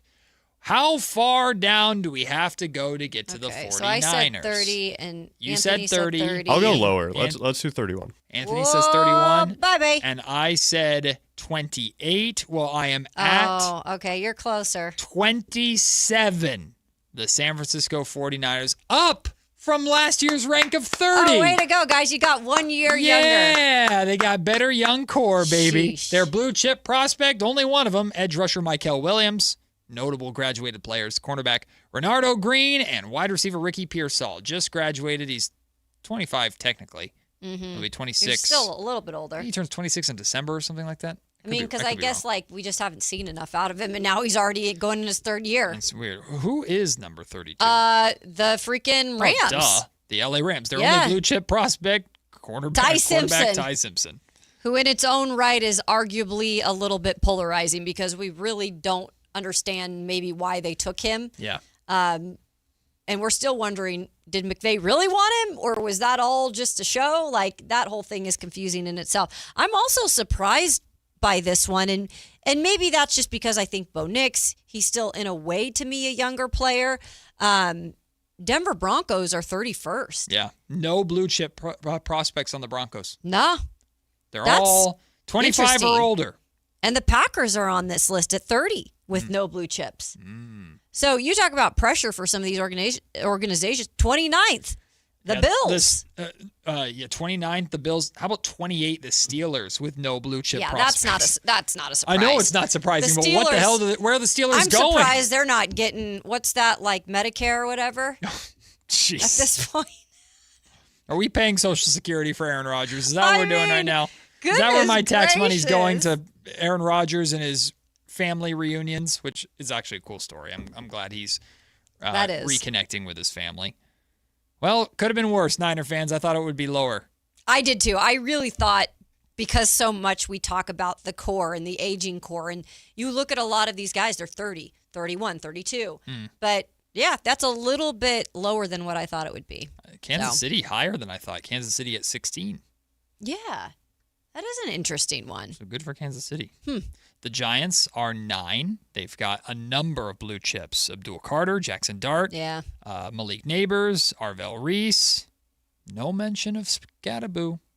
By the way, did we not get to the story? What happened with Cam Scattaboo? Yes. Because you teased this at the start of the show. I did. And I was so intrigued because I haven't looked on purpose. Don't yell at me. I'm yelling at you right Things happened. now. I'm yelling at you. You know how showbiz goes. Things happen. Jeez. Well, because Glad I could remind No, this you. is why. Because Kayla wants to be right. I had to No, be right. no one said that. Well, I did. I just want to see how Harbaugh thought I about hyped it. up what my he partner thought. yesterday and said on the latest edition of Kayla And then was you took right. it away real quick. Well, yes, because you're wrong. Cam I'm Scattaboo right. did a flip at FanDuel, Is he allowed to do that? Fanapalooza. Well, I mean, technically he is. He is but- allowed to do it, but Karen Anderson over here is like, no fun, no fun. Protect your Baloney, legs, dude. no fun, no I'm protecting flipping. himself from himself. I mean, you can't ride a motorcycle. Yeah, That's true. Flipping versus riding a motorcycle, I think that is kind Equally dangerous. I disagree. Flipping on a motorcycle now, we're talking. Flipping on a flimsy stage at FanFest where there's literally spaces in between because Okay. they put together these cheap stages now- is not smart. Now you're taking unnecessary shots at the men and women who built that wonderful stage. How do we know it's flimsy? We don't know. Because, first of all, did you see how he landed and he slipped? I think that was his fault. Okay. Don't well, blame then you the need to be stage. telling your boy to go back to backflipping school. He did a flippity flip. Would you just get to what Harbaugh said? He did a flip at the All-Star softball game, and it was cool. You say nothing then. I'd rather that on a. Well, so grass. Kayla Karen Anderson's like, well, John Harbaugh's got to come down hard on him. He's got to yell at him and tell him, no more of this, Big Daddy Harbaugh. Well, John Harbaugh, all he said was, dude, at least stick it. Land the thing if you're going to do it. That's what he said. That's what he said. Supposedly. What do you mean supposedly? I don't believe Are you it. calling this ESPN graphic inaccurate? I think Harbaugh's a hard ass. So you think that was what he said publicly, but Okay. privately he called Cam and said, you moron, knock it off? I think he probably had a little chatty chat in the office at some point. Little chit and chat? said, look, Cam, I love you and I love the way you play, but we got to preserve your body so you can play as long as we can. Have you here. So, Kayla, you are the manager of a very well-respected college baseball team. And Alan Stiles walks in saying... Why are you bringing this in? Alan Stiles walks in saying you're not baiting me, bro. He tore his ACL before a game. He tore his ACL or whatever, his Achilles, because he had to do a 40-yard dash for the internet in Las Vegas. How are you addressing that situation as a manager? Go. I would just say, Alan, I am always very impressed by your speed. Whatever. You're a very talented young man. BS. And I think you could really do big things for our team. But to be able to do that in the off season, I want you to preserve your body. Let's be smart about it so that you can be the star for our team that we need you to be. The real answer... And so you can get paid. The real answer is bleep, bleep, bleepity, bleepy, bleep, idiot, bleepity, bleepity, bleep. That's how Kayla Anderson talks to me. That's what he was baiting me to do. That's how Kayla talks to me off the air. We go to commercial break and the abuse starts to fly. Whitey Gleason, Alan Stiles join us next on Sactown Sports. Oh, goodness. Like and subscribe to the Sactown Sports 1140 YouTube channel at Sactown Sports 1140 to get the Carmichael Dave Show with Jason Ross, Matt and Kayla, and the Drive Guys with Kevin Gleason and Alan Stiles on demand and at your fingertips. Get your fix of the Sacramento Kings, 49ers, Giants, Athletics, NFL, NBA, and the latest in sports and entertainment all in one place at Sactown Sports 1140 on YouTube. Your local sports leader, Sactown Sports 1140.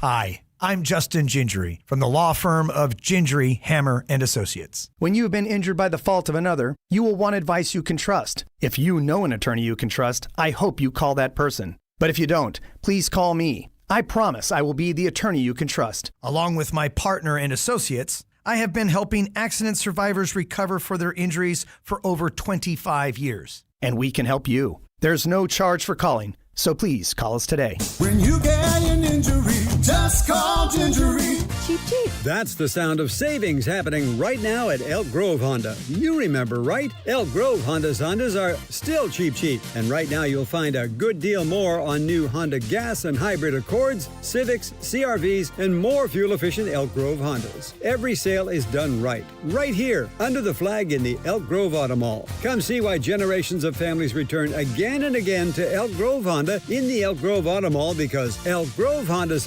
are cheap.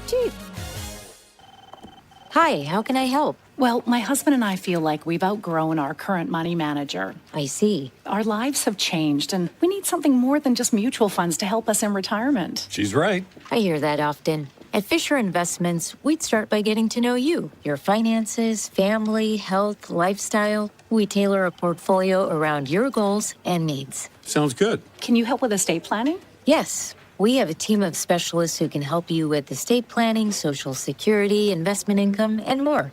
We'll get to know your whole financial picture and help keep you on the path to a comfortable retirement. And your fees? We have a simple, transparent fee that's a percentage of the value of your portfolio. So we do better when you do better. I feel better already. At Fisher Investments, we're clearly different. Learn more at FisherInvestments.com/different. Investing in securities involves the risk of loss. Capital Casino is conveniently located in downtown, 411 16th Street, and has been a part of the greater Sacramento area for over 20 years. They offer the best variety of games in the region in a safe and friendly environment, and there's plenty of parking, all well lit and monitored by security. Come have a great meal at the cafe and restaurant inside. Capital Casino has the best food, the best service, and the best action. But please always remember to gamble responsibly. 1-800-GAMBLER. Is the volatility of the stock market driving you crazy? Is your retirement account sinking, yet you're getting older? And you're starting to worry about, will I have enough for retirement? What about the money in the bank? These banks pay nothing these days. How do we get growth to get to retirement account? It's simple. Move into gold and silver. Want to know how to do it?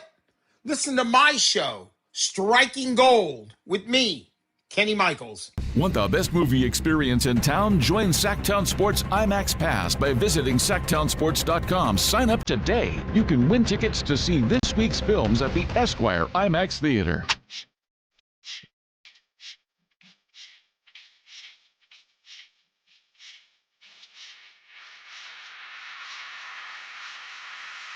10 a.m. to 2 p.m. Matt and Kayla on Sactown Sports 1140. Yeah, let's hear it for him. Hey, Yeah. That's right, 10 a.m. to 2 p.m. What voice was that? 10 a.m. to 2 p.m. 10 a.m. to 2 p.m. To go to the bathroom? I mean, You I didn't deny it. I just filled up my water. Whitey, I have a question about your partner. About Alan Stiles? About Alan Stiles, yes. Oh, boy. Okay, and I have a question about your board op. But, yeah. Oh, please do. Oh. Well, I'm very fascinated about your question. But we are bonded through our being Raider fans. I would say I was more authentically a Raider fan with my reaction to the Fernando Mendoza conversation yesterday than Alan cool, level-headed Stiles was. I didn't like it. I wanted more Alan, you know? I needed more Alan, not this calm, cool, and collected guy. What was that all about? I think Alan, I know myself, Alan helped me see through the smoke screen and see the truth. I didn't like it. See into the heart of what was actually going on. I want everybody to tell me Fernando is playing immediately.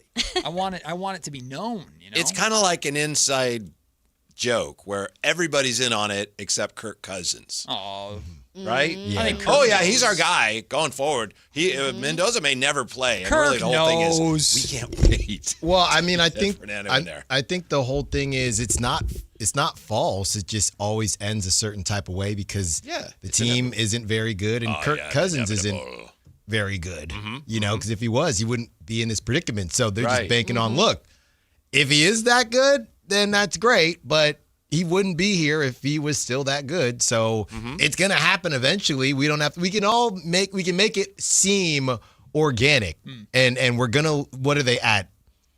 Over under 7 games. So, hey, once we lose the first 4 weeks, we can say, we're starting to reevaluate They're going to be things. 1-0 against the Finns, right? Come on. Dolphins? They're not 0-1 against the Finns, right. Well, they went 1-0 last season against the eventual AFC champs. So Patriots. The Patriots, I've heard in about New that. England. Beat the Patriots in New England, and I tweeted that day the Raiders finally have a real quarterback in Geno That's the Smith. problem. I tweeted that, and that was it. That was the problem. Oh, what's your Matt. question about our board up? Have you ever asked him about his jorts? Oh my gosh. Are you John Cena-ing in there? Yeah, I'm wearing He's jorts. Gardner Minshewing it. Ask him whose jorts he's wearing. Whose jorts are you wearing? They're my girlfriend's jorts. There you go. Have you ever heard that in your whole life? That is hilarious, Anthony. We're the same height. He had the same scenario once when he was doing the Saturday show with Emran and I. And he shared custody. Emran said, "Why are you wearing jorts?" And he said, "I don't know. They're my girlfriends." And I just thought, I'm never going to hear that again in my life. I don't know if I don't think he'll be able to see you. I don't know if I would Stand up, go way ever back. admit that ever in my life, ever. So when I came in, they're men's jorts. She just bought them. Hilarious. Alan's speechless. Alan, have you worn Kayla's like jorts or shorts or? Maybe a hoodie. Okay. You have? Like an oversized hoodie? Like I've I worn- mean, we had a lot of the same college gear. Okay. So, you know. Yeah, But she I got- get that. sorry, you know, hey, I'm Yeah, wearing yeah. your stuff, you're wearing mine. She got your size, though, because she wanted it oversized. Well, I mean, I think they're just hoodies, you know? Hoodie's a hoodie? Yeah, hoodie's a hoodie. But no, wait, no, hoodies They are have all sizes. different sizes. Yeah. I mean, but you don't wear a tight hoodie. Nobody wears a tight hoodie. I kind of do sometimes. Kayla wears a tight hoodie. You know? Sometimes. I'm just saying you throw on a hoodie. Hey, I got to go do something. Yeah, Now, it's not like have wearing I your worn? girlfriend's jorts. Yeah, That's- Anthony. Yeah, have I worn that's- anything out the house? Anthony, No. respectfully, as long as we work together, never tell me that ever again. We're literally the same size. That is so And you wouldn't know funny. if he hadn't said. You wouldn't know. So how'd you know this? Because I told him. Again, you because- should not do that. I feel like everyone's got to get over it. I'm going to tell everyone. I'm with That Anthony is on this so- one, actually. What? Yeah, I'm with Anthony. on Because this. secretly he's worn jorts. Yeah, of his not jorts. significant- Not jorts, no. Will you but- at least give me that it's probably something you don't hear all the time? Why are you wearing It jorts? is. I don't know. They're my girlfriends. Of all the things you think so. gatekeep and Well, I do grandstand, know. I like that's them. not going to make the cut. No, I am a bit of a matchmaker, and I do love, and for Anthony to say that hate this. on these airwaves, that just shows to me how comfortable he is in his skin and in his relationship, and I find that frankly beautiful. What did he just so turn I'm into? on this side. Been together like 4 Dr. years. Love. We live together. We're sharing stuff. 1,000% on Anthony's side. This is his politician voice. No, I am 1,010. This is the real Alan. on This Anthony's one is side. the one that cries. This is Thank you, Whitey. This is the tone of Alan's voice after De'Aaron Fox won games, and then when De'Aaron Fox No, lost I am on Anthony's side. That's the tone when De'Aaron Fox lost games. No, no, Sharpie Boy and his ugly shoes. We're not talking about him. Oh, come We're on. We're having a good. We're talking about. By the way, Straight shots. did you see the official Prize Picks Twitter account responded to the tweet about those shoes? Yeah, they said no one's buying No those or one's something. buying the Prize Picks Twitter account. Matt's getting some. Somebody said love them. the Sharpie. Somebody should have Sharpied bricks onto them. Oh, a lot of crowns. A lot of crowns. He's coming That's home. right. Please, we're good. Yeah, we're good. We're good. But I'm with Anthony on this one. I'm with my boy A. Cool thing about And, Anthony is he that's all. told that story without any hesitation. you know, Yeah. He's like, Yeah. I respect it. I'm 1,000% on Anthony's side. What am I going to do? Just don't exactly. I respect it, man. You don't have to do nothing. You don't have to do nothing. And Sharing the Whitey story. started this, and Whitey and Matt trying to hop on, and I'm not going to let that happen, Anthony. Not on my watch. No one's going to I just pile said it was on. unusual, and I'm standing by that one. Yeah, well, what is usual? I think it's unusual. I think that people don't normally date people who are the same size. If There they you go. wore similar clothes. There you go. Yeah. What a hero. Good point. And to be fair, my wife is the same height as me. Oh, you guys are the exact same height. Oh yeah. Oh, yeah. wow. With heels, she's got She's about taller than 2-3 you. inches. Yeah. I love it. Mm-hmm. Oh, Shout you out do? Anthony. Oh Look yeah. at that. Oh yeah. Had to give the kiddos a chance, Had to. So me and Anthony, So, do you have to ever feel like you have to wear some platforms? some Princes, some Prince shoes. Skechers. When you No, go if in- I could find them. If anybody has any links, I'm sure there's I'm some open. out there. It's really just weddings, right? Yeah. That's pretty much it, or a night out on the Yeah. town. That's right, Dr. Love. in the That's house. right.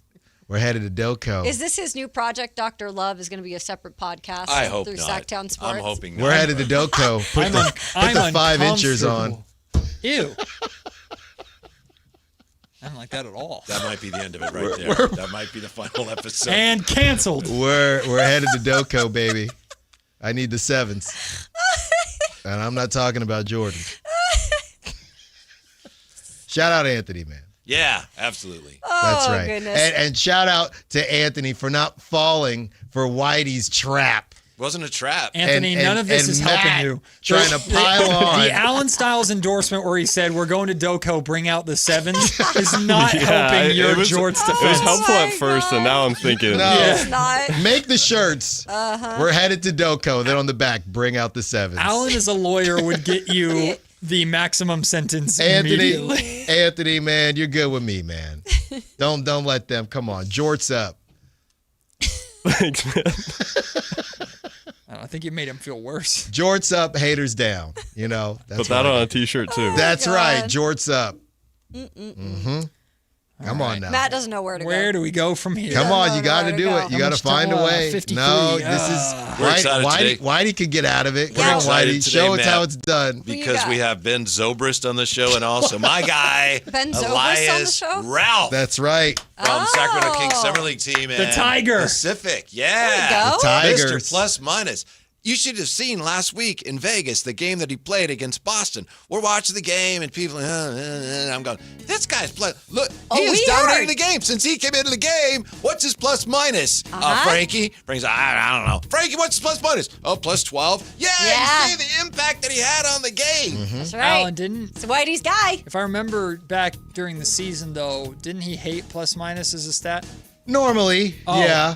But, unless it serves his narrative. That's how we, to be fair, that's how we all use plus minus. It's only a good stat when it fits our narrative. But we'll allow makes it. sense. We'll allow it. He's going to be on the show. We're very Tiger. excited. Okay. 3 that's o'clock cool. today, yes. That's Heck yeah. right. So a bunch of Nice. professional And athletes. Ben Zobrist, What who is- is not a former reliever as some Sorry. thought. Sorry. Wait, Yeah, you did? He said, "Oh, I have Ben Zobrist." I was like, "Former reliever." He goes, Oh. "Shortstop." I was like, "Oh." So wait, Uh-oh, he's getting up. No, What he's- is Zobrist? What is he doing now? He just wrote a book. He's retired and he wrote a book.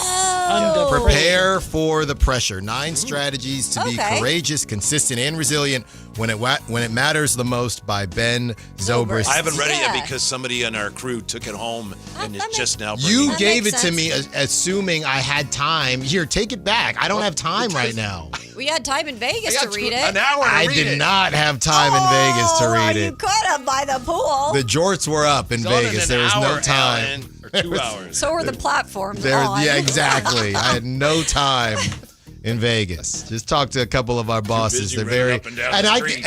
I can say this. Well, I'll save it for the other side. But Carmichael Dave, 2 p.m. I got something to say about our morning host. You don't want to miss that. Off the that's top a of the threat. show. Yes, he had some things to say about me Oh. in the morning. Oh. I got I a heard. source text me I heard. and said, hey, you might want to tune in. And now we tuning It's back. on. It's on. 2 p.m. Alan Styles, platform shoes and jorts versus Carmichael Dave and whatever he's cooking. It's the Drive Guys. Whitey Gleason, Alan Styles, Zobrist. and Ben Zobrist next.